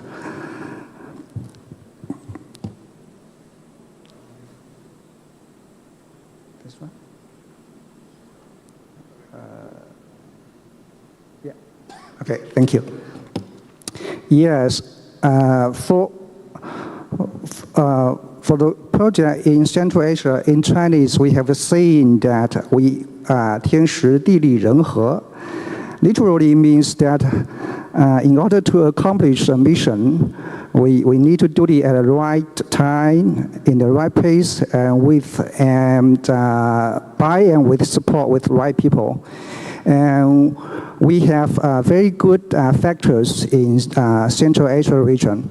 For the micro factors, as much discussed by actually this afternoon and our fellow panelists, China and Central Asia vision, we have shared vision of green for green and sustainable energy. And both sides have declared their vision and their ambitious goal to achieve carbon neutrality in the middle of this century. And Central Asia has exceptional potentials, both in terms of resource, wind, solar power, and also we have stable growth in economy and also in population. And China, as much discussed, after decades of development in renewable energy sector, we can make contribution in terms of provisions of funds, capital, technology, and also affordable price by provision of equipment. And last, I mean, because we are neighbors actually, the geographic connectivity bring us together. Okay, next. Okay, when it comes to implementation of one project in this region, this shows all the parties that will be involved in a project. So I would focus on some of the regulatory aspect of these interactions.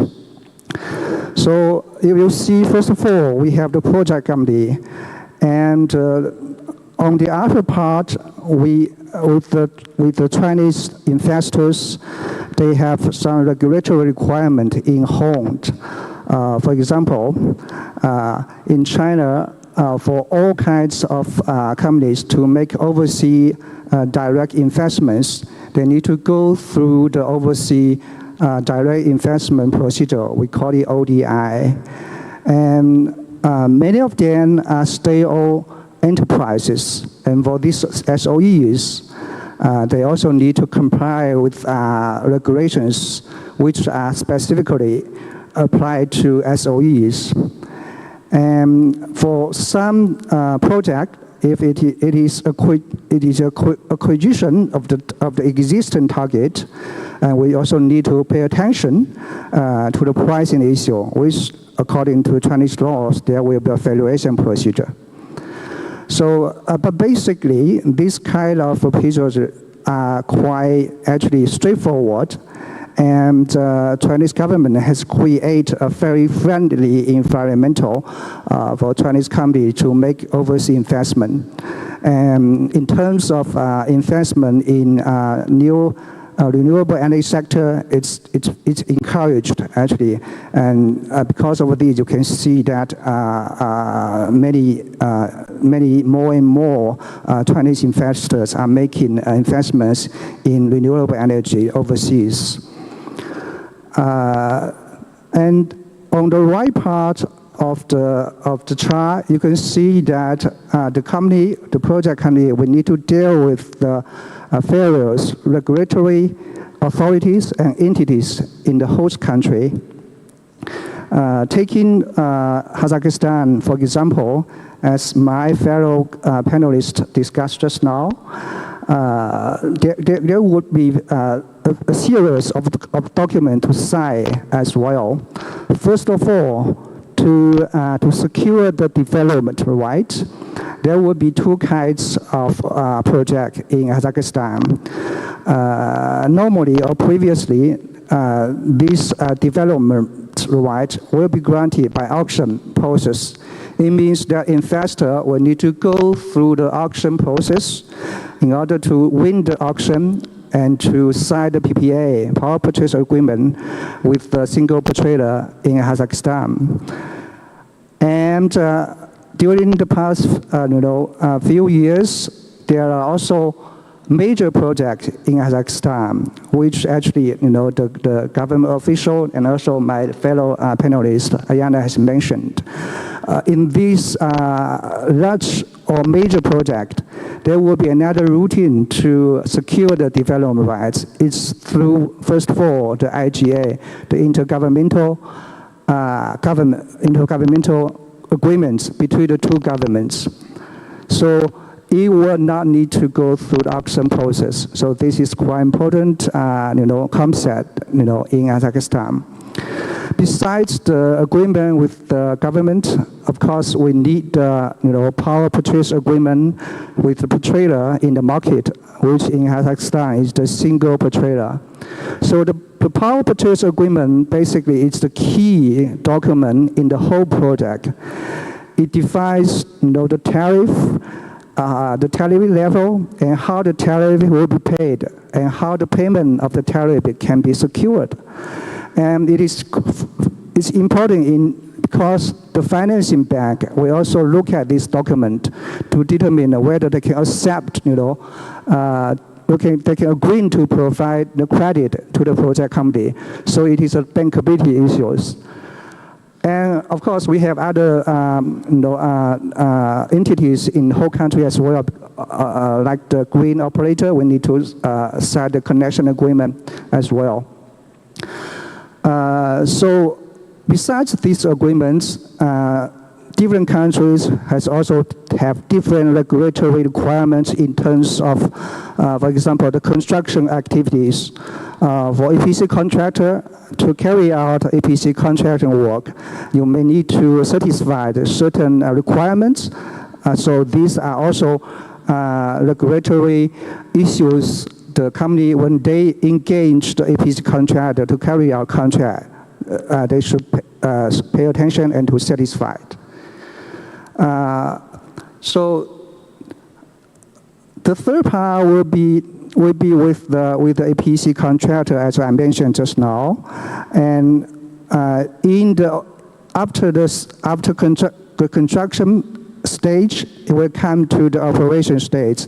Then at that time, we will have O&M contractor to carry out operation and maintenance activities. So last, at the lower part of this chart, it's very important, a critical piece of the puzzle is the financing work. So because for utility scaled project, the investors, they will put in a certain percentage of capital from their own pocket. For the large amount of money, they will have financing from banks. This could be from the commercial bank or from the multilateral development institutions. And there could be corporate finance, which means that the parent company or the investor will provide guarantee to the investors. But now, more and more Chinese investors, actually, they have the common trend to secure project financing, which means that the parent company will not provide guarantee. Instead, the bank will rely heavily or majorly on the cash flow income from the project. And this comes to a very critical concept of bankability, as I mentioned just now. The PPA will be the key document that the bank will look at. And also in some cases, they may require also government to provide a kind of a support. So this draws a full circle back to the regulation of at the home countries. Whether the home country has established a regulatory environment that can enable the investor or the project company to receive timely payment from the purchaser. It's very important for the project.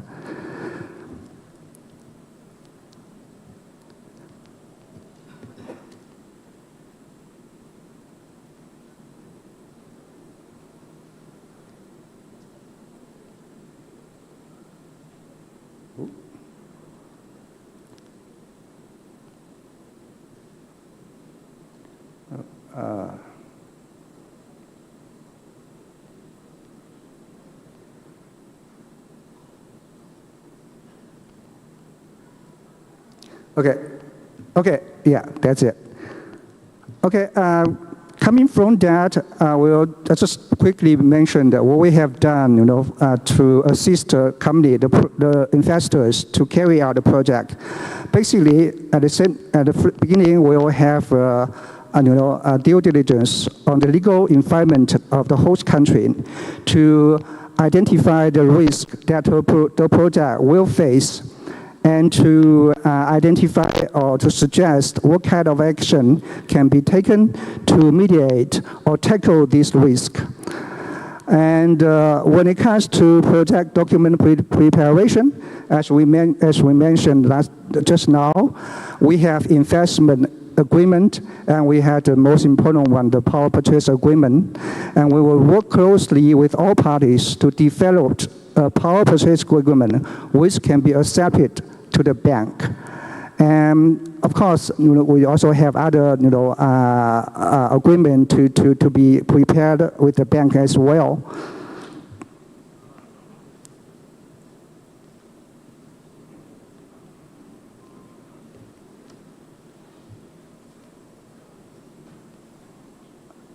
Okay, so to conclude with our experience of assisting Chinese company to carry out renewable energy project in Central Asia region, a few points to be picked up is that, first of all, I think as we mentioned just now, cooperation and coordination among parties is very important because, as you can see, that there will be involved quite a number of parties in the project.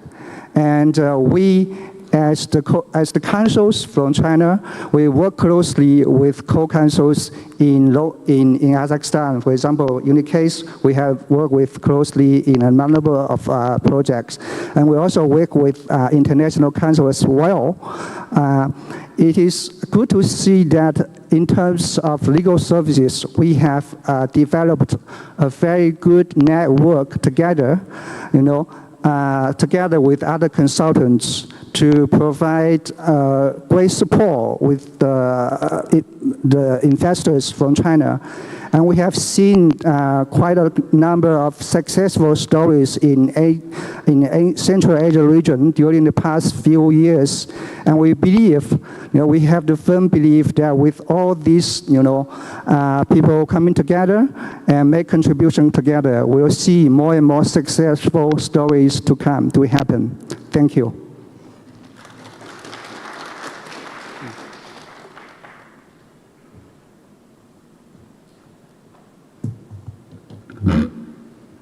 Hi, Mr. Sun. This is a really content-rich presentation.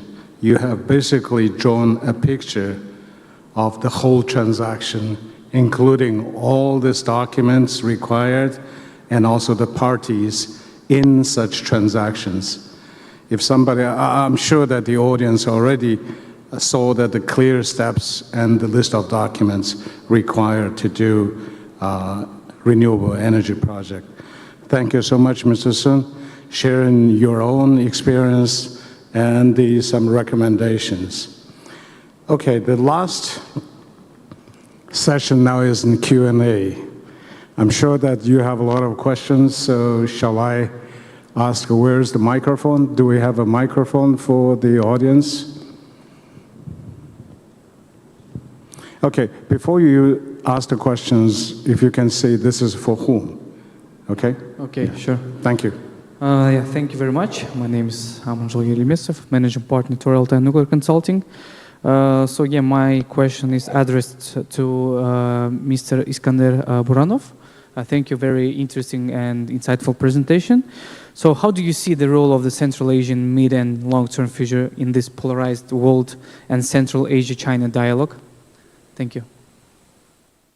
Yeah, thank you very much for the very interesting question. Yeah, I believe. I mean, I've shown in my presentation, I shown the last picture when the green energy corridor goes to the west. But I believe there should be a green energy corridor to the east as well, to Great China.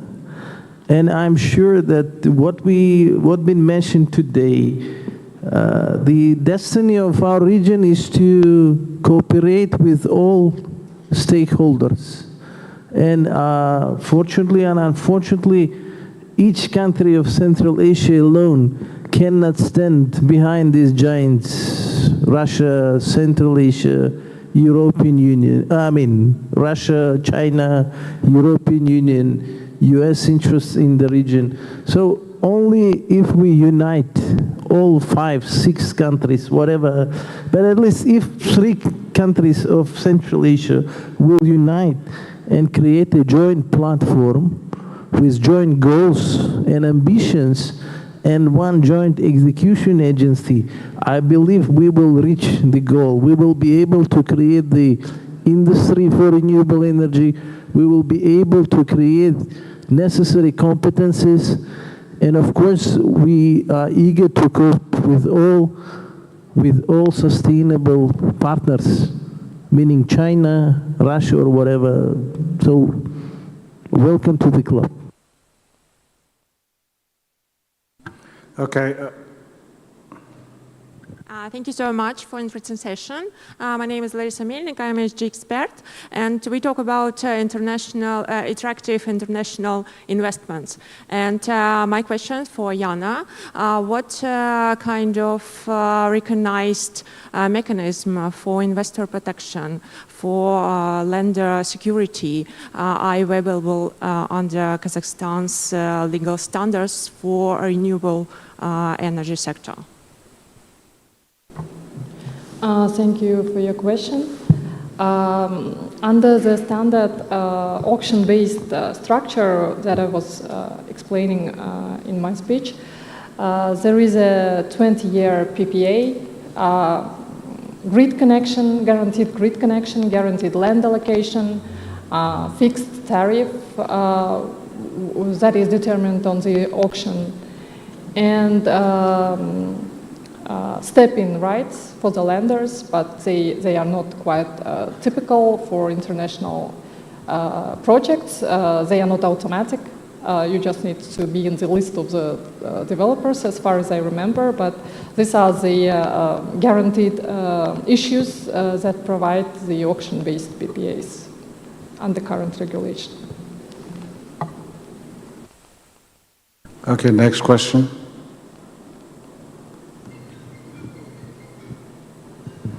Thank you very much for interesting session, and thank you, Girken, for moderating this. My question is addressed to some of the speakers. Maybe someone would want to reply, but mainly to Laura, because in today's reality, things are so fast and so changing. When we talk about the policy, even 1 year ago, it wasn't as it is now, yes? The war is happening in Israel and Iran. American president is announcing news every day, something happening there, exiting, withdrawing from Paris Convention. So the policy is changing. It's changing every day. What do you think would help Central Asia and Kazakhstan in terms of the policy? And who is in charge of developing the policy? We always look at the government as the main policy reformer, but also who do you think are those policymakers and who should participate in changing the policy?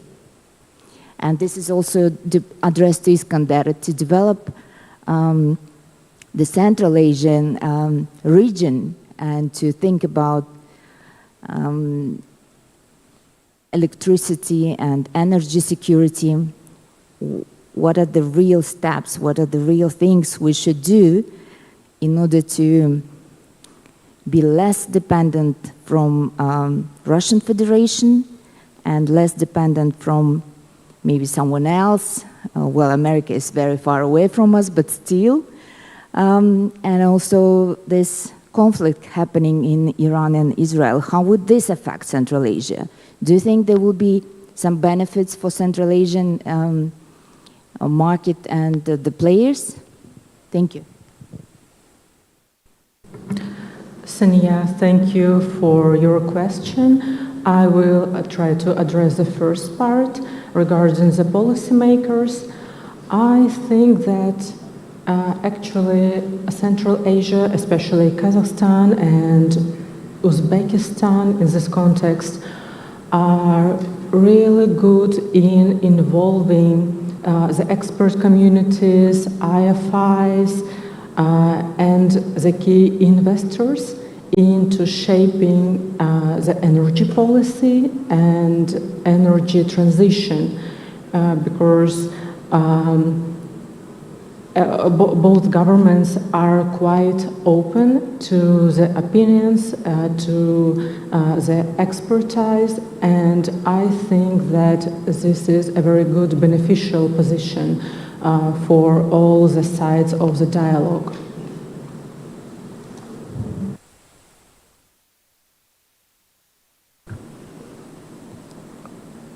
Iskander, are you going to address some of the questions? Yeah, I believe I want to bring the sample of European Union. As you remember, it was the idea of the Union was established 60 years ago by Union of so-called coal and steel, Germany and France.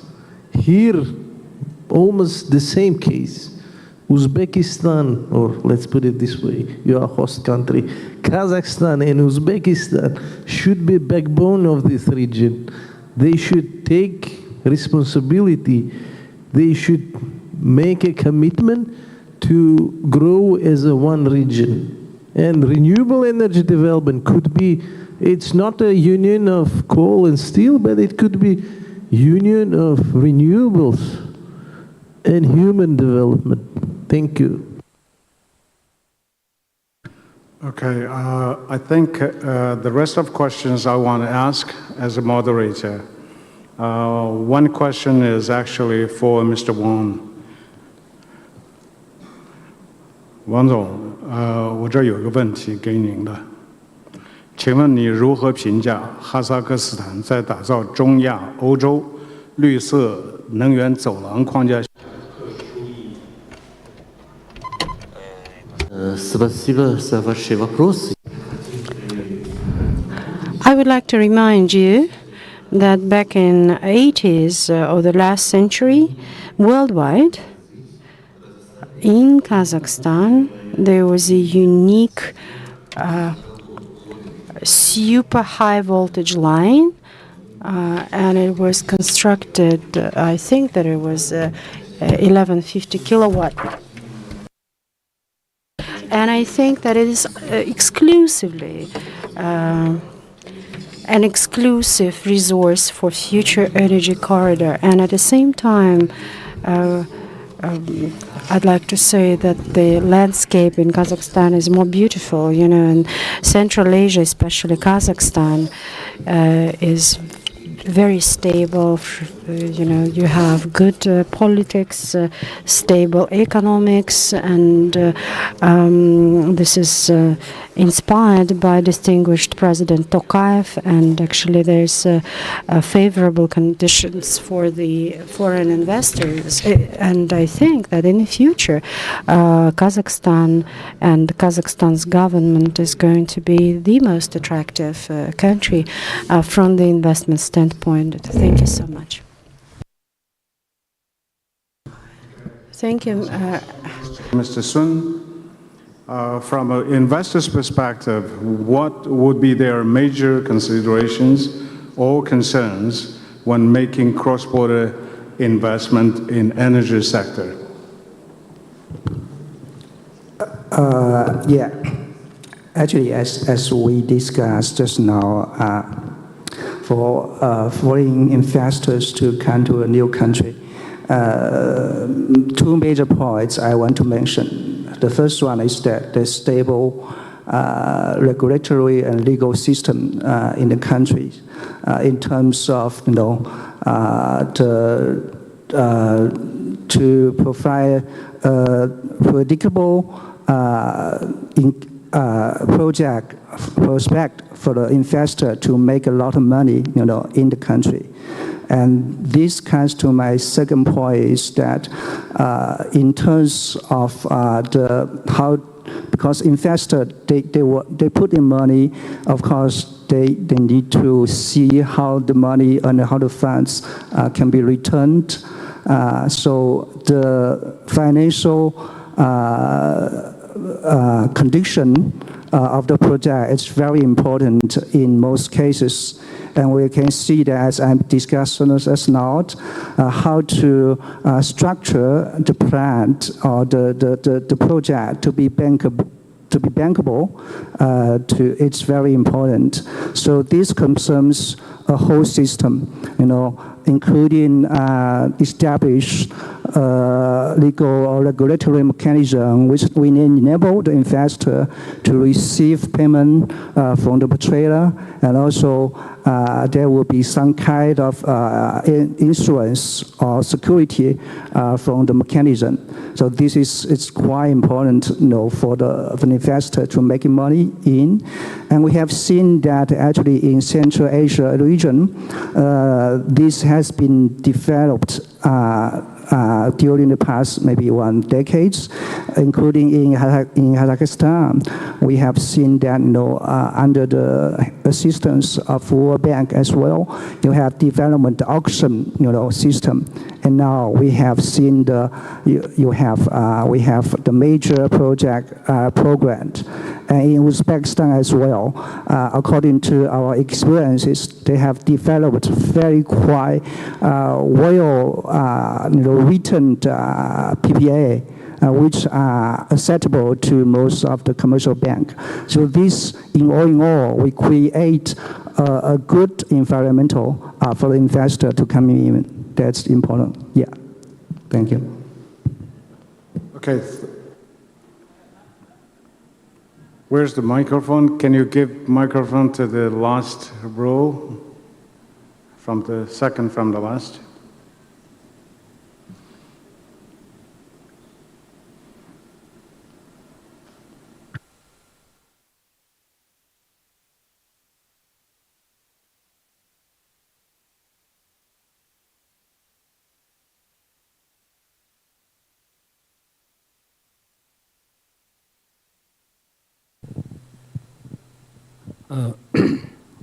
Actually, my question is for Chinese company.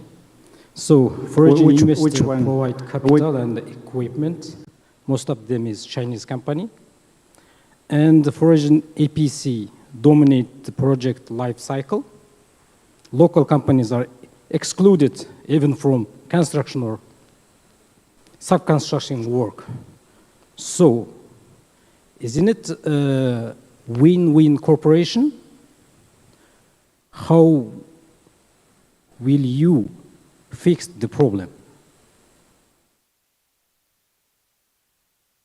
Thank you.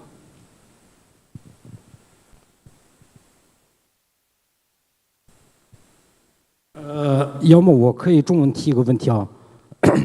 Хорошо. I would like to respond in Chinese, actually. So what are we having in terms of renewables? For instance, let's take... we have partners from the Middle East. We have the partners from France, for instance. But what about... can our local corporations contribute to this process? And actually, this is a huge question. So actually, how Chinese companies may find solutions for the issues of having mutual cooperation ensured. But we think that it is not quite mutually beneficial. Thank you.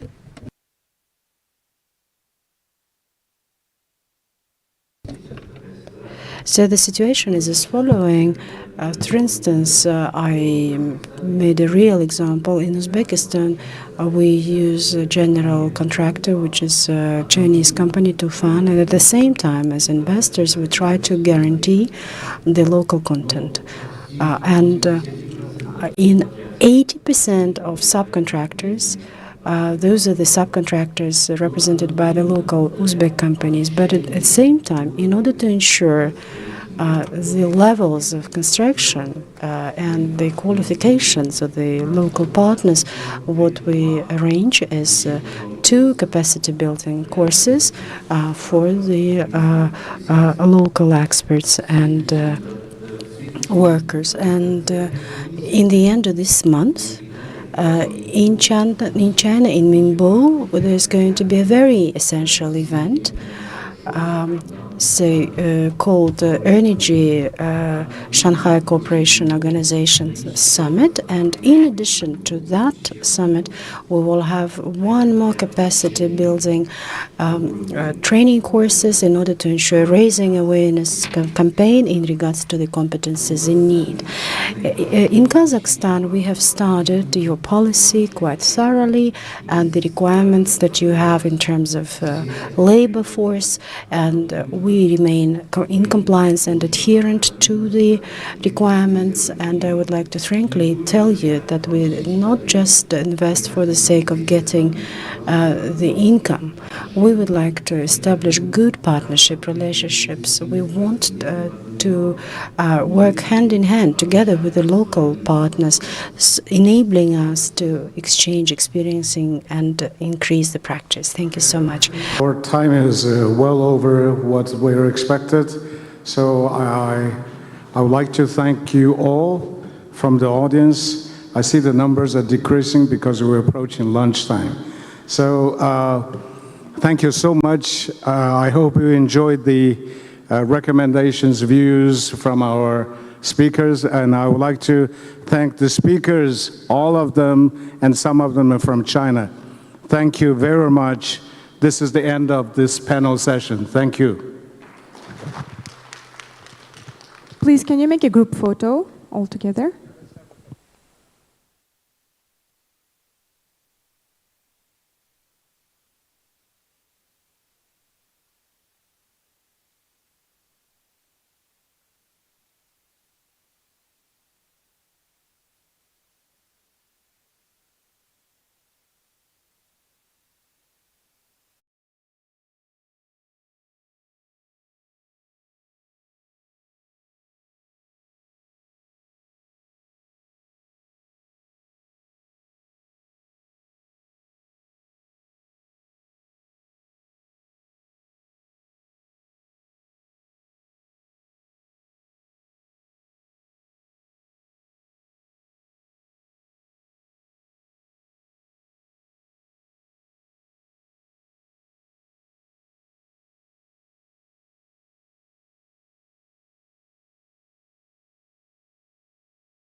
this session is going to be very crucial and very interesting because we will highlight the roadmap which we are now,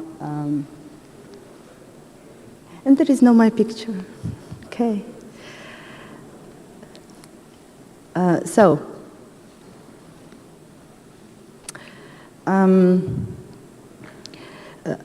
By the way, it's not official starting. I'm just trying to have a short chat. And I invite all the colleagues from the right wing to join the forward one. That will be so much easier for you to see the presentation slides. Dear friends, Kenjihan, so I just kindly ask you, if you don't mind, could you just all move to the center? That will be so much easier for you to see the slides.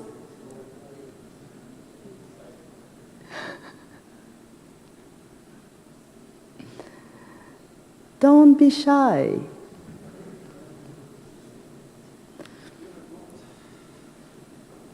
That's something different, but at least moving forward.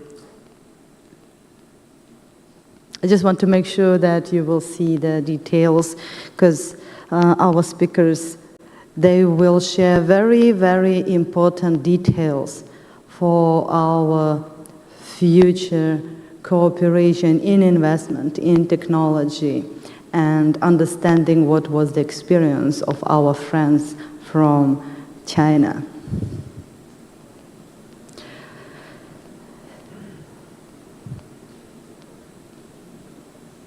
So, what do you think? What if we start so that we don't delay the next session and we will have enough time for questions? What do you think?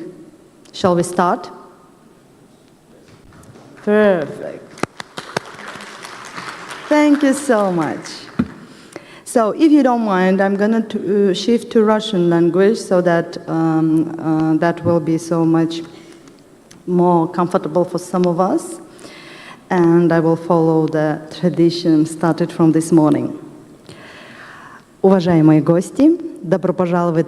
Distinguished guests, welcome to our one more session this afternoon. If some of you were not present this morning, please let me present myself. My name is Zulpata Ziva. I'm a managing director of the Association on the Support of Infrastructural and Innovational Development. I'm also deputy head of the working group on the development of national platform on fair energy transition. As a moderator, I will do my best to enhance our presentations and to organize our session as productive and as interesting as possible.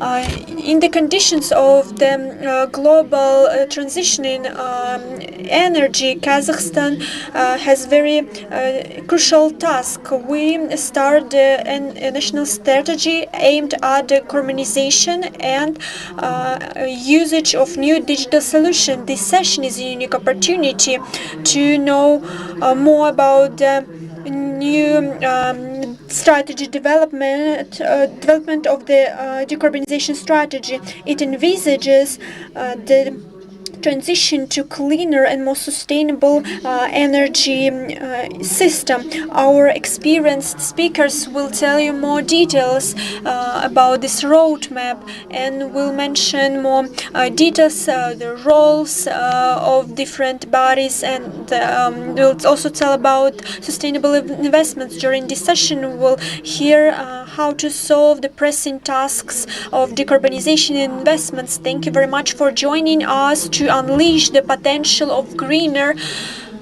future for Kazakhstan and Central Asian region. Today, we will learn the role of digitalization, the network management integration of renewable energy sources. We will also tell about ESG principles necessary to take into consideration in the sustainable energy projects in the Republic of Kazakhstan.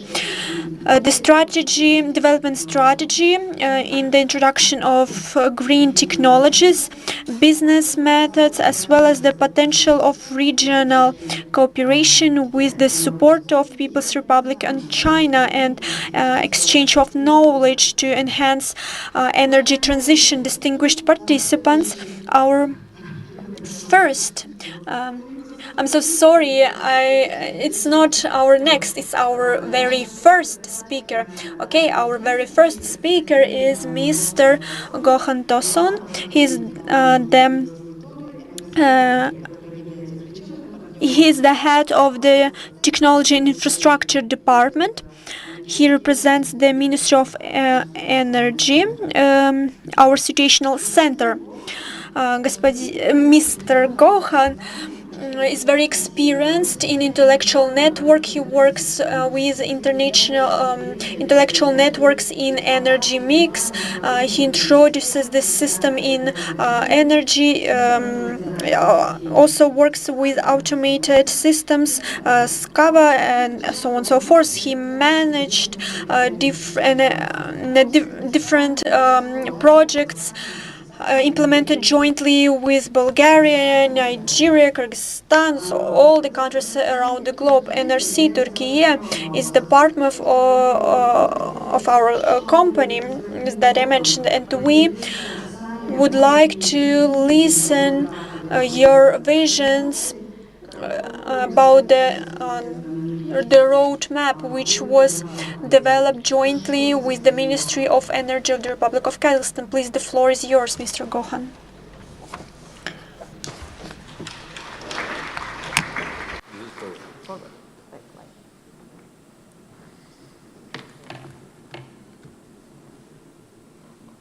Good afternoon to all ladies and gentlemen. So I'm very glad to be here today.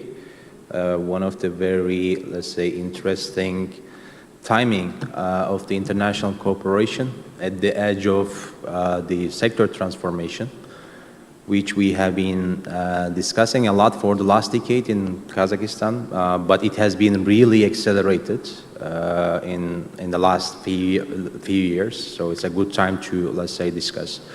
Today I will try to give you an overview of what the power sector indeed, let's say, goes through a transformation and what needs to be done for Kazakhstan.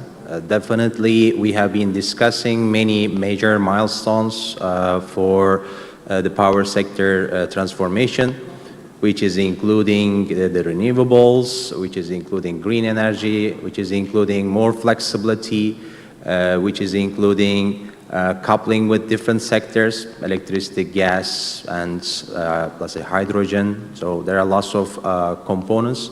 So at the edge of this transformation, definitely all the energy sector components should be get prepared in order to move forward, because what we have been observing in more than my experience 30 countries, the lack of a proper planning generally leads to some inefficient implementation, and we sometimes see different institutes pull the country to another, let's say, direction. Sometimes there are no harmonizations. I have even seen countries which have implemented already hundreds of megawatts of storage, not really using them except for some peak shaving. We have seen lots of ICT components, SCADA systems, smart meters, many different components which have been implemented, spending hundreds of millions of US dollars, but not fully utilized. So at this point, the roadmap, having a proper roadmap in order to how to, let's say, get maximum of the existing infrastructure and also what needs to be implemented is, let's say, at the very core of this decarbonization process. Well, basically, what we are observing here in Central Asia is not very much different in terms of the mega trends. Well, we are having more tendency to have green energy to be, let's say, implemented. We are having, let's say, the transformation of The usual generation follows demand versus demand needs to follow generation. Those flexibility patterns are also being discussed. In the past, all the system operators, energy companies, they were like operating with some basic ICT, information and communication technologies. Now it's like really growing in terms of new IT technologies and also more complex systems, etc., which is basically enablers for our decarbonization. So while we are developing, let's say, roadmap, we have put in front of us a few certain key points, which were also reflecting the characteristics of this roadmap. And we try to be, let's say, fulfilling these requirements. First of all, first item, power system security. That is something non-negotiable, like in any decarbonization scenario and any green energy scenario. We should all the time have an adequate power system, ensure the security and stability, because there is a mega transformation of the energy sector. It's in parallel with a real-life operation that we are supplying electricity to our people. So all the time we should be like considering the power system security. The thing that is constituting many actions in this roadmap is we need to also equip the system operators to cope with this system adequacy and system security problem while we are imposing many different components, including variable, renewable, storage, some demand response, etc. Another key aspect is definitely the data part. Well, there is already lots of data in the energy sector, and it's growing with new investments. And this transformation roadmap is also putting the data as a very important asset, as important as a 1,000 megawatt, let's say, power plant, as important as a very big substation, as important as our 1150 kV kilovolt, let's say, transmission line. So we should be all the time considering our data to get maximum business insights and benefits from that data. That should be in front of us, and all the decision making should be based on that. Well, another key aspect, we are all the time mentioning about the need for additional investments. This is sometimes from the information technologies point of view, sometimes grid infrastructure, sometimes new flexible generation. So these are the most, let's say, important investment items when we consider the cost of this energy sector transformation. Here, what we are also thinking that in order to utilize at maximum the existing assets, there is still lots of things to do. So both those big new investments should go hand to hand with getting the maximum benefit of the existing infrastructure to all extent. So it's also another, let's say, key pillar we can mention. Definitely another item here is for different, let's say, business models, different market structures, different, let's say, sector players, there needs to be a, let's say, consistent policy framework, and those should be catalyzing those changes. And considering the fact that many, let's say, concepts are already mature, even in Kazakhstan, I mean, for example, the balancing market discussions is more than 15 years old. It's not only about like having the frameworks, but also having a proper, let's say, secondary legislations in order to implement it, attract investors, and also provide good instrument for the system operators, which are, let's say, in charge of managing this overall infrastructure. On the other hand, definitely, it has been plenty of time mentioned in the previous sessions, the capacity building is over there. What I would like to add as a, let's say, new dimension, the capacity building should be experimental. So it should be, let's say, through hands-on, it should be through pilot, let's say, studies, pilot projects, and that is one of the key features in this roadmap we can mention. So there are plenty of, let's say, different areas that we have identified, most of them more or less obvious, but considering, let's say, the high level capturing of those, the renewable integration, At this stage, it's more bulk and transmission, let's say, connected, but also distribution connected. Renewables are also in the pipeline. And active management of these renewables and those, let's say, many components that will require to make the renewables not a liability, but a kind of asset for, let's say, flexibility purposes. So that should be the, let's say, one main item. And the smart grids and digitalization for each sector stakeholders, transmission, distribution, generation. There are, let's say, plenty of different gaps on the digitalization side that requires to be, let's say, fulfilled. And we have mentioned about the planning. The planning for the long-term infrastructure is also an analytical practice that needs to be implemented with different, let's say, software solutions, techno-economic optimizations as well. What we can also discuss about is the electrification of specific industries. It's already there. We have now more, let's say, electric transport, and we have already different heavy, let's say, industry that has started discussing about electrification, which will also have major impact on our demand side. So that's another key issue. Definitely battery storage, that has been also discussed a lot, and demand response. Those are, let's say, two key flexibility components that we will need to consider. And the distributed energy resources, which is much difficult to implement from a policy perspective and also to society acceptance perspective for sure. But that's also one, let's say, important area that requires a special attention in order to, let's say, move forwards in more efficient green energy. And other topics including the sector coupling, power to gas, power to hydrogen, and the, let's say, convergence of different sectors is another, let's say, main component of this, roadmap. And we have also the carbon capture technologies that are more and more coming into the agenda of the governments all around the world.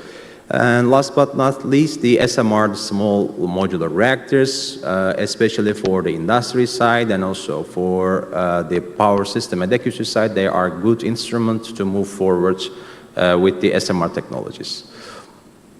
Well, in the roadmap, there are plenty of different topics. Some of them are implementation of technology. Some of them are more cross-sectoral topics, system modeling, expert networks, and pilot studies, certain feasibility, let's say, activities, development of customized solutions for Kazakhstan needs, that each sector stakeholder has different needs.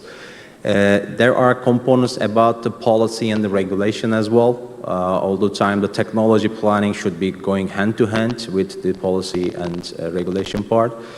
And those are like the envisioned activities under the roadmap. We have mentioned this part a little bit, but what I can mention is this roadmap is not touching much on the big scale, large capex projects, but more focusing on how to enable those large-scale capex projects by different digitalization and decarbonization actions. And another key issue is on the localization side. That has been also quite a bit topic in the morning sessions as well. There has been plenty of actions recommended in order to, let's say, prioritize different technologies, the ones which are more low-hanging fruits, which will, let's say, be more suitable for Kazakhstan manufacturing capabilities in order to, let's say, move forward and develop the local technologies in conjunction with the international partnerships for sure. So I will quickly touch base to each of them, and you are seeing, let's say, quite extensive content. This is the summary of in total 250 actionable projects, and here we would like to briefly mention each of them. For the renewable, very summary, we have more than 45 projects. What we are proposing is that starting from the short term, going to the long term, try to, let's say, use maximum digital technologies in order to not just try to integrate the variable, let's say, renewable into the network, but also actively managing it. So we have been discussing about grid following inverters, we have been discussing about flexibility in terms of upward and downward ramping. We have been discussing about advanced forecasting techniques, so there are plenty of projects under this area. So the smart grids, that is not like an idea that is not accessible. Today, many energy companies are already implementing many smart grid components, but still there are two areas to improve. Still, many systems are lacking in the existing operations. And also there are many, let's say, points where there is gaps in terms of using the existing systems. So those systems have been purchased, implemented, and under operation, but there are gaps in terms of how to get maximum benefit of those. So here in the smart grid ecosystem, there is more conventional systems like the SCADA systems, automation, substation automations, all the enterprise systems. Plus there are more tailored, ad hoc developed AI solutions that many energy sectors are getting benefit of, and we are also providing lots of recommendations under this roadmap about those. And another item, as we have mentioned, making the long-term planning based on transparent techno-economic optimizations. That is one of the keys. We are seeing all around the world, it's sometimes more political decisions about the long-term plans rather than engineering-based, let's say, justifications. So this is something that we have been also discussing a lot with the sector stakeholders, how to improve this area. And we have mentioned about the electrification, especially on the heavy industrial sectors. This is not an easy task, as you may guess. And the short-term target is select one, let's say, subsector and create a success story. This is also in line with the energy efficiency plans of the government. So here the idea is try to maximize the use of green electricity in the heavy industry, but with a proper planning, with proper prioritization, basically. And this is also an electrification topic, but is having more than that. And the electric mobility and the charging infrastructure. There is also, let's say, lots of activities in order to how to better utilize these resources as a flexibility instrument in the overall energy sector operations. And we have been proposing the short, medium, and long-term actions for that. And here the idea is try to switch from the, let's say, fossil fuels to more green energized electric cars, but while doing that, managing the load and the flexibility in a smart manner so that we have, let's say, less impact on our overall infrastructure.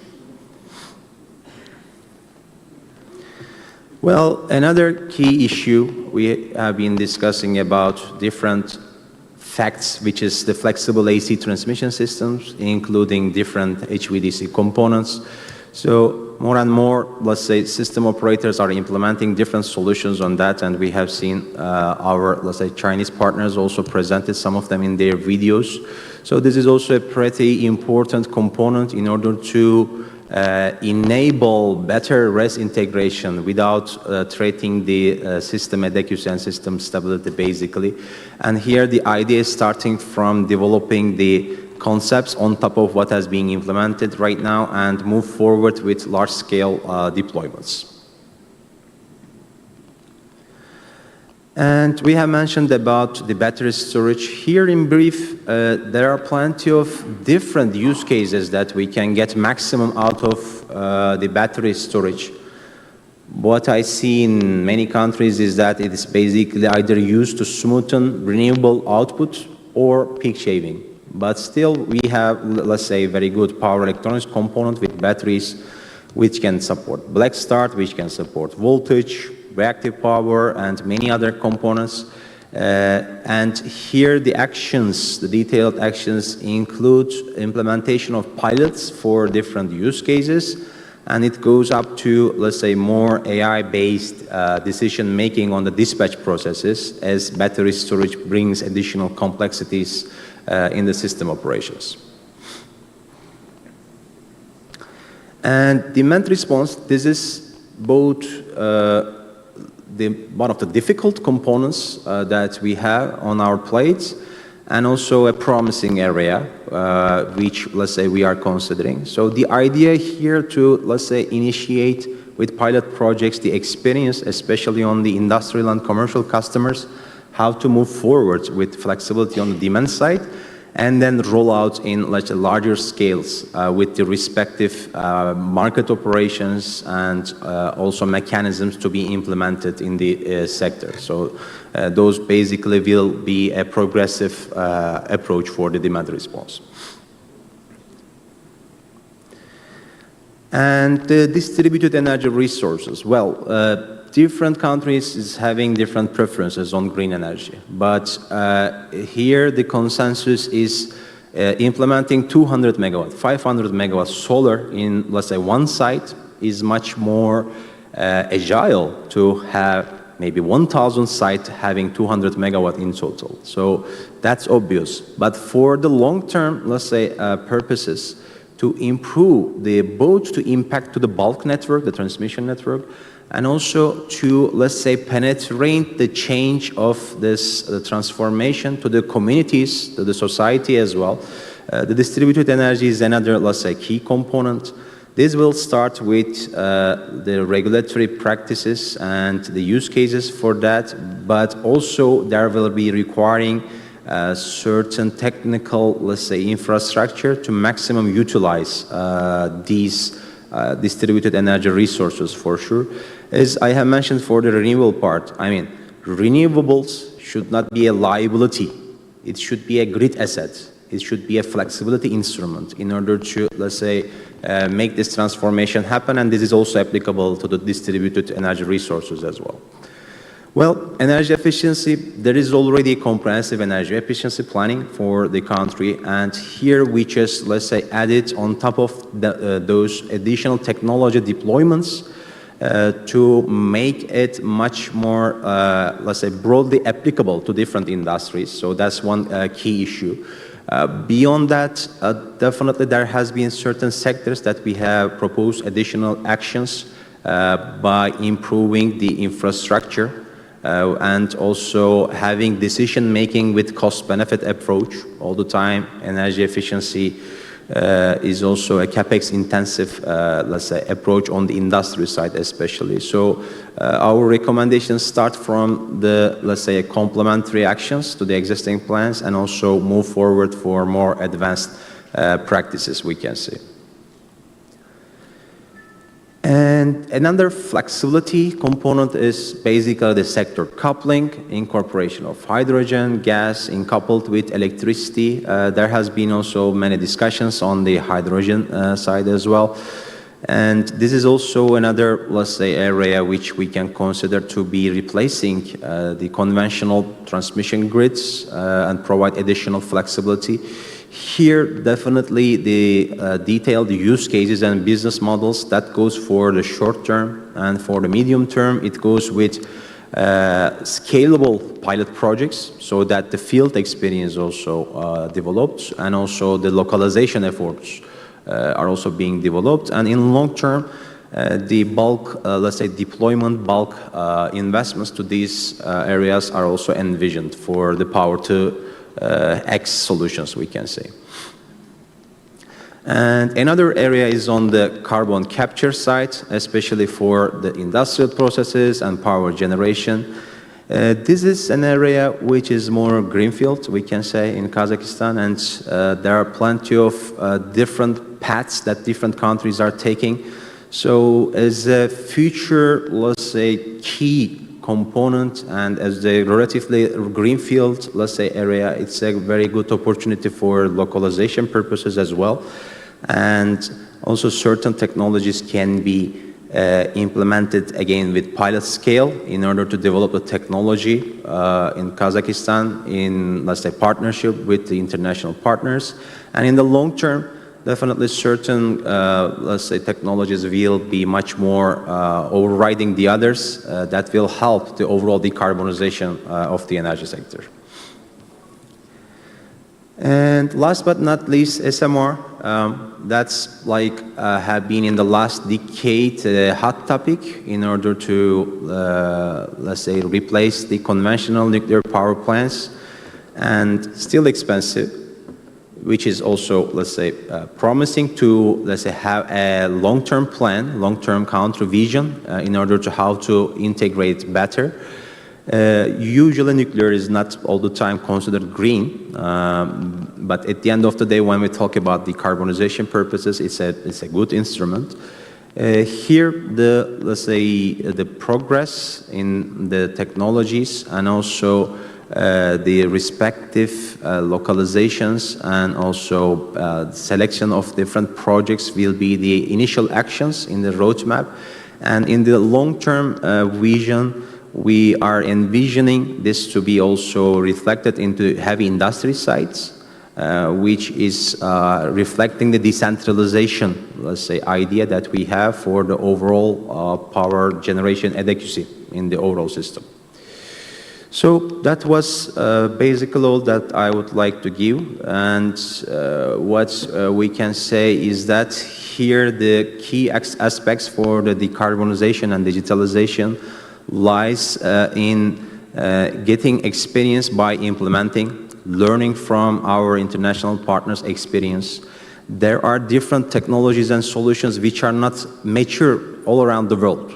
I mean, that's also, let's say, an opportunity for Kazakhstan to concentrate on that and, let's say, develop the local technology and local know-how.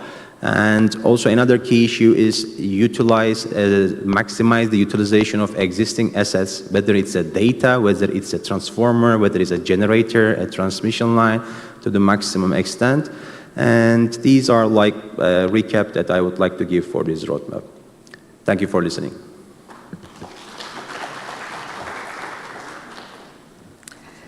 Thank you so much, Gökhan. It's always a pleasure to hear from you and to learn from you. And it's been a process when I was also learning while developing this roadmap, and it was really promising. However, there is always a chance to adapt something new if we hear any proposal and ideas. That is why we initiate the round table tomorrow. We are now fixing the time, something about 11 a.m. and 12 p.m., where we welcome everyone who would love to hear more about the roadmap and discuss future collaboration opportunities. So, thank you so much, Gökhan. Please, уважаемые участники. Dear participants,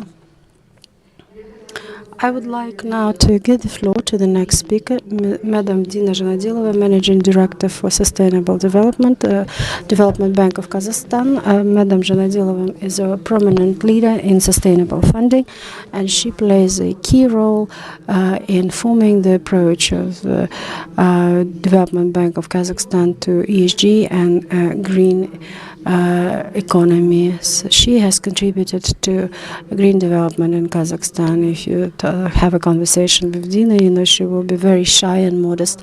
In fact, Dina is a brilliant expert in this regard, and it is a great honor and a true pleasure for us to greet you here. Thank you for finding a time to deliver your presentation. And indeed, the Development Bank of Kazakhstan has contributed a lot to fund projects in energy and other sectors. So please, Dina, the floor is yours.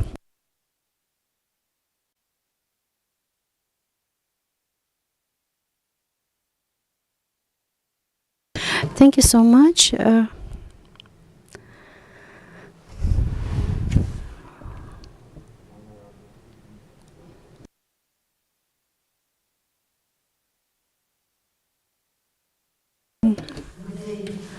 distinguished guests and speakers, and also participants of this forum. Let me present our initiatives in line with the sustainable development. And as you know, all these decarbonization initiatives require financing. So my speech and my presentation will be related to financing, how we can reach these targets, and towards the sustainability. Generally, Development Bank of Kazakhstan is a key financial institution with a mission to promote sustainable development in non-resource sector of the economy. So generally, in line with our long-term strategy, we have clear 3 strategic directions. One of them is to contribute to the national economy of the Kazakhstan. The second one is to increase our asset portfolio effective and qualitative asset portfolio, and moreover is focus on sustainable development. As part of the 3rd strategic direction, we know that we need to actively integrate ESG principles in our activities and in our borrowers. So, in line with this agenda, we are also active participant towards the implementation of the long-term strategy for low carbon neutrality by 2060 of our country. So, in line with this agenda, we also improved our ESG rating. So the first one is we received our ESG rating from the Sustainable Fitch. Then we upgraded in line with our improved activities and operation in our bank. Moreover, in order to be transparent with our investors, we annually issue the annual report in line with all climate standards. In addition to these initiatives, we started to reflect the Scope 1, Scope 2, and Scope 3 emissions in our annual report.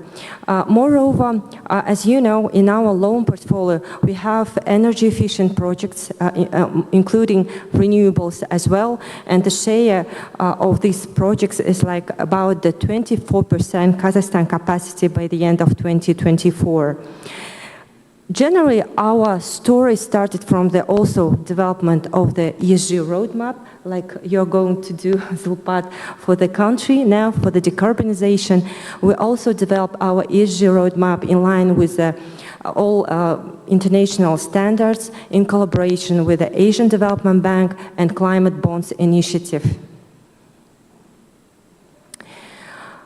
We know that we can categorize our loan and leasing portfolio, even treat many our projects as green, sustainable, and so on, or even social. But generally, we started from the funding perspective. We issued green and sustainable bonds. Twice, we issued green bonds in our local market and the sustainable bonds in the international market. In order to avoid some greenwashing and impact washing, we usually verify it by independent companies. And the use of proceeds is devoted to the clear, green, sustainable projects in our country. As I mentioned, that is green sustainable bonds issue that we have already issued, and we financed many strategically important projects in our country. And also, we reflected that we should finance and accept the projects who developed ESG criteria for our borrowers. We developed this important document to our borrowers. It's clear guidance how we can regulate this agenda. So all our borrowers usually go through this diagnostic. We, under every aspect, like environmental, social, and the gender aspect, governance aspect, we review all the necessary documents required for the sustainable development agenda.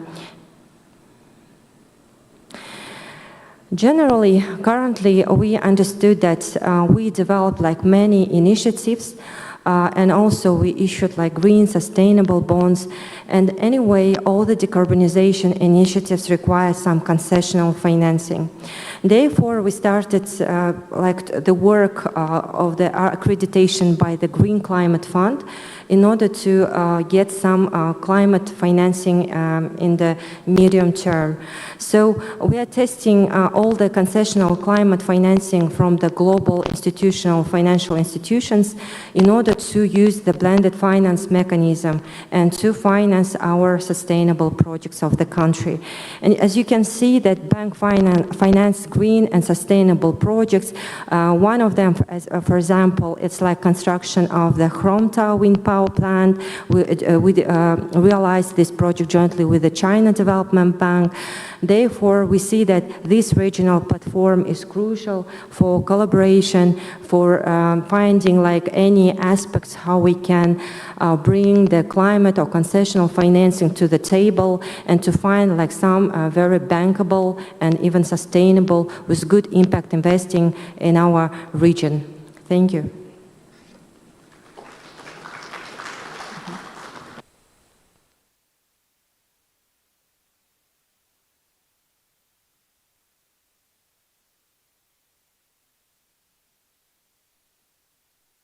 Thank you so much. Спасибо большое, Dina.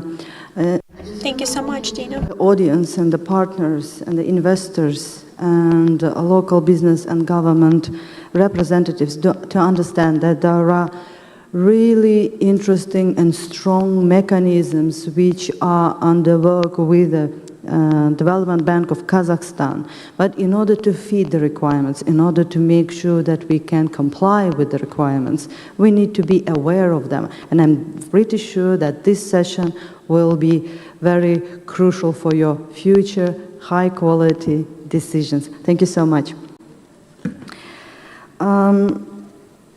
Уважаемые участники, distinguished participants, now I would like to present Madam Li Line, Deputy Chief Engineer of Energy China (IPEI). She's also the Director of the International Institute of Green Consulting, as well as Chairman of Green Economy Consulting. She has extensive experience.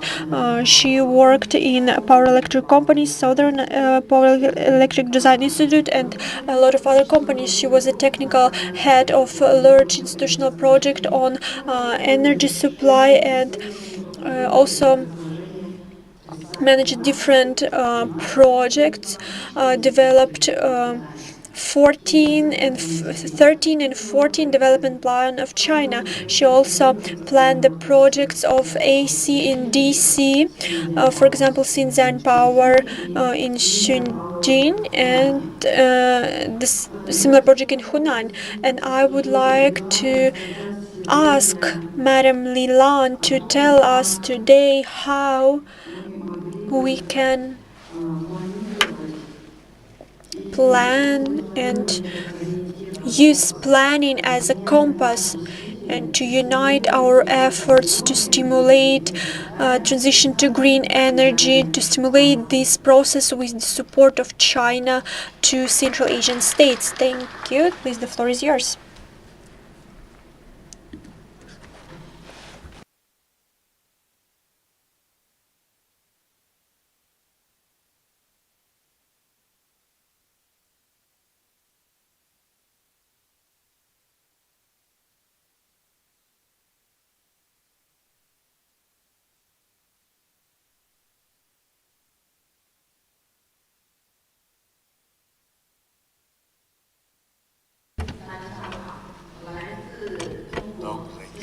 Good afternoon, distinguished ladies and gentlemen. Today, the main topic of my presentation is planning-led partnership for a green power transition between China and Central Asia. First of all, I would like to tell about the transition, about this transformation, green energy transformation, This year, Central Asian states as well as China constantly increase our partnership, and as you can see, up to 2024,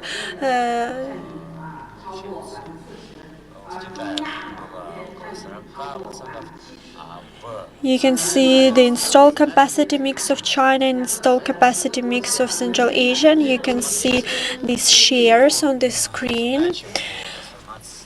And here on the next screen, you can see China and Central Asia countries share the same goal in energy green transition. The transformation to low carbon energy in China and in Central Asian states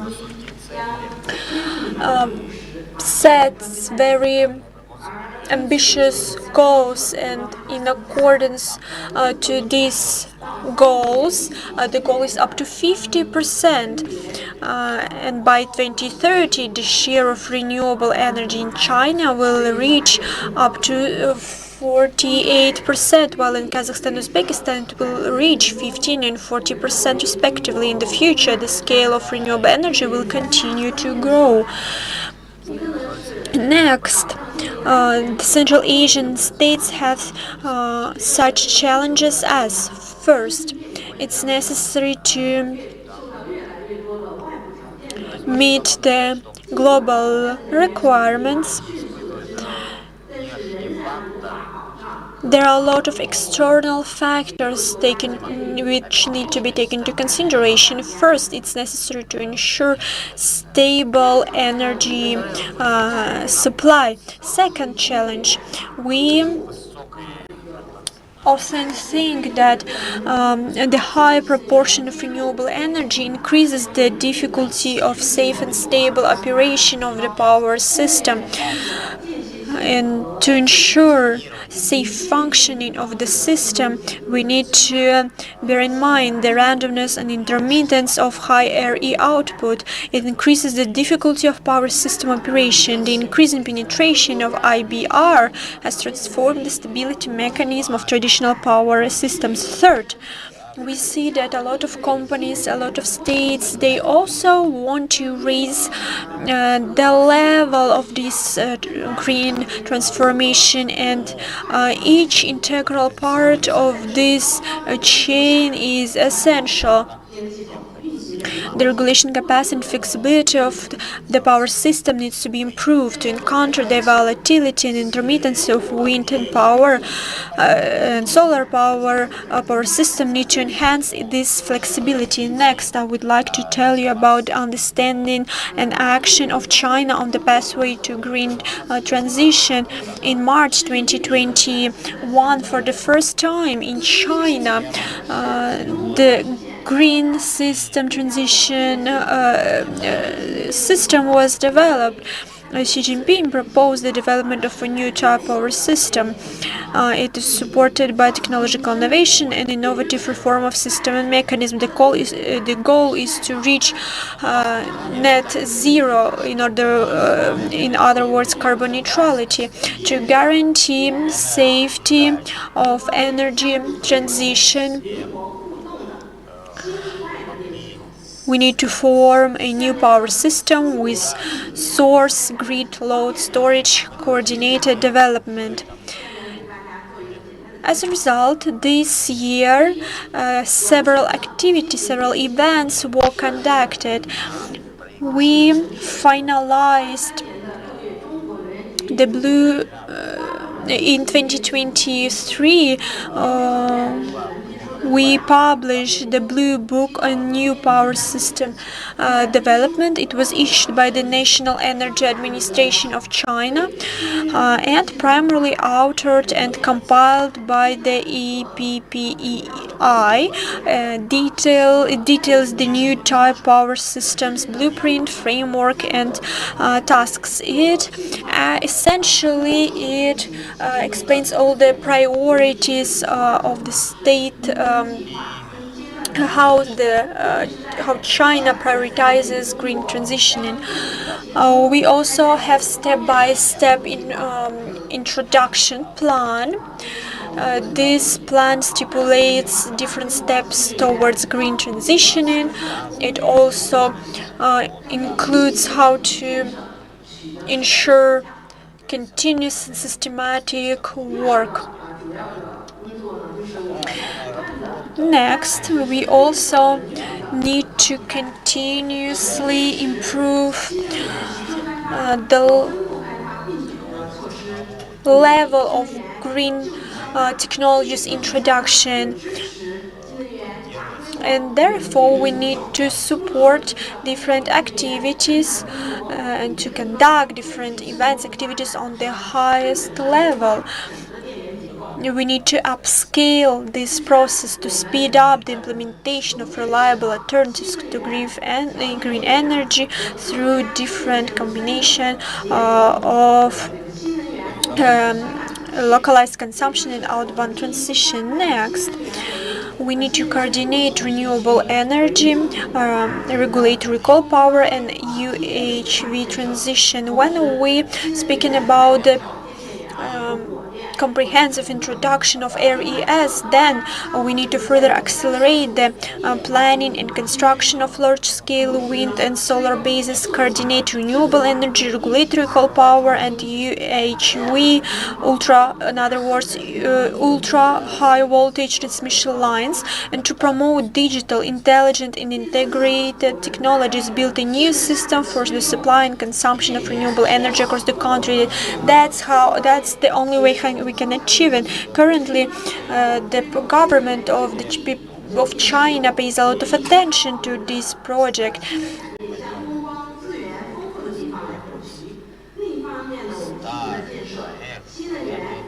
In comparison to the old projects, old systems, it won't be efficient, and it can even lead to irreversible consequences. Therefore, we need to vigorously promote and coordinate an efficient operation of the integration of source, grid, load, and storage. We need to guide the high energy consumption industry to deploy near the regions which reach with renewable energy. Next, currently, we work on the promotion of large-scale deployment of new energy storage. We try to improve, to create better infrastructure, energy infrastructure. New energy storage was included in the China's government work report for the first time in 2024, and by the end of 2024, the cumulative installed capacity of new energy storage projects completed and put into operation nationwide and reached more than 73 million kilowatt, an increase of more than 130% over the end of 2023. It means that new technologies within the framework of RES development will further be introduced. And by the end of 2024, China continued to improve policy measures for the hydrogen sector and promote innovation in hydrogen-related technologies and equipment. More than 120,000 tons per year of renewable-powered electrolysis hydrogen production capacity was commissioned. And next, let's discuss how to strengthen cooperation on energy top-level design. Within the One Road, One Belt initiative, it was declared that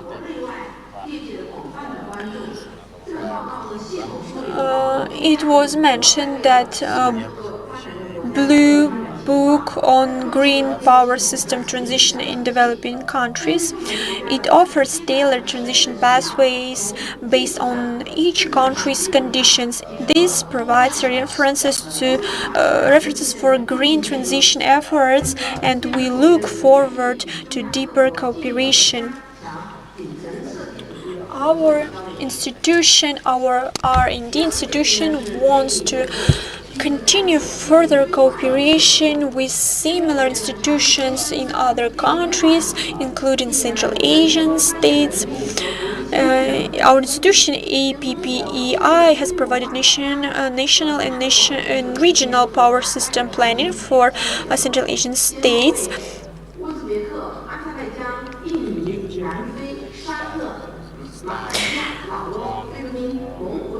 We provide planning for governments and enterprises in such countries as Uzbekistan, Azerbaijan, Indonesia, South Africa, Saudi Arabia, Malaysia, Laos, the Philippines, and Mongolia, and we are committed to offering tailored, practical, and forward-looking solutions to support renewable energy integration and power system transition. We want to support constant and long-term relationship and our long-term efficient partnership for each and every country. We want to provide our support and assistance. Apart from that, we understand that we need to strengthen policy exchange and standard alignment. We need to move our standard on a new high quality level. We need to develop commissioning standards, and our cooperation will be essential to advance cooperation on green power trading rules and green certificate mutual recognition. It will lay the institutional foundation for future green cross-border power transactions. Next, strengthen cooperation in energy technology innovation application. We need to enhance joint efforts in green energy technology innovation, focusing on advanced technologies such as hydrogen energy storage, integrated energy system, and so on and so forth. We need to carry out regular technical exchanges and capacity building activities. And last, we need to strengthen, promote our cooperation in further. We need to further deepen green financing cooperation and investment. We need to engage with second-tier banks to promote the establishment of multilateral green financial platforms, engage with second-tier banks, commercial banks, the multilateral financial institutions. It needs to be aligned with green financing standards, including project classification, information disclosure, and ESG evaluation. We need to strengthen capacity building in green finance, product design, risk management, and etc. That's it. Thank you very much. Thank you so much, Госпожа Lilan. When I selected the topics of our presentation, I really wanted to make our presentation as interesting as possible. And so each participant of our forum can understand their place, their role in the future, and to realize the opportunities, namely opportunities for cooperation and collaboration. And I hope that is something that we gradually reach. The next floor goes to Boris Parevsky, representative of Paris Solution. Are you with us, Boris? He will join us online. Can you hear us? Yes, I can. Can you hear me? Yes, we hear you very well.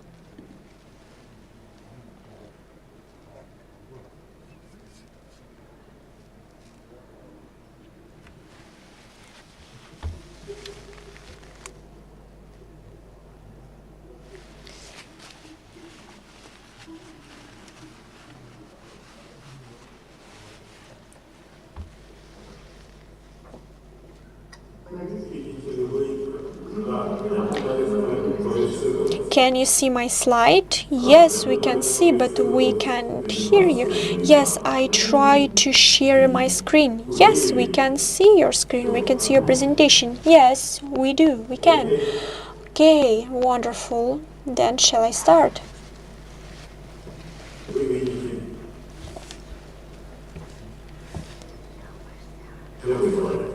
You see the first slide, right? Good afternoon, ladies and gentlemen. Let me briefly take you through a very important topic that I believe is extremely relevant to the energy transition topic, but very often is not specifically raised in detail. I'm talking about innovations in the network business, because no matter how well advanced is the renewable generation system, power needs to be delivered to the final user. It needs to be delivered to the consumer. So the adaptation, the acceptance of all innovation that is made in the renewables on the generation side has to be accepted and integrated on the transport network and ultimately on the consumer side, on the end user. And this is important to take into consideration every time we integrate and we plan the integration of the renewable systems into the overall distribution system of any given country. Actually, the grid sector, regardless of the generation, is projected to grow quite rapidly. It's one of the fastest growing areas in power, in electricity in general. And what is important and what we will have to take into account in our planning is that a significant portion is directed toward specific digital innovations. Key drivers of the investment that comes into innovating the grid are increasing electrification in distant regions. It's the local factor. It's the rising global demand in general.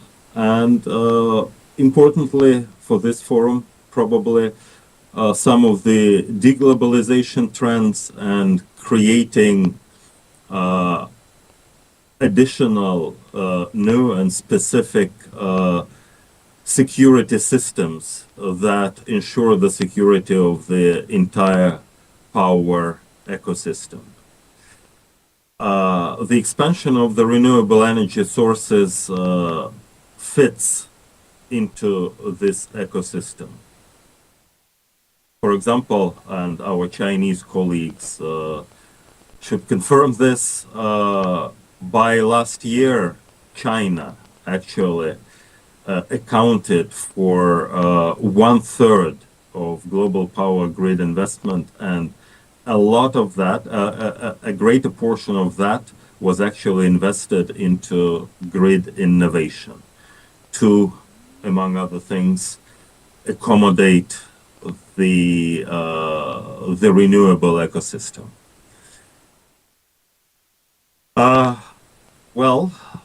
Importantly, attracting investment requires a lot of attention from the state, requires regulatory oversight of the sector in general, and government is involved in the development of the grids in different ways. First and foremost, regulation defines industry requirements and ensure technology availability and alignment with the specific localization trends and requirements in every given country. Secondly, the formation of renewable energy integration. It has to be planned, actually. It's not that easy. We can do a lot on the generation based on renewables and think that it will be just reaching the consumers as it goes. No, it doesn't work as it goes. And one of the biggest roles of the governments here, of the regulators, is develop and set forth the specific plans for renewables integration.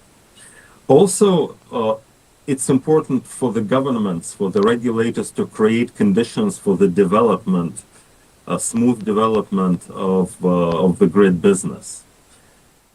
We know that, no single industry, and the power industry is not an exception here, can develop in isolation. What is important is that the developing cross-sector partnerships that enable technology transfer in the power grid sector. There are many examples of that, and many examples of both private initiative and government regulation initiative. To give you just one, for instance, the cross insemination between e-business, between e-commerce and specifically logistics and the grid business helps in China and in many other countries to vastly increase the efficiency of the power business, of the grid business. And for example, the collaboration of the Chinese e-commerce giants like Tencent and Alibaba with the grid companies are great examples of that. And the regulators are actually clearing the road to such partnerships and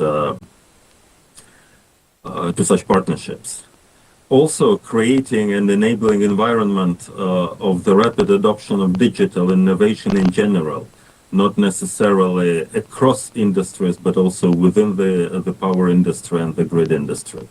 Also, the legislation actually drives the possibilities that result in quick returns and long-term returns in effectiveness and efficiency of the power business. All this is to alleviate, to allow more effective investments, but to maximize returns on investment, it's essential to identify where are the priority areas to put money in. And these are actually quite focused, and it's important to note that as well, that a lot of investment goes actually into four major areas. It's in adapting technical capacity and focusing on reducing losses, improve energy efficiency across the entire value chain. The second one is digitalization. Although we seem to witness a total digitalization of the entire energy sector, it's far from complete. It's far from complete, and new areas I'm very sorry, the energy ecosystem. From very specific and operational solutions to overall planning systems that also increase the efficiency greatly. Then it's process management, and across it all, the artificial intelligence. Can you hear us? Intelligence that goes across the power business. That includes, and I stop here on just three applications of artificial intelligence. There are more, but just for example, huge growth in predictive analytics and proactive network monitoring and network management. Huge use of new AI solutions. Equipment condition monitoring, that is a very specific area of AI application combined with visual analytics and other dynamic analytics tools. And cost reduction.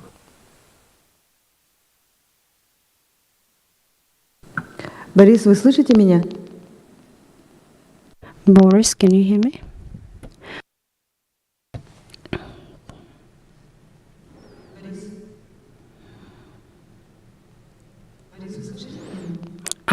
Boris, can you hear me?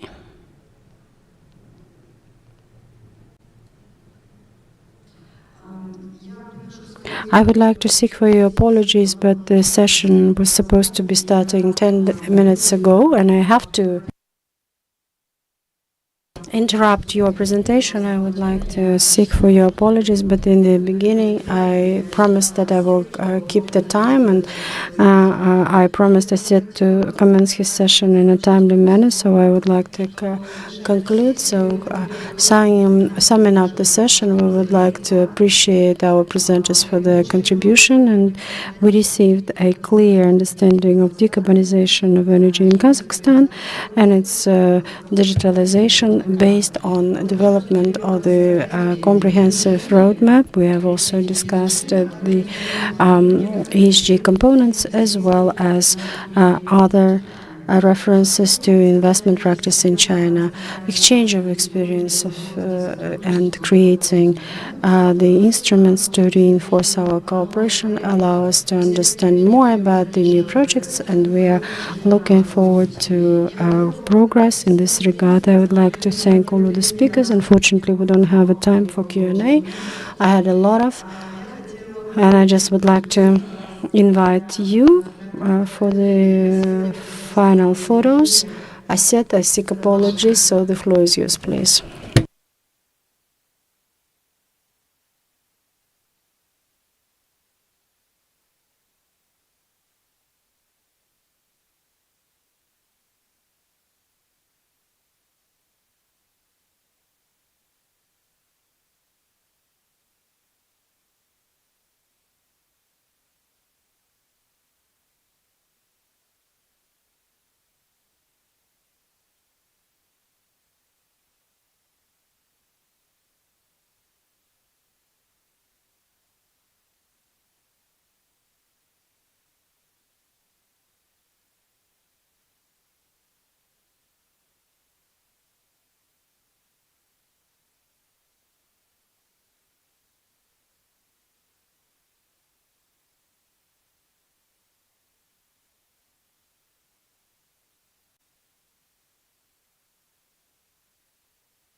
Добрый день, уважаемые коллеги.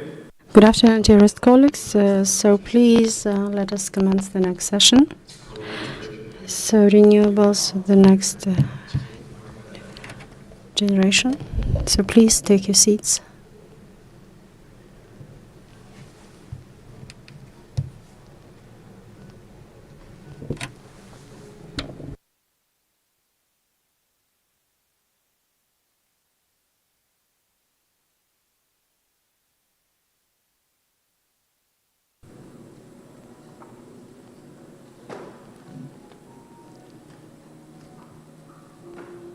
Гавелиндау.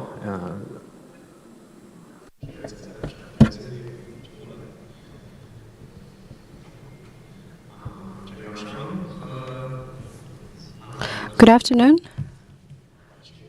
distinguished guests. Please take your seats.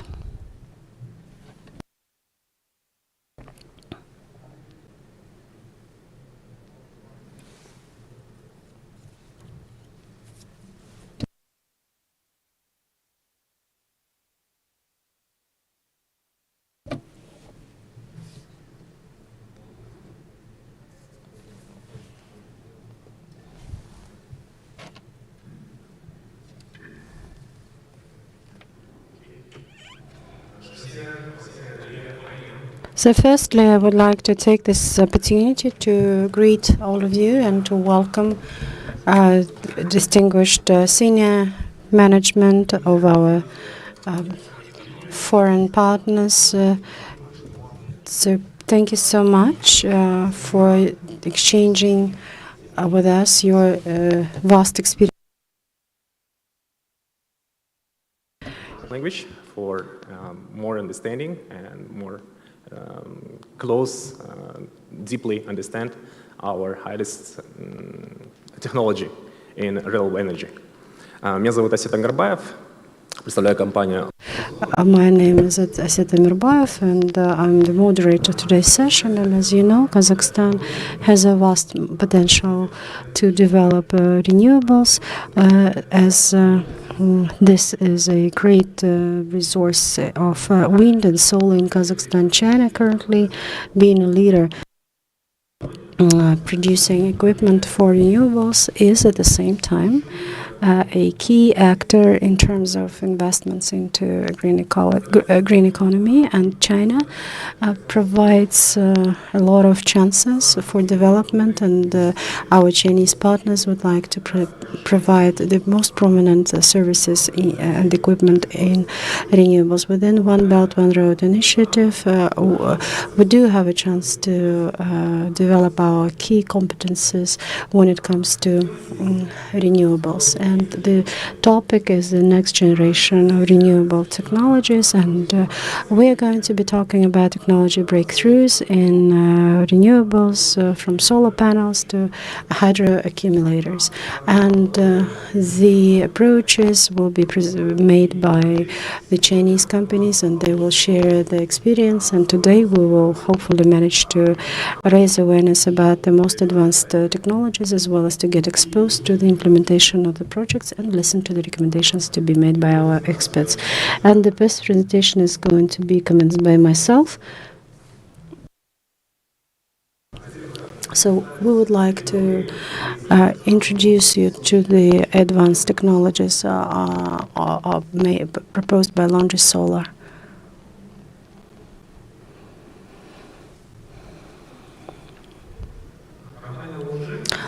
Laundry was founded back in 2000, and at the moment it is one of the leaders in solar technologies, and there are 5 business directions. So production of monocrystallic silicon, the production of nets, the production of modules, as well as production of equipment for green hydrogen. Over here you could see the spectrum in terms of the background of our company and the technical success of Laundry.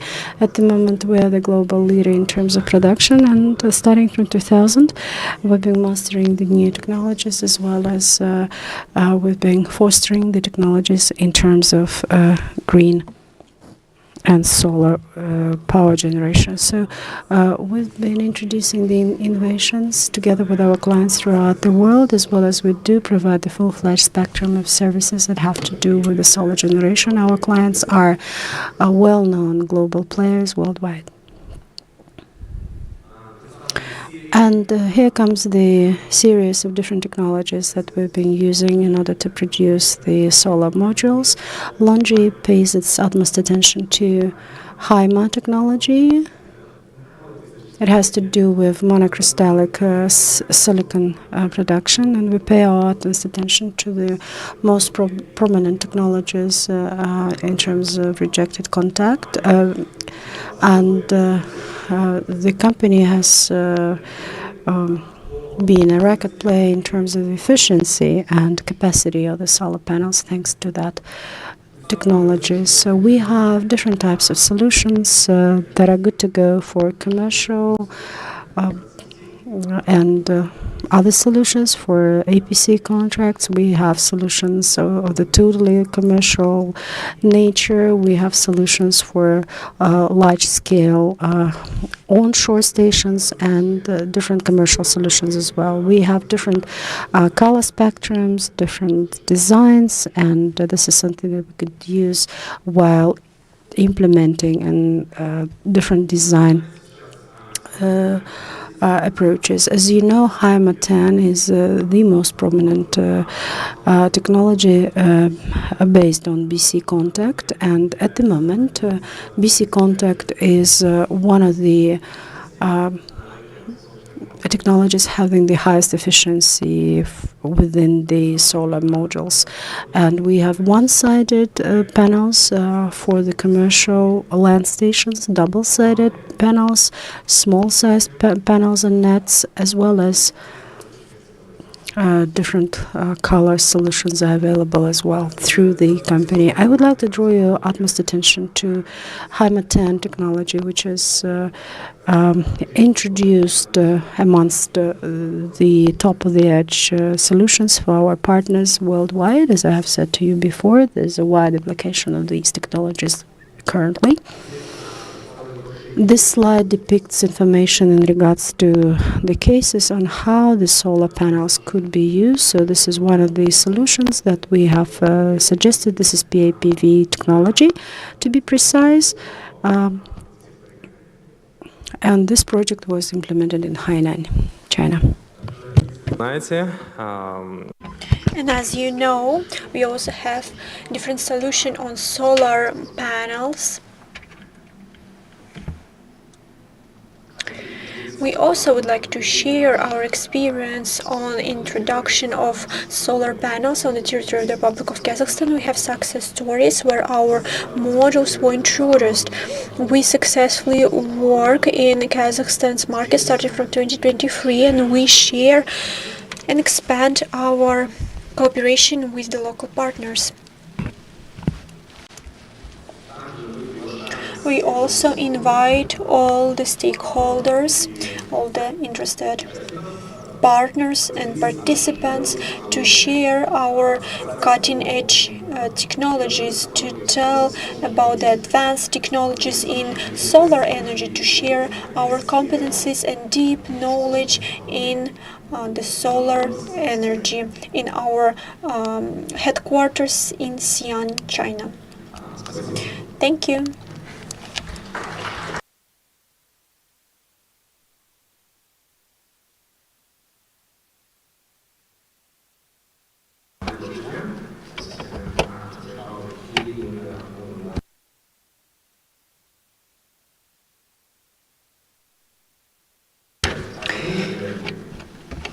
As you know, the technology of power storage plays a decisive role in RES.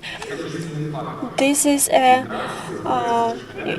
very important factor which impacts the flexibility of energy mix. Now we would like to learn about the expertise in this area in China, business model, standards and recommendation on technical requirements in the area of energy storage.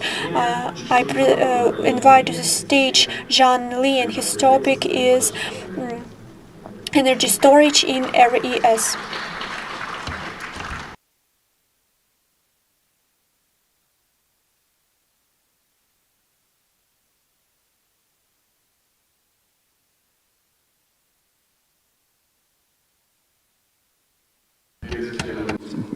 Good afternoon. So today I talk about something about the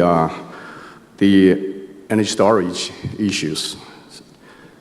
So firstly, we have some kind of questions about this kind of a global warming. You can see each country, especially China, we have already got some kind of carbon neutralization time schedule about their timeline. By the year 2030 and 2060, we got this kind of renewable energy, unfossil energy should be more than 80%. So we got a different roadmap from the clean and no carbon energy supply system and to the smart and efficient energy system, and also this kind of platform. So look at those two diagrams. Firstly, we got the 5 years, we got a consumption of the primary energy consumption, and also can see from the coal-fired power plants, we are getting declining rapidly for those years. And also this kind of renewable energy raising up the capacity of circulation very quickly. But still, we can see the generation of the power still, we got a coal-fired, has a major part, 60%. So that's a big problem. You can see so many renewables, but production is not so much. So nowadays we are trying to categorize all these steps by the renewable consumption. We got 6 steps. Firstly, we are maybe at a very early stage. You can go up to maybe some minor influence of the power system. But if we go to this kind of some kind of stage, we can see all the renewables can satisfy all the requirements by the customers. And after that, we can get a significant volume surplus. So finally, we got 100%. This is our idea to achieve this goal, but it's quite difficult. You can see from this kind of system with a massive renewable connected to the system, this kind of system is very complex. So maybe some accident could be happen. Well, maybe we're talking just coming back from Europe last week. We can see in Spain and in Germany, we can see so many renewables. We maybe got some problems for the system for safety consideration and also flexibility. Even the renewables more than 60% could be a big problem. So nowadays we got some solutions. We can, for the right side, you can see we can enhance the power generation output. Especially in Kazakhstan, we got so many coal-fired power plants. This morning, some experts said something about that. So I think for the traditional ones, we should minimize it, but with new technology, get it. And for the forecasting about the load, and also about the buyer side, maybe demanding side measures to see the responses of the industrial, from the commercial, from the residents, and also from this is kind of a location of the new demand. And maybe we can modify all the system operation rules. Because each system all over the world, even the States and in Europe and in Central Asia, they got different rules. But we try to make these renewables get more rules to adapt it to those kind of things. And finally, we got to enhance of the grid capacity of the and the use, and also maybe we can some devices to stabilize all the system. So finally, we got a storage, energy storage, maybe pumped water, and maybe batteries, and open maybe other things. So we are talking about energy storage. Maybe we can have something about, because we got a new 2 requirements. First one is a frequency. You can see frequency, we should have a very fast, high response, maybe seconds. And secondly, we got this kind of load. Maybe we have a long time, maybe hours, maybe days. Could be maybe pump water, high storage, maybe less days, but maybe other things could be hours and maybe something. You can see it from the, okay, maybe I got to run. Okay. Yeah. You got a different one, sorry. So you can see this one, this diagram. You can see we got a very long hour. That's a hydrogen, that's a very long hour.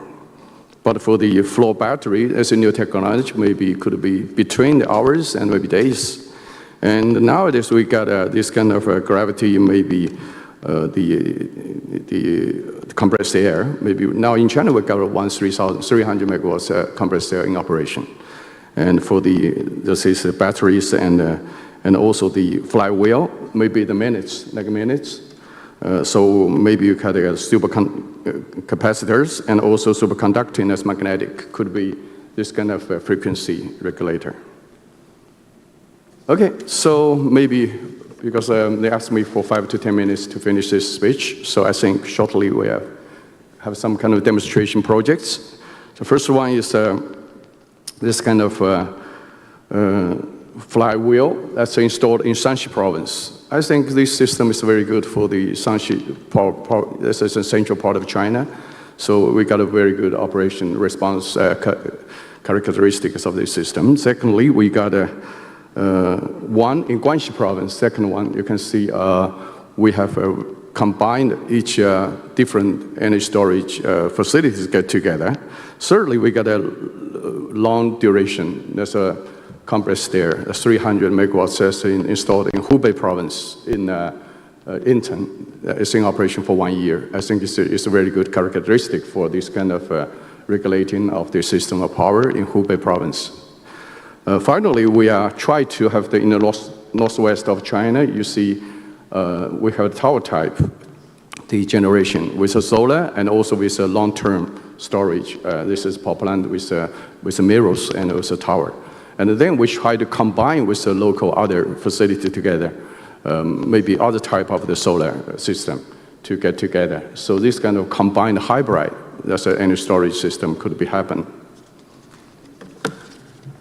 Another typical scenario, we are trying to, because in China you see a lot of renewables in the west of China and also consumers in the west, in the east, but we try to have the ultra high voltage transmission lines from the west to east. So this kind of things, energy storage could be a lot of application scenarios in that area. Maybe we can integrate different, multiple energy storage methods get together. And also another one is this kind of source grid load storage integration. Maybe this kind of isolated power grid could we have a lot of, especially in Tibet, we got one project by the state grid. So and also about the offshore wind power. So you can see offshore wind power now obviously distance up to 200 kilometers, that's maximum. So nowadays we need a lot of maybe energy storage, but we try to do something about hydrogen, but still some kind of challenges. And also microgrid scenarios, maybe a very small one. As I see in the community in the German, they can see some kind of a very small one, but it's quite effective. And also finally, we got this kind of virtual power plant scenario. Maybe we can do that. Okay, I don't know what happened. Okay, finally, maybe I just tell you something about this kind of suggestions of a development with kind of optimizing. Secondly, we try to integrate different energy storage measures get together. Finally, we get this kind of grid forming energy storage. Maybe in South Grid, we already have this grid forming. It's magnetic sense with combined with the silicon components get together to see this kind of storage also. So I think a lot of things I'm talking about, I think the energy storage could be very essential and very important to the renewables and to the carbon neutralization also for the control the global warming. So I hope this kind of technology will help everyone to get this kind of things happen. Thank you so much. Thank you.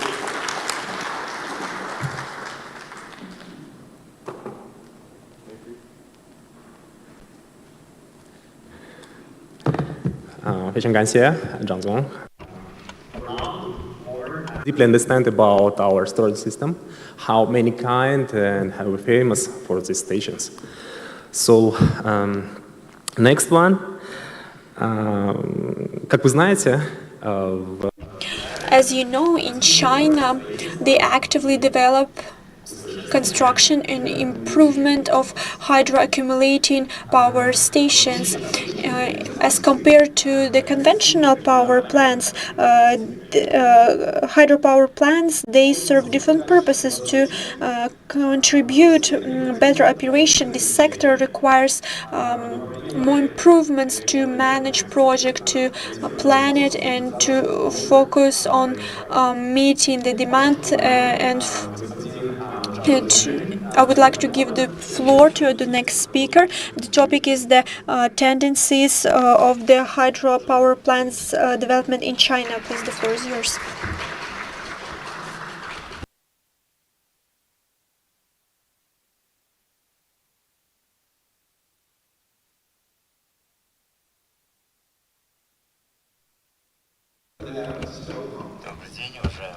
Good afternoon, distinguished guests. First, thank you very much. I would like to extend my gratitude to the organizers of this forum and to thank you for inviting me to participate. It's an honor for me to meet you here in Kazakhstan, in such a beautiful, peaceful country. Overall, hydropower plants in China, they cover 4 different types. And 70 years after, China now ranks top 1 in hydropower generation. So 70 years later, after 70 years of continuous development and constant construction and improvement of hydropower plants, now we practically established and finalized perfect supply chain in hydropower energy, and as a result we are at the first place as compared to all the other countries. So we started from 100 megawatt, and last year we launched one more project, 360 megawatts. Therefore, we maximize our capacities, maximize our potential.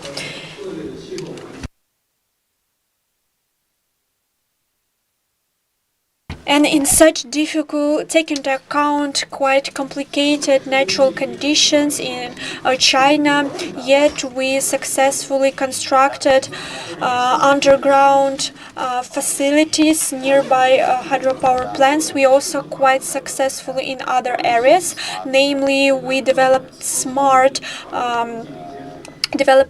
technology, smart equipment for hydropower plants to modernize it.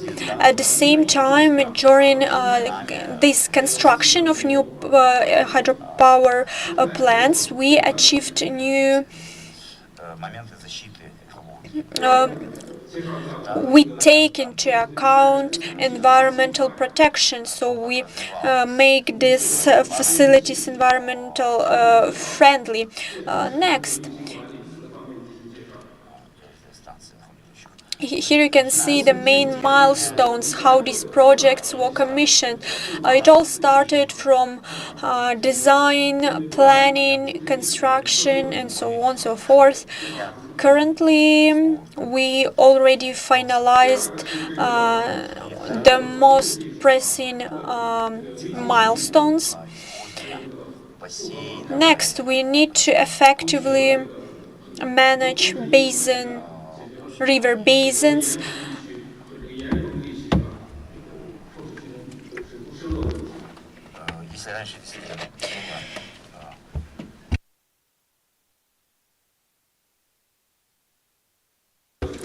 Overall, China is quite successful country, despite the fact that we have very complicated landscape, mountainous fields. That's why during the construction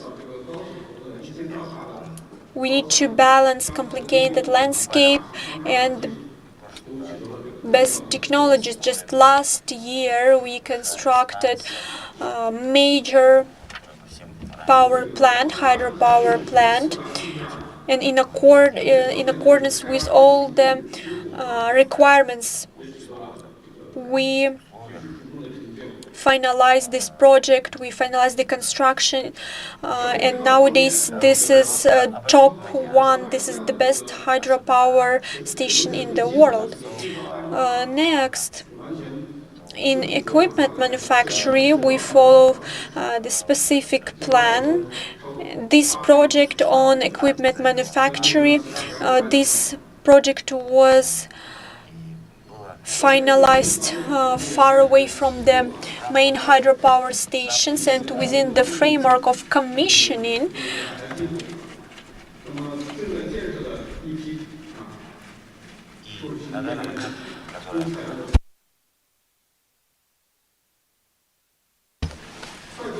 Within the framework of this project, we finalized several additional plans, and it was implemented quite quickly. We also introduced new technologies, for example, robots, equipments based on robots, for example, P10 model, and we especially need to take into account sustainability of our projects and to make it environmental friendly during the maintenance and commissioning and other steps.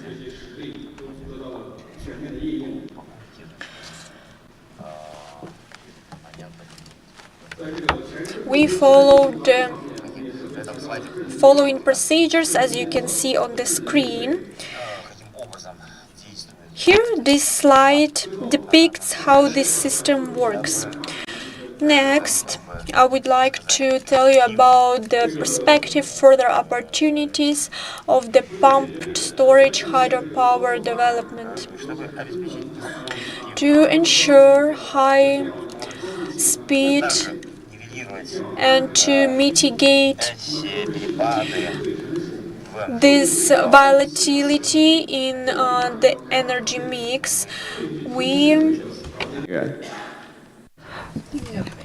actually, in order to avoid the fluctuations in terms of capacity and to stabilize the grid, we had to use unprecedented measures, and that was a challenge for us from a technological standpoint. And I have mentioned to you before, the landscape leaves much to be desired, and the net pricing went up thanks to those technological and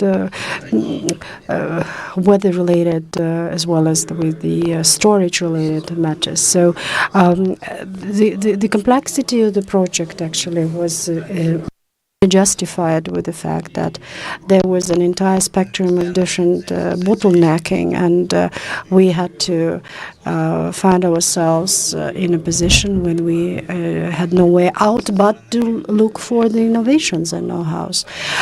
So from a perspective of how to manage the station, how to make sure that the performance is stable and sustainable, you have to take into account all of the aspects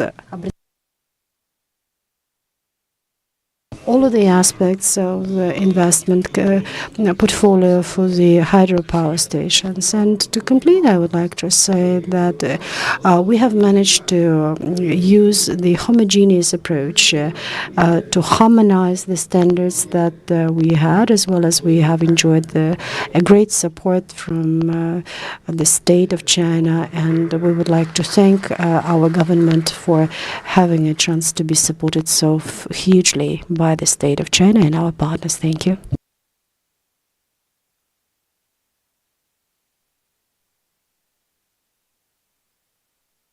Thank you very much, dearest distinguished speaker. We're very impressed with the extensive report in regards to the project and the challenges that you've been facing so far, as well as thank you so much for sharing your invaluable experience. And next, I would like to suggest us listening to Mr. Hizumin. And let me introduce to you our colleague. He is the Director of Marketing Center, so the Deputy Center of Technology Center, Dongfang Company. He's an engineer. He is the candidate and he is a prominent talent in terms of technology innovations, and Mr. He deals with designing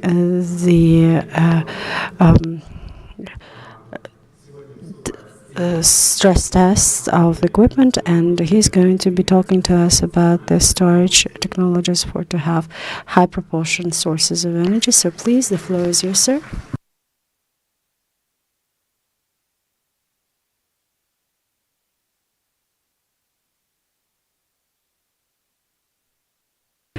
Good afternoon, dear ladies and gentlemen, and dear guests, dear friends, dear experts.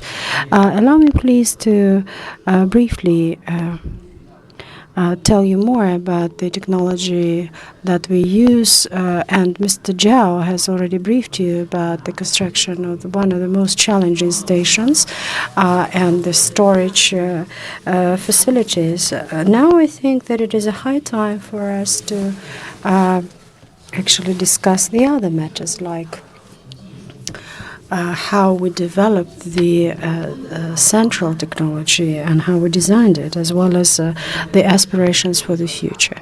And let me now make a presentation that is devoted to these matters. So our cooperation was founded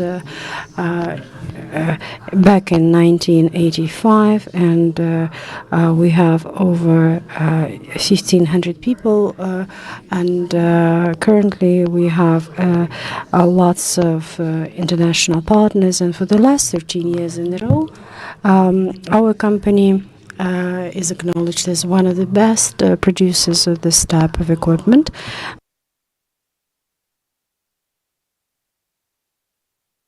And let me go in depth in terms of the history of the matter and the background on how we came up to the technologies. So the principle of the technology is to have 4 major columns separated with the middle portion, and actually to keep it very simple, you know, as if you would have 3 parts, and you could see the large water reservoir on the top, and downstream you see the reservoir that is smaller. And the secret is that we're balancing the water flow, enabling us to generate the electricity. Since the hydropower principles are well known, our objective actually is to make sure that the system is fully calibrated to operate the flows in a way so that we could have the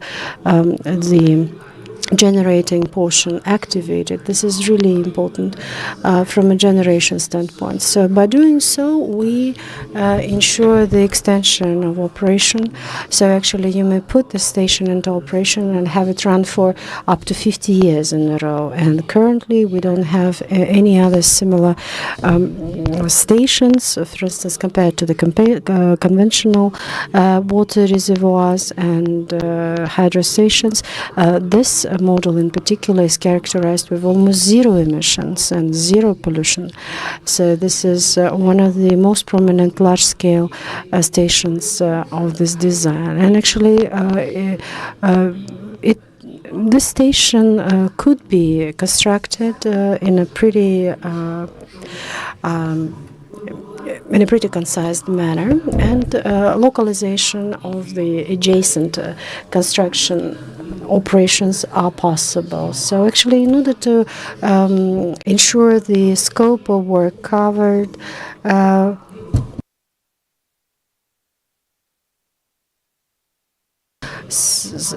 so actually the capacity is really immense, and you could see the figures on the screen. It's the process itself is really impressive. And I have said to you before that we need to work with immense amount of water, and therefore designing of how the water flow is to be circulated and operated is really important. So in the previous presentation, you have seen that the efficiency was up to 75%. The current design enables you to have up to 80% of efficiency. So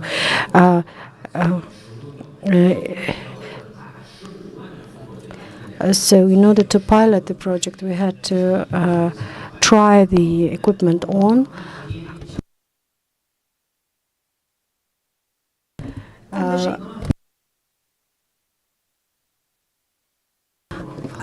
And overall, the overview of the pumped storage development is shown on the screen.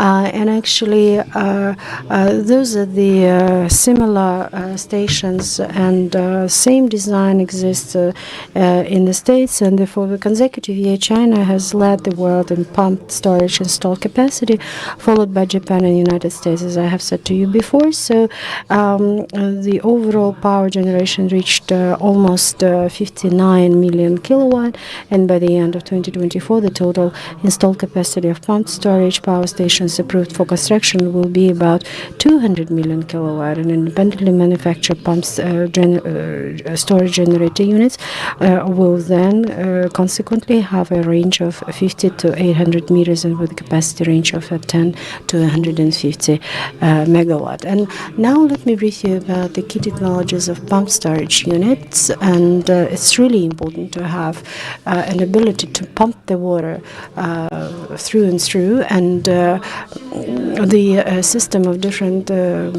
levels of water reservoirs enables us not only to play with the highs, but also to generate as much electricity as we need, dependent on the pump storage technology system. And I've said to you before that the 3 highs and 1 width is a unique system that we have designed.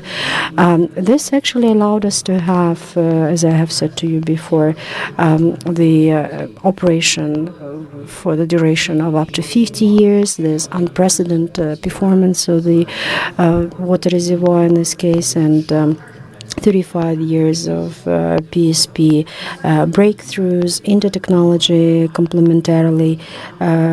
complementarity, integrating the innovative solutions enable us to develop high hydraulic stability, high structural reliability, high system security, and a system operation under wide load. And this is, in fact, the next generation PS units, and this is something that we will keep expanding and keep having evolved, following the trends of the global market. So this is the aspiration that we have and envisage, and we will follow the path in the future without any doubts. So we found, let's say, a golden solution, the stable and reliable path to move forward, and thanks to it, actually, we managed to have a successful operation of the equipment. And actually, let me talk to you more precisely about the high stability. So let's talk about the source. So high hydraulic stability, how can we achieve it? Well, there are certain components and prerequisites to it, like control pressure, pulsations, like avoiding resonance and fatigue damage. And in terms of electromagnetic designs, preferred fitting of electrode groove to mitigate resonance is used in concentrated winding, lowest shifting swing, as well as resonance frequency analysis are being widely used. And you could see the continuation of the description of this technology at the following slides. And I think that it's high time for us to discuss it more precisely, so that we could have a more thorough discussions of this content. Allow me please to talk to you more about the next component, which is again has to do with the high hydraulic stability, which is consistent of control pressure, pulsations, as I have said to you before, and the high stability is ensured by the other means, which is rigidity and low stress design for components, like the top cut and bottom ring. Main flow through parts utilize a wide range of stretched frequency design, and in terms of the response, for instance, to be precise, the analysis of transfer paths is being used, so like coupling analysis between the units and powerhouse, split elastic position and reps, and upper rack elastic dampers are being currently currently used. And actually, our station has become a reference of, and you could see how we measure vibrations. And this diagram, the spectrum, actually enables us to say precisely where the water flow is to be directed and how the concentration of the flow is to be assured. So let me continue with the high stability of the system. And actually, this is something that we are really proud of.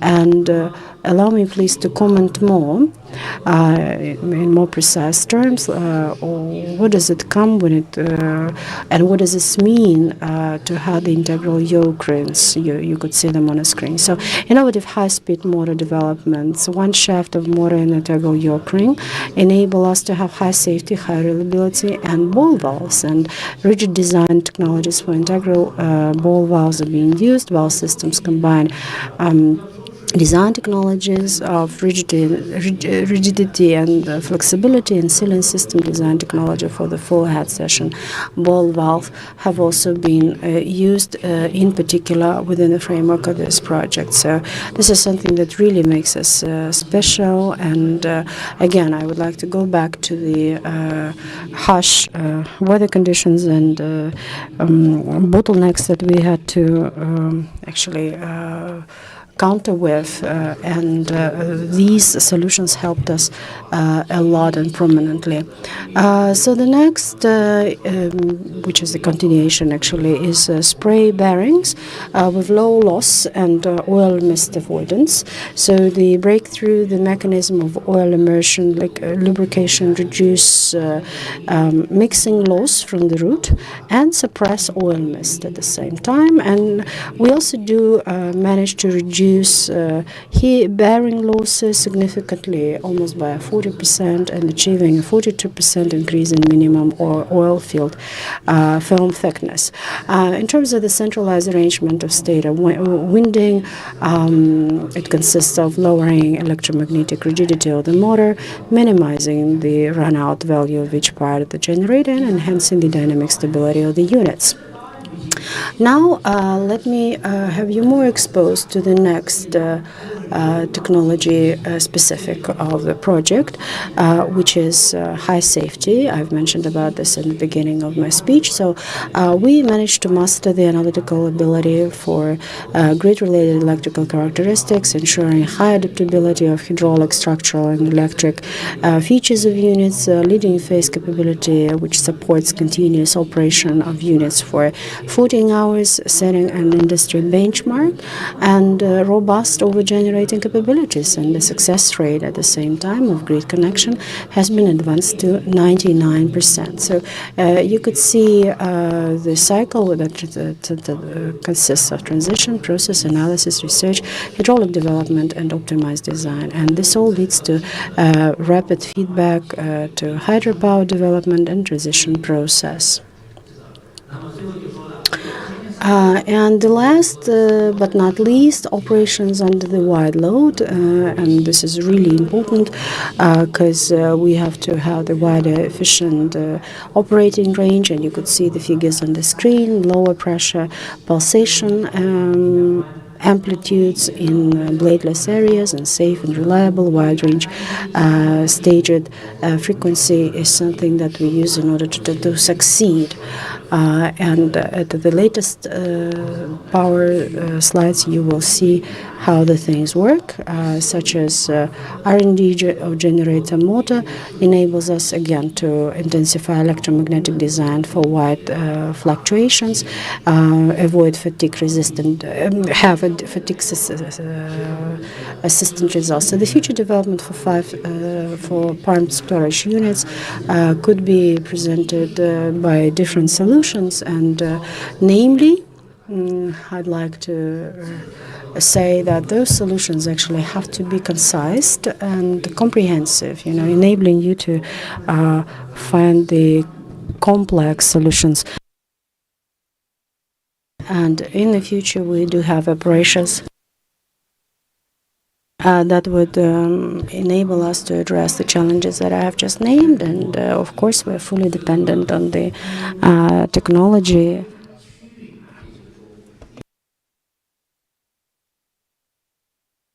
and of course. And the hydropower actually is concentrated around the transition of different technologies, enabling us to intensify the higher technical challenges and larger capacity. So hybrid pumped storage, small and medium-sized pumped storage, wide load, high performance, high altitude, variable speed pumped storage, standardization, digitalization, intelligent systems, and digitalization and intelligence. Those are the issues that we have to address in order to have a turnkey solution. And no matter actually what challenges we've been facing, what bottlenecks we have to deal with, there has to be an approach that will be successful at all of the stages. We also have three different directions.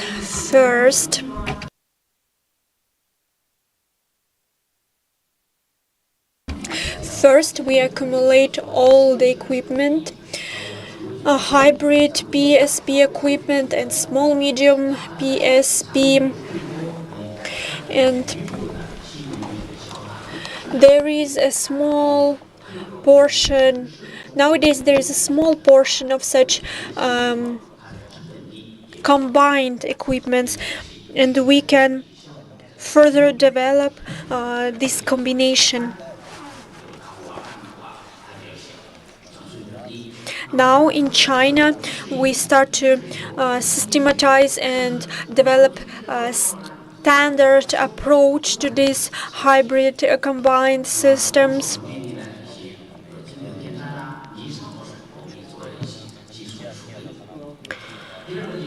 Nowadays, we have specific standards in terms of the key technical concerns, characteristics, for example, large head variation, low suction head.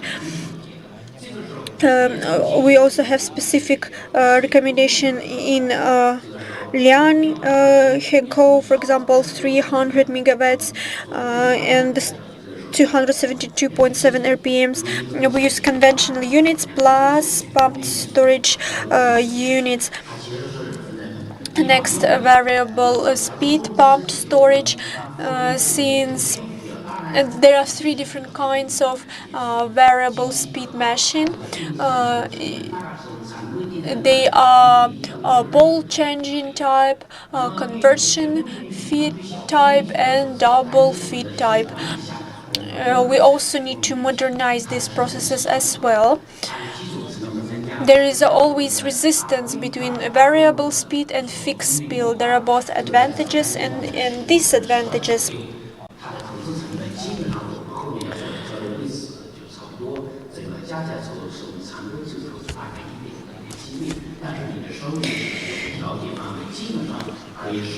And if we will unite different kinds, and if we will try to integrate these new solutions to upscale the power, then we see that there will be up to 15-20% of growth. Here, there are also such advantages as better hydraulic performance, power regulation, system flexibility, and rapid response. There are also some disadvantages such as higher project cost, lower technology maturity, and lack of international standards. Now it's clear that, of course, depending on the volumes, on the capacities of different facilities, their variable speed, fixed speed will change, and as a result, the effectiveness will differ. Next, you need digitalization and intelligentization. There are three main directions. First is the full smart regulation. Second, intelligence diagnosis system. And third, digitalized operation and service.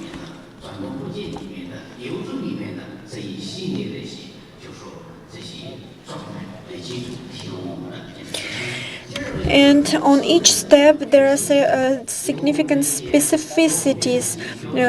For example, during the first step, there is throughout bolt stress, rotor temperature, different visual recognition tools, and we need to also ensure cooling, intelligent carbon brush to adjust operating state and to accelerate isolation of malfunction to stop loss. On the second step, there are different monitoring system, database, and digital twin introduced. At the first step, there are such specificities as structure description, condition display, installation guidance, and the general improvement of convenience of human-computer interaction. Generally, that's my whole message. That's all that I wanted to present to you today. I also, at the very last slide, I have my contacts. And if you will have any further questions, comments, suggestions, please do not hesitate to contact me, and I will be glad to answer. Taking this opportunity, I want to invite you to Chengdu. Please be our guests. Please visit us. We invite your inspection teams. And to conclude, taking this opportunity, I also want to state that green energy, green neutrality, it's our common goal that we need to achieve, and we will have to achieve them jointly. And in the next, I really hope that we will meet one more time with you during our next milestone. Maybe on the fields of the next summit or forum, where we will summarize our results and celebrate achievements. Distinguished speakers, we finished with our speakers. Now we have the time for Q&A session.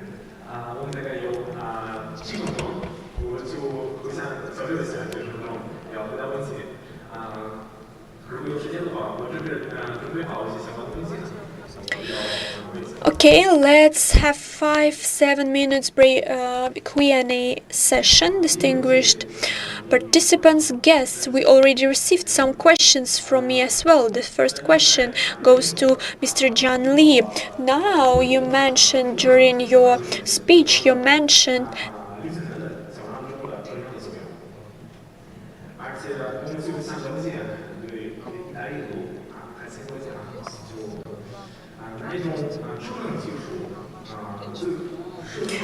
in your speech, you prioritize several aspects.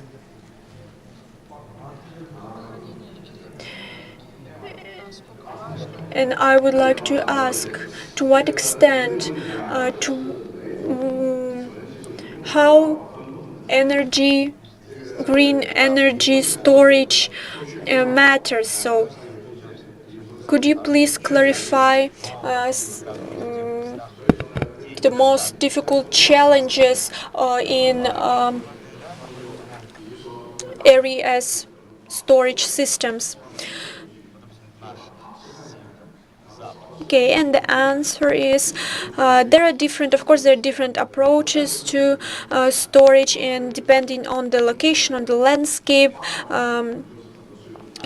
technologies differs. For example, in some areas there is a lack of water resources, while in other regions there is even excessive water resources. There are floods and so on and so forth. Therefore, our Central Asian states, during these discussions, during such events, they need to use your own approach of energy storage based on your landscape and your unique features. Thank you very much for your answer. I have some other questions.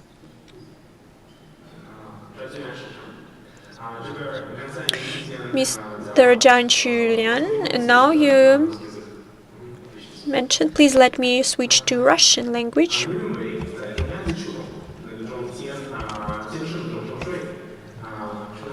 Please let me ask it in Chinese, and after that I will switch to Russian. You mentioned different construction technologies. Could you please specify them? What are the specific construction features for RES? Since you mentioned that there are differences in landscape. Yes, I mentioned that in Central Asian states, in terms of landscape, you're very similar to some Chinese provinces. Therefore, there is very similar geological complications, similar landscape, especially taking into account arid lands. You need to develop specific construction methodology of water storage facilities in arid regions. In one of the eastern parts of China, we implement this methodology for arid lands, and I believe that Central Asian states can consider our methodology, our approaches. Thank you very much. I believe that China is very advanced in terms of construction. Thank you very much. I would like to thank our speakers, namely the speakers who told us a lot about the technologies. One of our speakers mentioned a lot about hydropower storage units, and the question is, what are the main advantages of hydro accumulation with the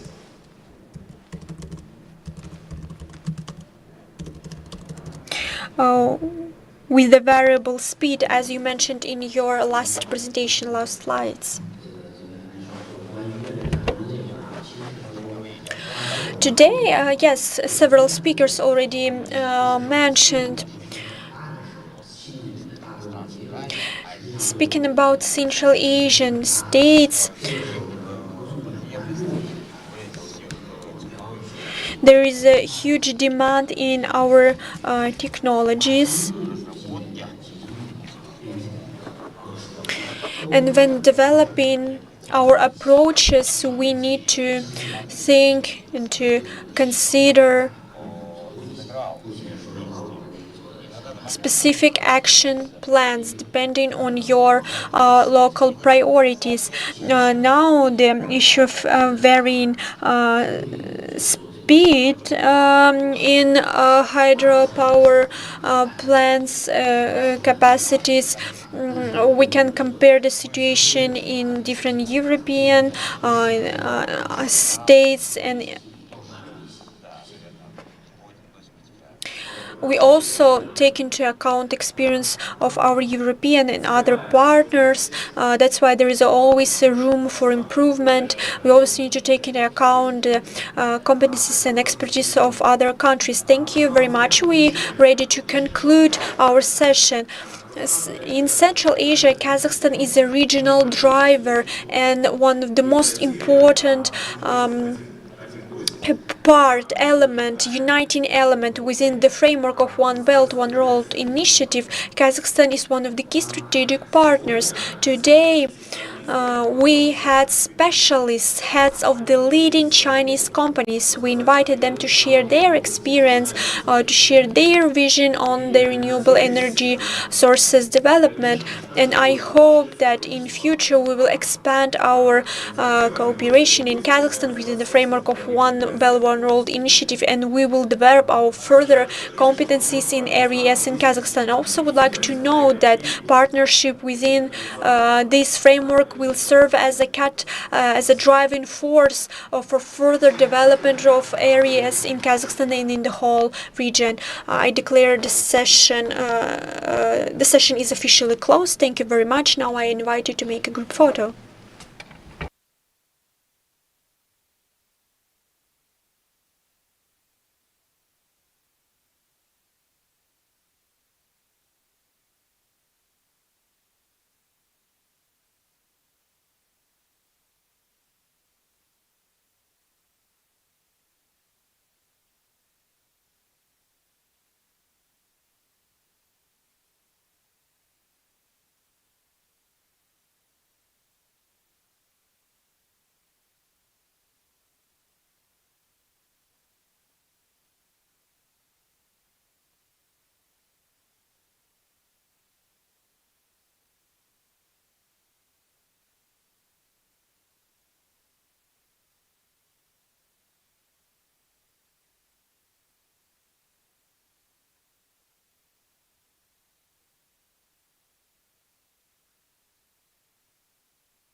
Добрый вечер.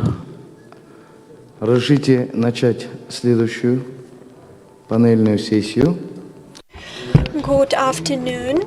Please let me start the next session, the topic of which the technologies and the preparation of employees and R&D. Distinguished participants, I hope we are going to have very interesting and fruitful session. I kindly greet all the participants and all the speakers. Please let me present myself. My name is Kasim. My name is Ilimesov Kasim Akapletovich. I represent Kazani 2 Research Institute, and now I'm going to be a moderator of this session. And speaking about the topic of our plenary session today, there are several topics that we're going to discuss. The first topic is the global transition to low-carbon economy, the lack of integration of science, industry and education, which impedes the introduction of innovation. Kazakhstan now implements such national programs as Digital Kazakhstan, the concept of the development of artificial intelligence by 2029, and initiatives on ESG and RES. There is also a growing demand in industrial centers of competencies and dual education. As a result, there is a need in retention and development of young people potential within the country. There's also a growing interest in foreign partners, including partners from the People's Republic of China, in joint educational R&D industrial projects.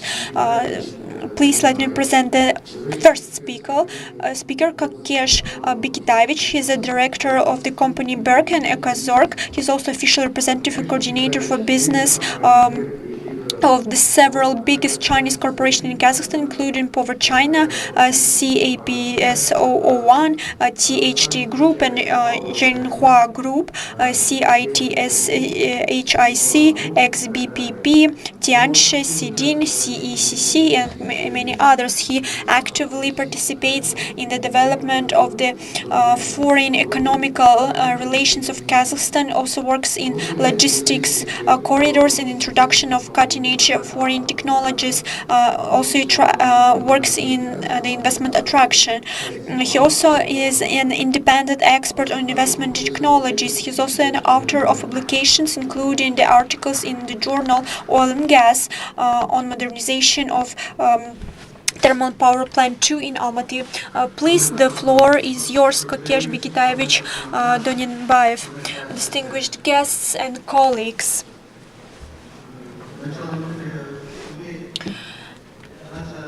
First, our plenary session was a bit too long. It's not our fault. It's due to the organizers, the Minister of Energy. And to start my presentation, I would like to highlight that China and Central Asian platform was developed in 2012. And after the declaration of this initiative in 2013, One Belt, One Road initiative received significant impetus to the further development, and currently a Central Asian plus China platform exemplifies for the whole world how continuous partnership should be developed based on the equal rights, mutual respect, and so on and so forth. The very first forum, as you know, was conducted in China with the participation of different countries, Asian countries. The second summit conducted here in Kazakhstan, in Astana, where all the heads of the Central Asian states have come. There are here currently in Kazakhstan, including the President of the People's Republic of China, and we are looking forward further cooperation of our countries. Since we are a bit behind our initial schedule, I would like to start with my presentation within RAD framework. We use new technologies, digitalization, AI, and there are also some new technologies, and one of the companies on our national project for 2025-2029 on modernization of energy and utility industries. Jointly with our partner Xianban Pipeline, producers of pipes, they propose their services on digitalization and modernization of heat supply in Kazakhstan. THT Group has extensive experience in this area. They are the producers of major equipment for thermal power plants. They produce annually 1.5 million cubic meters of the corresponding equipment. They also have up to 15 billion cubic meters. They provided equipment in the amount of 15 billion cubic meters in China. They also transformed open energy thermal energy system in China to fully closed system. And now when we try to modernize our local networks and to avoid rising tariffs, we need to take into account the experience of China. And their feature is that they use different technologies when they attach isolation materials to pipe, and they monitor water leakage in pipes, and using special sensors they can identify and fix pipes leakage. Next slide please. And the company is also related to heat supply. Sunline Group, they propose the technologies using adapted pump stations that they produce themselves. In power plants, now we heat water up to 130 Celsius degrees. And now by introducing their technologies, we can heat it only up to 60-70%. And by introducing these technologies, we do not need to heat it that much, and we can save resources. It's enough to have up to from 15 to 13 Celsius degrees. So this temperature is enough for due operation of power plants after the introduction of their technologies. This technology, I believe, can be implemented when modernizing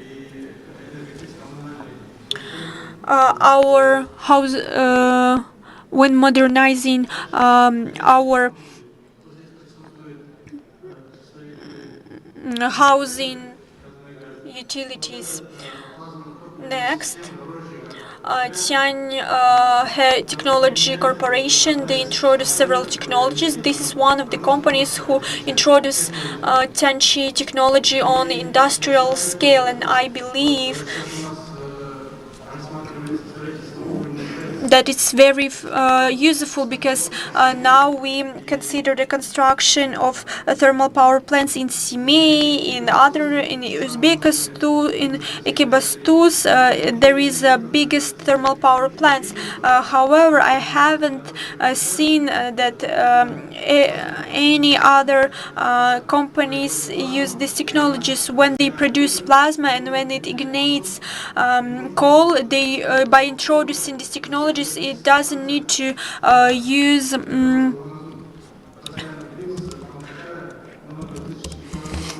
they not need to use heating oil, heating oil.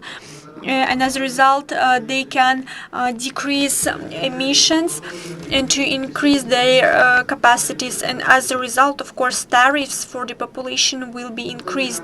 This CDN company, as you can see, unfortunately, you cannot see the whole picture in slide. I believe there are some technical issues, but initially this slide supposed to show the system. They propose deep system of deep coal processing.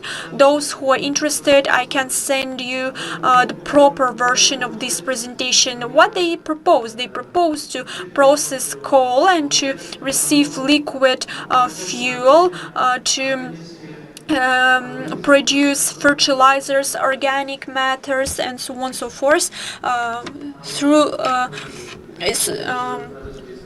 by implementing these technologies for coal. So here on the screen you can see this system. Since there is a lack, gradually we see that there is a lack of coal, and as a result, to optimize coal resources, we can implement this technology. I believe our specialists should bear in mind.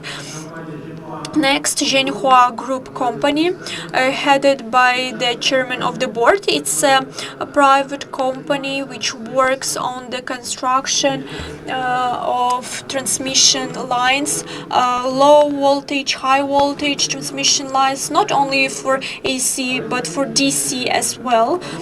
They also produce different types of equipment for automated systems, and this company, they are ready to produce their equipment and technologies in Kazakhstan and to produce necessary technologies within the framework of our national strategy. Apart from that, this company is ready to participate in RES projects in solar power energy, wind power energy. They also have very developed digitalization system.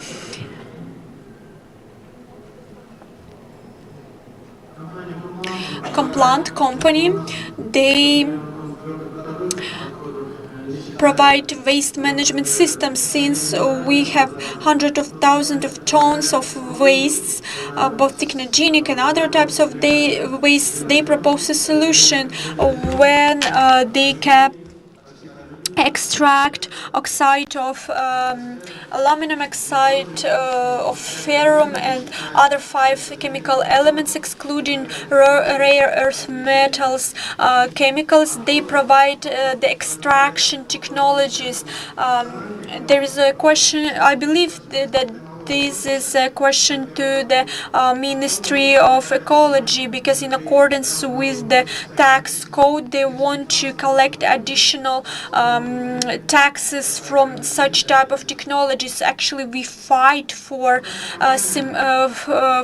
this starting from 2019. We try to persuade the respective bodies to exclude these clauses from the tax code. Next, in SCO countries, we see implementation of AI. This association, CECC association, they created joint working committee, and in Chengxin in July 10-11 they will hold a summit headed by the ministries of foreign ministries of SCO countries. We kindly invite both online and offline participants. We expect signing memorandum of strategic partnership between SCO countries for further development of digitalization and application of artificial intelligence, including further cooperation with Satpayev University and other Kazakhstani universities. Our Kazakhstani universities are invited to this forum. We also hope that the representatives of the Polytechnical University will be there and will participate in the signing ceremony.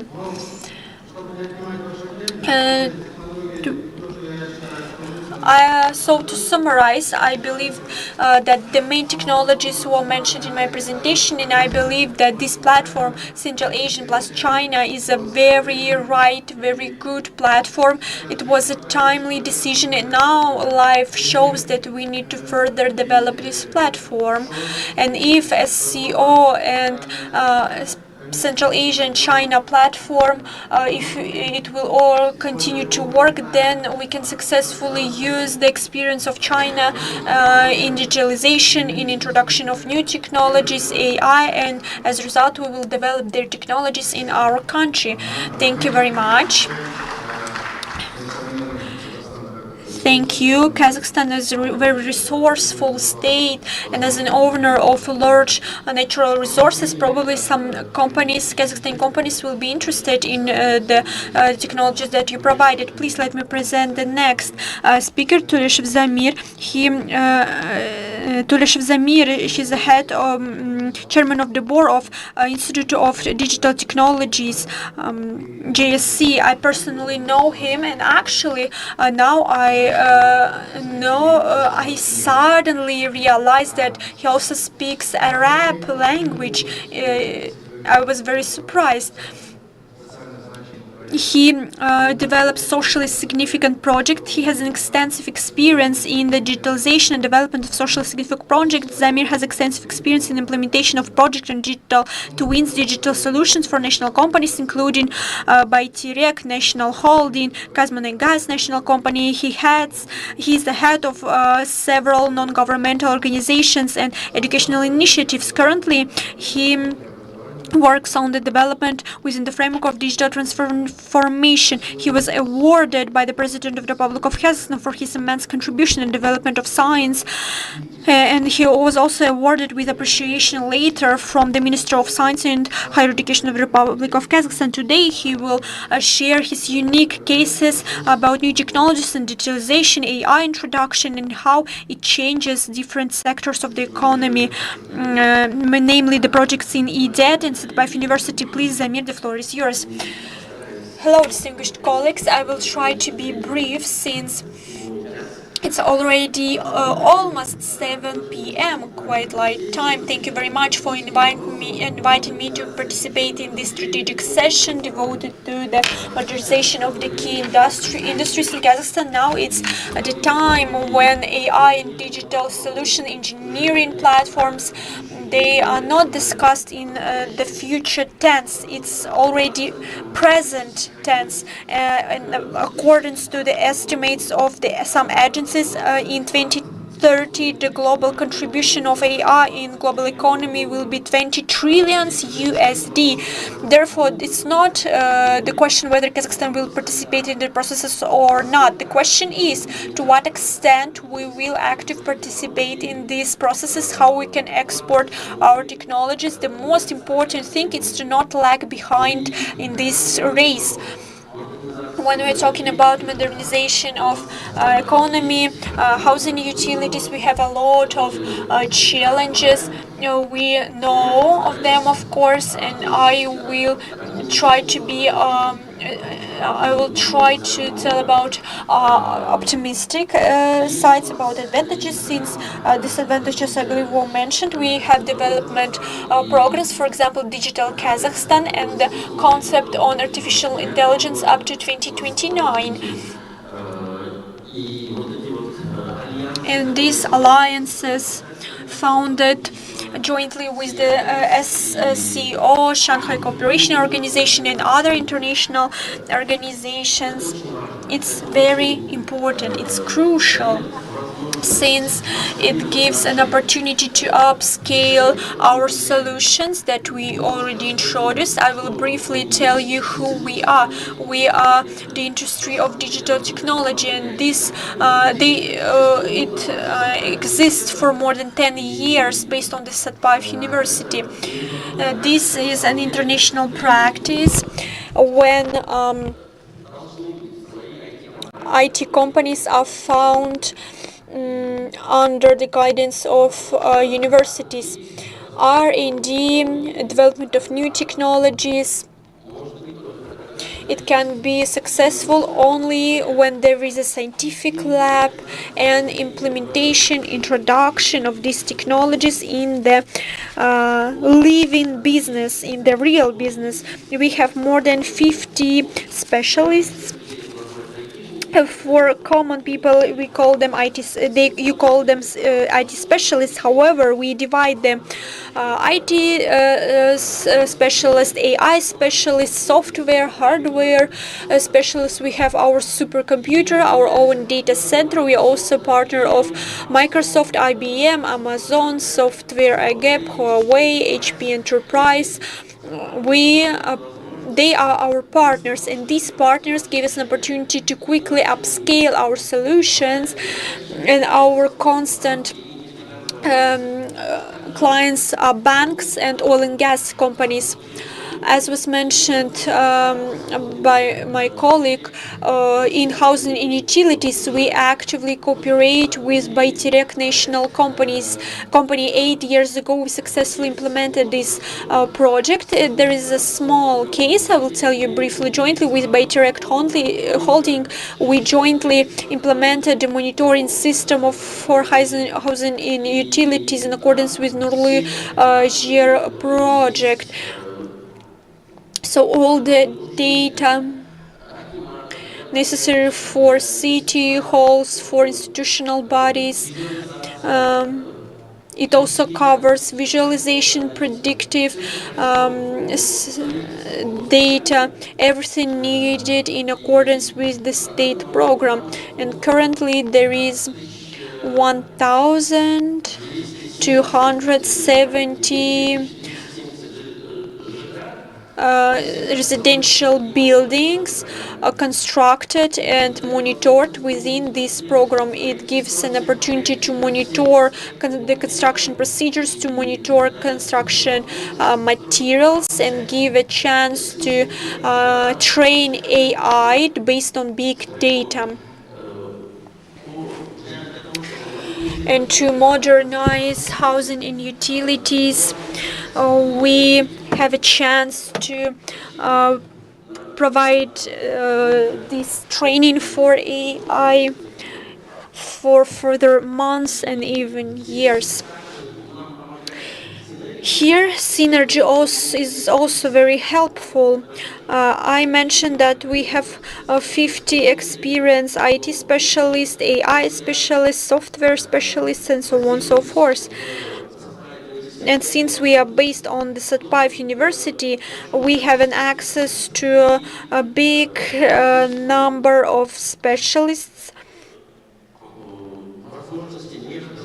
It also gives an opportunity for inter-sectoral cooperation. For example, in Satpayev University, we have 5,500 students in IT. We have also hydrogeologists, geologists, and other students. So we have an opportunity to create intersectoral projects, and you all understand that digitalization is needed everywhere. It's a cross-sectoral discipline. That's why when we introduce AI, when we digitalize something, or when we work with automation or introduction of predictive analytics through AI, then actually we can digitalize everything, even chaos. It will be a digitalized chaos. Of course, it will be difficult to automate it. However, it's digitalizable, and we can further analyze it. Since our session is devoted to development of human resources, I would like to mention that we also Kazakhstan has a chance to become a hub for Central Asia, and to solve the issues of human resources hunger. We have our supercomputers in our university, and based on the initiative of our government, we purchased the biggest supercomputers in Central Asia, and we have opportunity to implement. However, there's the issue of ethics, how to work with AI, because if we will forget all the opportunities of AI, there are a lot of threats, and the main threat is that AI consumes a lot of energy, and if AI becomes smarter, then we need more energy. And therefore, we need to understand that we nurture AI, which needs more energy. It's rather a food for thought.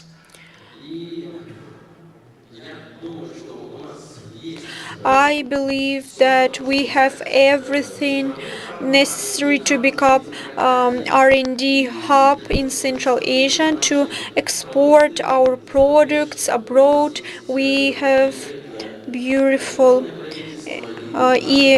government, electronic government, and different projects on digitalization of housing and utilities. And we need to put our efforts for that.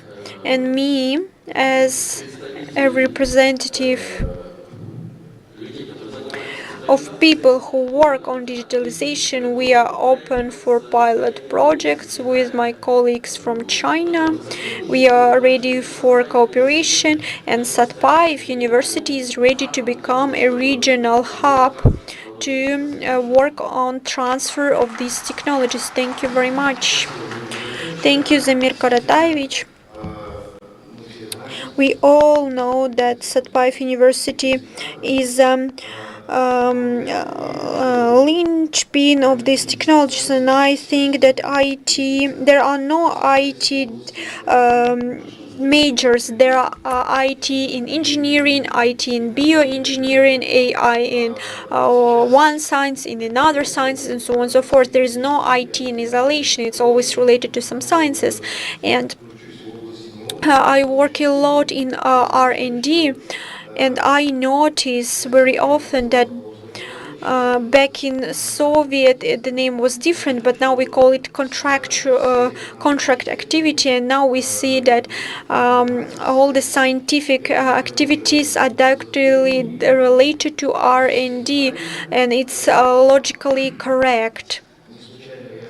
It's not fortuitous that we invited our next speaker. It's our partner, a very famous group of companies, Allegium group of company. Please let me invite our next speaker, a recognized specialist in machinery building and engineering, director general of scientific and technical company Allegium Engineering, Tajbayev Adilbek Omirbekovich. He graduated named after Satpayev.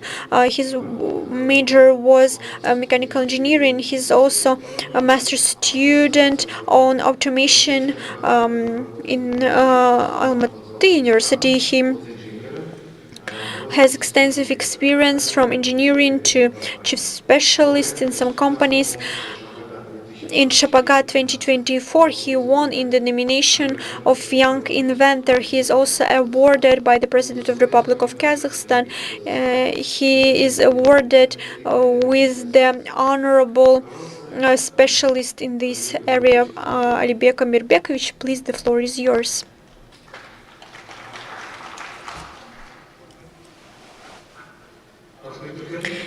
Thank you very much. Hello, distinguished guests. Please show the presentation.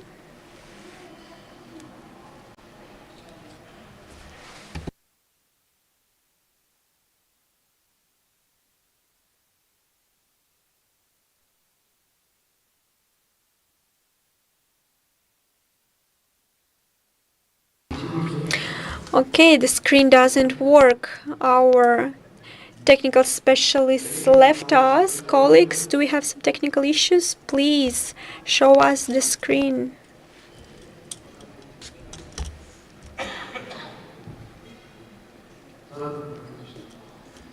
Yes, sure. I'm a Director General of the Allegium Engineering. It's a holding of companies of Allegium Energy. As you know, it's a group of company which is the leader of this field in Kazakhstan. Our main areas is construction of equipment necessary for the transition and of energy sources. We cover 14 institutions. We have specialists, engineers, constructors. They work in our center, and we provide solutions. We develop construction recommendations, and we also provide approvals for construction. Unfortunately, you cannot see my slides, but however, we pay a lot of attention to the development of human resources, and we can achieve a lot of results by focusing on human resources. Our company exports they not only focus on development of this equipment in Kazakhstan, but they also plan to export our equipment abroad. One of the latest supplies exports were organized to Cuba. It's a market requirement to make our products competitive, and it's our task to make our solutions relevant on the market. That's why one of the most pressing tasks is to improve the qualifications, skills, and competencies of our human resources. During the last 5 years, we have very steady dynamics. We opened 100 more inventions, and annually is steadily increase our cumulative annual revenues. During the last year,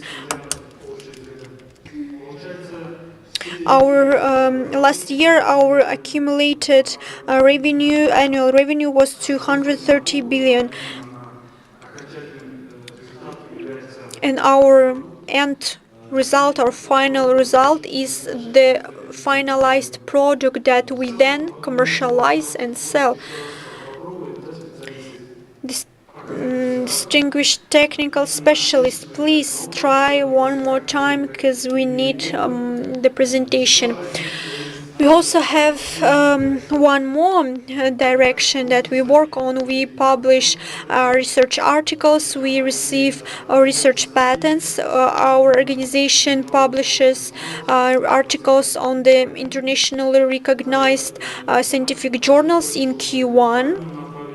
It highlights that we move in the right direction since our research articles are recognized by the international research community. We also patent. By improving human resources, we achieved certain results, and these results help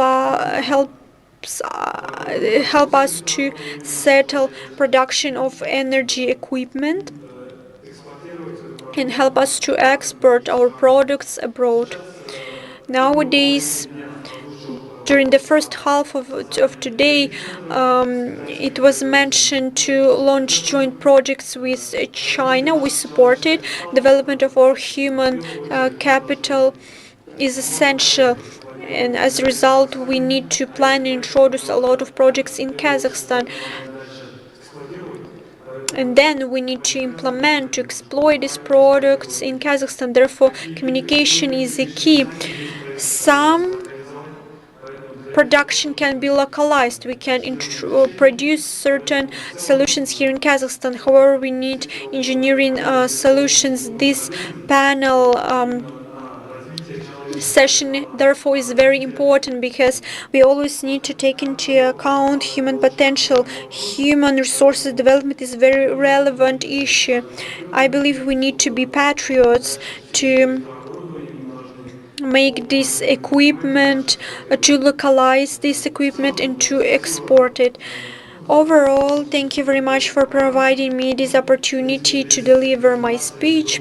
Even without my presentation, I explained myself clear enough.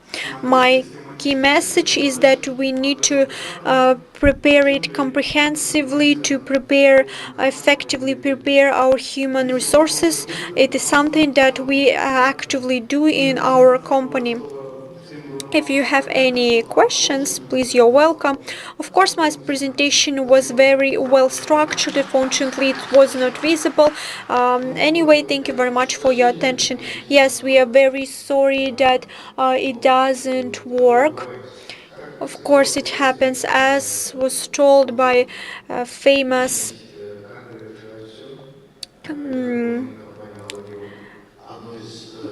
by one very famous speaker. Human resources is everything, and I believe human resource development is essential. Our next speaker pioneers the development of green technologies in Kazakhstan, Shalabayev Timur Mukhtarovich. He's a pioneer in sustainable development and transformation in Kazakhstan. He's a deputy director of the Association of Kazakh Green. Timur Mukhtarovich graduated Eurasian National University, named after Gumilev. His major was philology. He also a master in finance and business management in Great Britain. He graduated University of Bedfordshire with cum laude. He also devoted his career to national innovative and industrial policy, technological transfer, strategic initiatives, and renewable energy sources. He has extensive experience. He was the head of National Agency on Technical Development, Kazakhstan Institute of the Industrial Development, and he also was the head of Center of Strategic Initiative. Today he actively promotes a green agenda and represents interests of RES on national and international level. Please, Timur, the floor is yours. Hello everyone, good afternoon, good evening. Yes, we are so tired that even our screens doesn't work properly, so I will try to be quick and interesting. In my presentation, I try to present the development of human resources in Kazakhstan, because as you rightfully mentioned, human resources decide everything. Us as an association, we work during the last 7 years in Kazakhstan. We unite different technologies in renewable energy sources, including both local and international investors, project institutes, universities, financial organizations which provides funding for projects. We try to unite each and everyone to make to create consolidated general opinion and to develop the academy on further areas development. We also have such Chinese companies as Huawei and others, as you can see on the screen. We are partners with them. Nowadays, we unite more than 60% of the market. 60% of the area's capacity is successfully commissioned.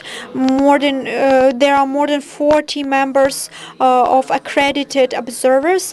Other figures you can see on the screen. My presentation is devoted to our general activities. One of our main products is information and analytics journal Kazakh Green. It's published in 3 languages: Kazakh, Russian, and English. In this journal, we try to shed light on the most pressing issues in areas. The last edition was devoted to the implementation of similar project abroad. Generally, this journal is accessible in online, in internet. You can find it for free in our website, Kazakh Green. We also have a portal, kazakhgreen.com. It's informational portal on green economy. Here we published the newest information about green technologies abroad, both in our country and abroad. And here you can read the latest information on areas. We constantly organize roundtables. We invite governmental bodies, Ministry of Economy, of Ecology, and so on and so forth.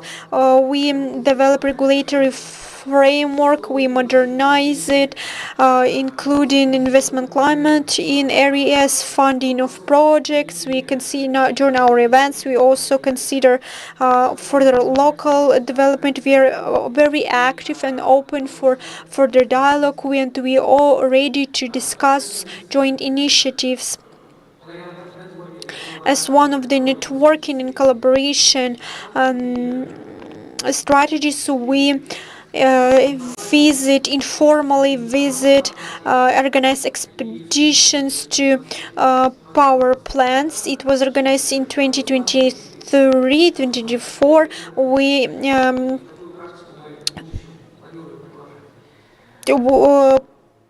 And we plan to continue such a practice to visit different power plants.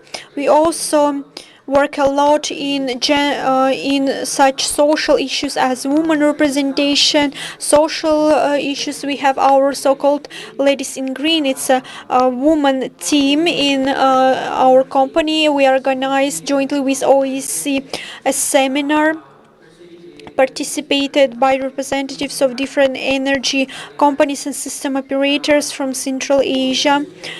We work and within the framework of this event, we try to enhance the participation of women in STEM and in green just transition. And within this framework, we also award the most successful, most prominent woman in energy transition. That's how we try to support women in this area. We also organize International Business Festival, Kazakh Green Fest. It's organized annually in National Park in Burabai. It unites key players in RES, and as a result of this seminar we prepare official address to the government. On this platform we discuss the most pressing issue. Practically it's a charter. This charter is our homework that we try to solve during the whole year until our next seminar. Just recently we held international conference on the BESS and its role and the role of the energy accumulation BESS in Kazakhstan. We discussed this issue. We invited representatives of Huawei, Envision, and Grow, and we also invited European partners. They had the chance to present their latest solutions, technologies, and generally we had the chance to develop the most pressing issues. We discussed how we can develop energy accumulation in our energy mix, and to continue this topic this year we wrote and published so-called white book, the name of which is implementation of green energy system in Kazakhstan. It was written by Kazakh Green jointly with Huawei.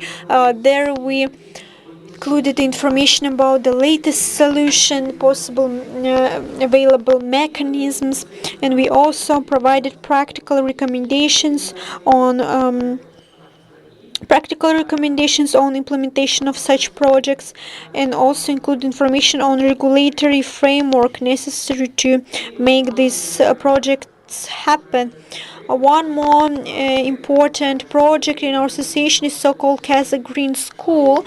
This school is open for all the people. During the last few years we conducted several sessions in different regions of Kazakhstan, and generally we tell about legislation, a regulatory framework for areas development.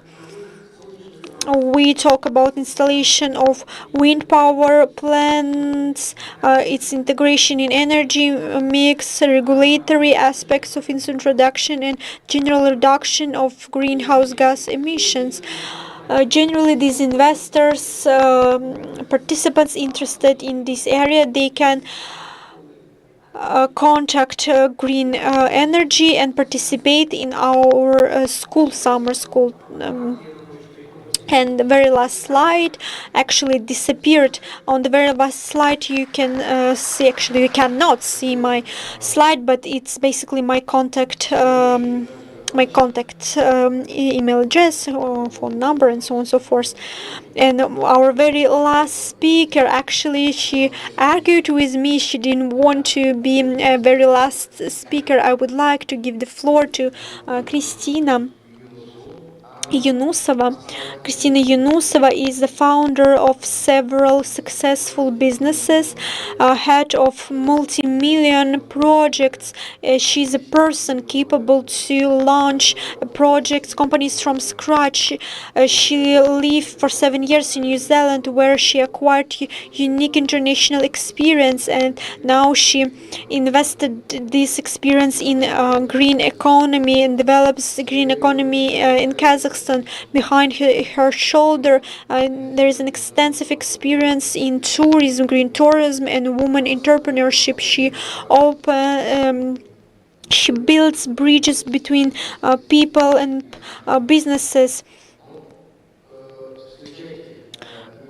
Please, the floor is yours. Not just an entrepreneur, but strategist, manager, visionary, beautiful woman. Christina Yunusova, please, the floor is yours.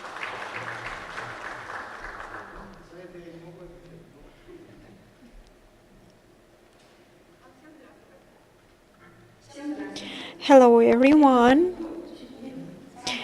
I hope you can see my slides. Please let me present in English language. It's easier for me. I'm very glad to see each and everyone. Thank you. So first, the topic of my presentation. We can build solar power stations. We can create cutting-edge technologies. But one essential question remains: who will operate these technologies? Who will create them? Who will believe that they have strength and skills to make it happen? My name is Christina Yunusova. I am an entrepreneur. I'm founder of the multiple companies in education, ESG, tourism, and international businesses. Today, I'm building international platforms in Kazakhstan, opening global opportunities for young people and creating particular mechanisms to develop human capital. And today, I want to speak not about the theory, I want to speak about people, because people shape the future of every technology in every nation. Why this matter? Why this matter? Today, the global agenda is focused on ESG, green technology, sustainability, and digitalization. But all these fields demand one thing: people who will be ready to work with the future. Behind every technology stands competence, behind every project mindset, behind every solution team who are ready to change and learn consistently. This is why developing human capital is not a side activity, not just a social sector. It's a national growth strategy for every country, every sector, and every economy. My particular experience is within New Zealand. I launched the hospitality businesses after the COVID crisis. I worked with the multicultural teams. I built revenue management systems and business models in tourism, managed multi-million-dollar projects. Upon returning to Kazakhstan, I founded Akapedia Kazakhstan Limited, a platform connecting Kazakh youth with international education, building career path, and sharing the future for the next generation of leaders. Together with our party, we organized a module hackathon just in April this year. Innovation, sustainability in the future. We had over 250 guests, over 100 participants, and 40+ startups in ESG, tourism, and digital solutions. We had participants from national accelerators and top universities and colleges from Kazakhstan. This hackathon has an incredible energy, the energy of young people who truly believe they can transform reality around them. What needs to be done? To transform this energy into a sustainable system, we need strategic actions. First, we need to create Central Asian China competence centers. It's not just the programs. We need to create training laboratories in research collaborations. Second, flexible education formats, online courses, field schools, accelerated tracks, and mentoring. Education must be flexible, practical, and globally oriented. Все исчезло. Один слайд. It disappeared. We don't have one more slide, okay? International exchange programs where startups can test their ideas in practice and young professionals build an international network. Fourth, we need to integrate ESG competence, leadership, soft skills, and emotional intelligence into school and university programs starting from early education. And so on. Human capital is not just a number of diplomas, it's unlocked potential and creative energy. It's something you can measure in kilowatts, but you can feel it in every project built with belief and meaning and responsibility for the future. Let's collaborate together and build a sustainable future together. I was nervous a little bit, but I want to say that Kazakhstan is ready for the collaboration. I'm collaborating with multiple companies and different cultures. I'm taking the best experience from all over the world, and together we are creating a sustainable future. Thank you, everyone. Спасибо, Кристина.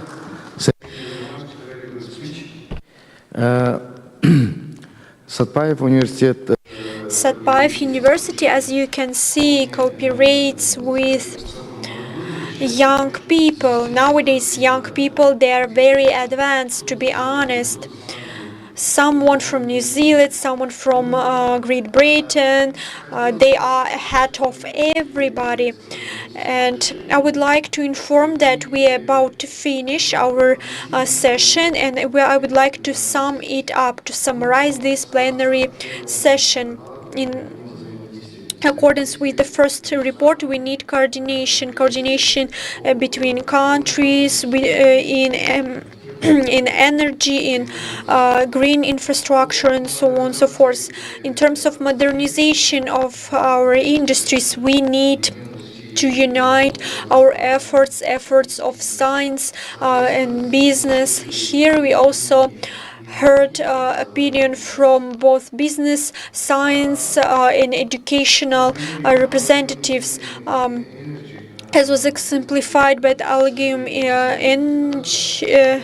engineer. Unfortunately, they couldn't present their slides, but I would like to ask our organizers to send their slides to those who would like to see it. I believe that a lot of enterprises, due to some financial issues or some other issues, they cannot afford research centers in their subsidiary companies and other companies. So I welcome Algium companies. They are R&D centers, and we already launched several projects jointly with them. Association Kazakh Green underscored the importance of awareness raising initiatives, including Areas School, and they published the first Areas book, which provides information on how to formulate the expert community. And our beautiful and the only woman underscored the importance of from a business perspective. He underscored the importance of global thinking and inclusion of entrepreneurship. And to conclude, I would like to thank all the participants. Even though that it's already more than 7 p.m. And to conclude, I would like to invite you to make a group photo. Thank you.